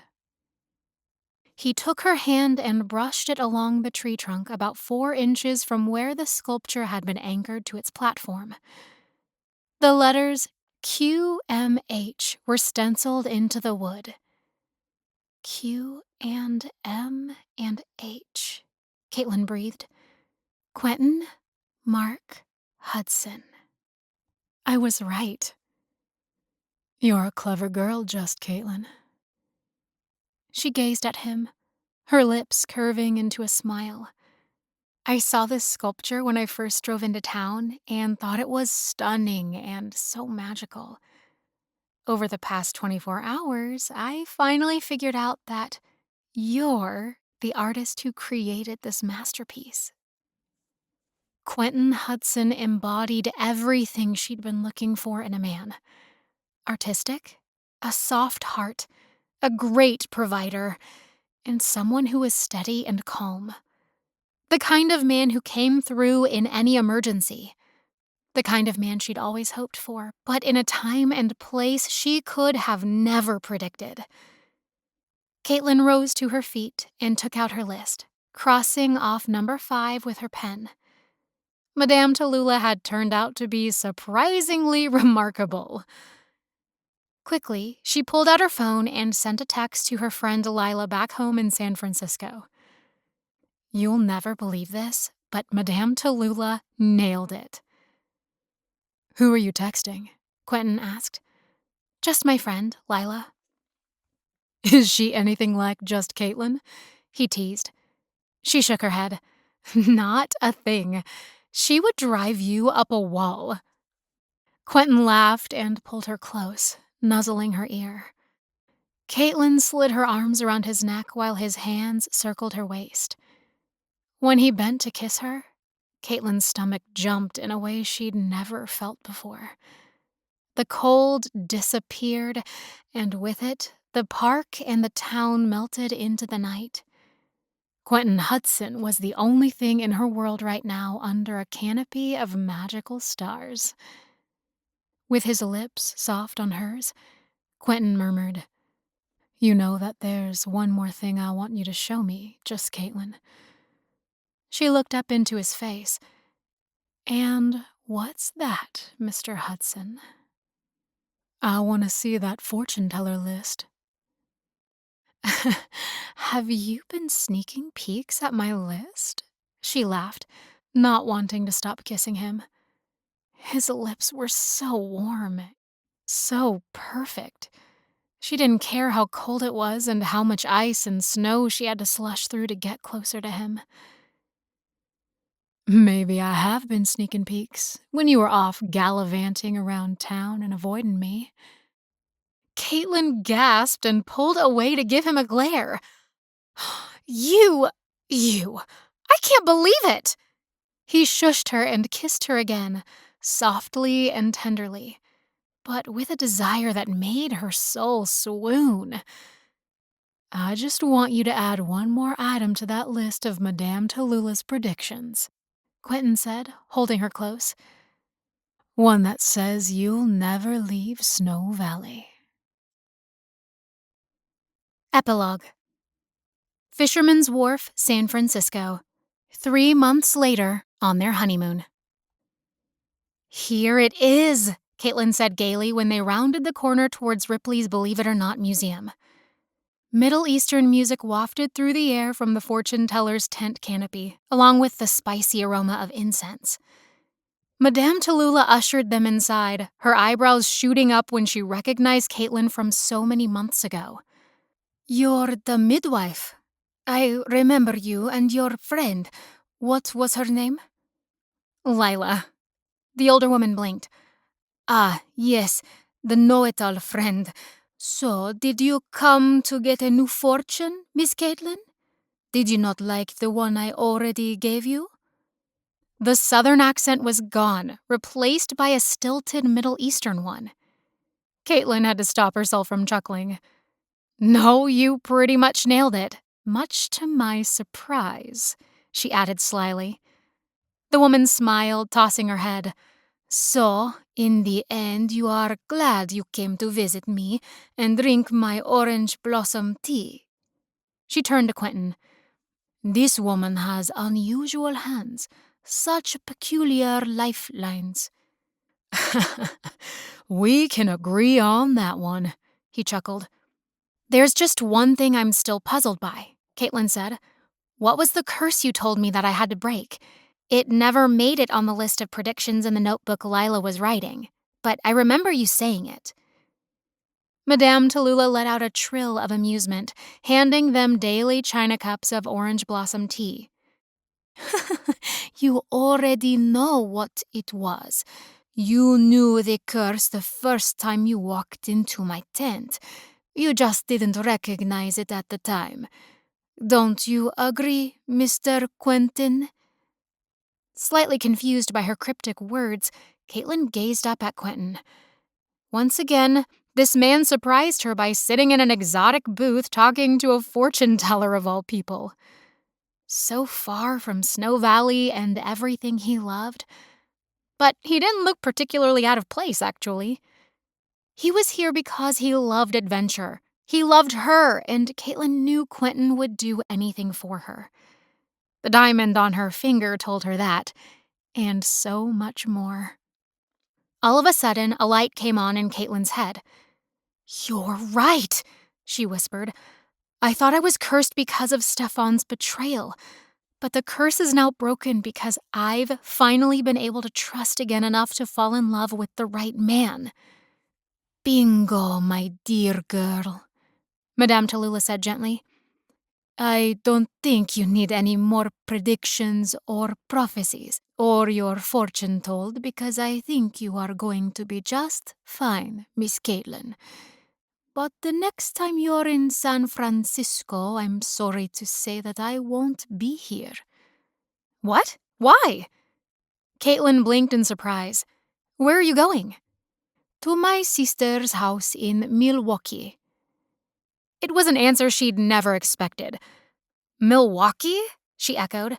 You don't look like you belong in a place like Milwaukee. Maybe bustling New York City or romantic Savannah, but not Wisconsin. The woman flung her exotic scarf around her neck, and the dangly Middle Eastern earrings jangled against her shoulders. There are worse places. I'll be teaching how to do palm readings, cards, and fortunes at a local community college there. Good pay, steady work. Guess it could be worse, Caitlin said, trying not to giggle. This woman was funny and endearing and very sweet. Quentin tugged at her hand, and they rose from the comfy chairs to head for the door. But, the gypsy fortune teller cried out, stopping them, before you two beautiful, happy people go off into the sunset, I leave you with one final prediction. They paused, and Madame Tallulah placed a hand on each of their arms. Tugging them close, she lowered her voice into a mysterious timbre. I prophesy that you will have a long and happy life together, and you will have many children. Caitlin tried to suppress a grin, glancing up at Quentin's amused and happy face. I also predict that your first children will be twins, so start preparing now. You already know how to build a beautiful nursery, Mr. Quentin. Just be sure you purchase 2 cribs and a bunk bed for the future. Caitlin couldn't stop herself from laughing. Twins? That's crazy! But I kind of love the idea, too. She leaned over and kissed the woman on the cheek. Thank you for helping me believe in myself. Wait a minute, Quentin said, holding up a hand and staring into the fortune teller's face. How did you know I recently built a nursery? Did you tell her, Caitlin? Caitlin shook her head. No, this is only the second time I've ever met her in my life. Madame Tallulah's lips curved into a soft, mysterious smile. I can't give away all my secrets now, can I? I like to think that maybe you believe in many things now, more than you expected. You believe in love. You believe in life. And you believe in miracles. the most beautiful blessing of all. Caitlin's breath caught. She whispered, "You're right. You're so right." Giving a little shrug with her shoulders, Madame Tallulah shooed them out the front door draperies. "Au revoir," she called out while the flaps closed together with a snap. But when Caitlin glanced back over her shoulder, she swore she could see the fortune teller peeking through the slit as she and Quentin walked into their future, hands clasped tightly together in the brisk spring breeze. This has been Unbreak My Heart, a Snow Valley small-town romance. Written by Kimberly Montpetit. Narrated by Cassie Rowland. Copyright 2024 by Kimberly Montpetit. Production copyright by Kimberly Montpetit.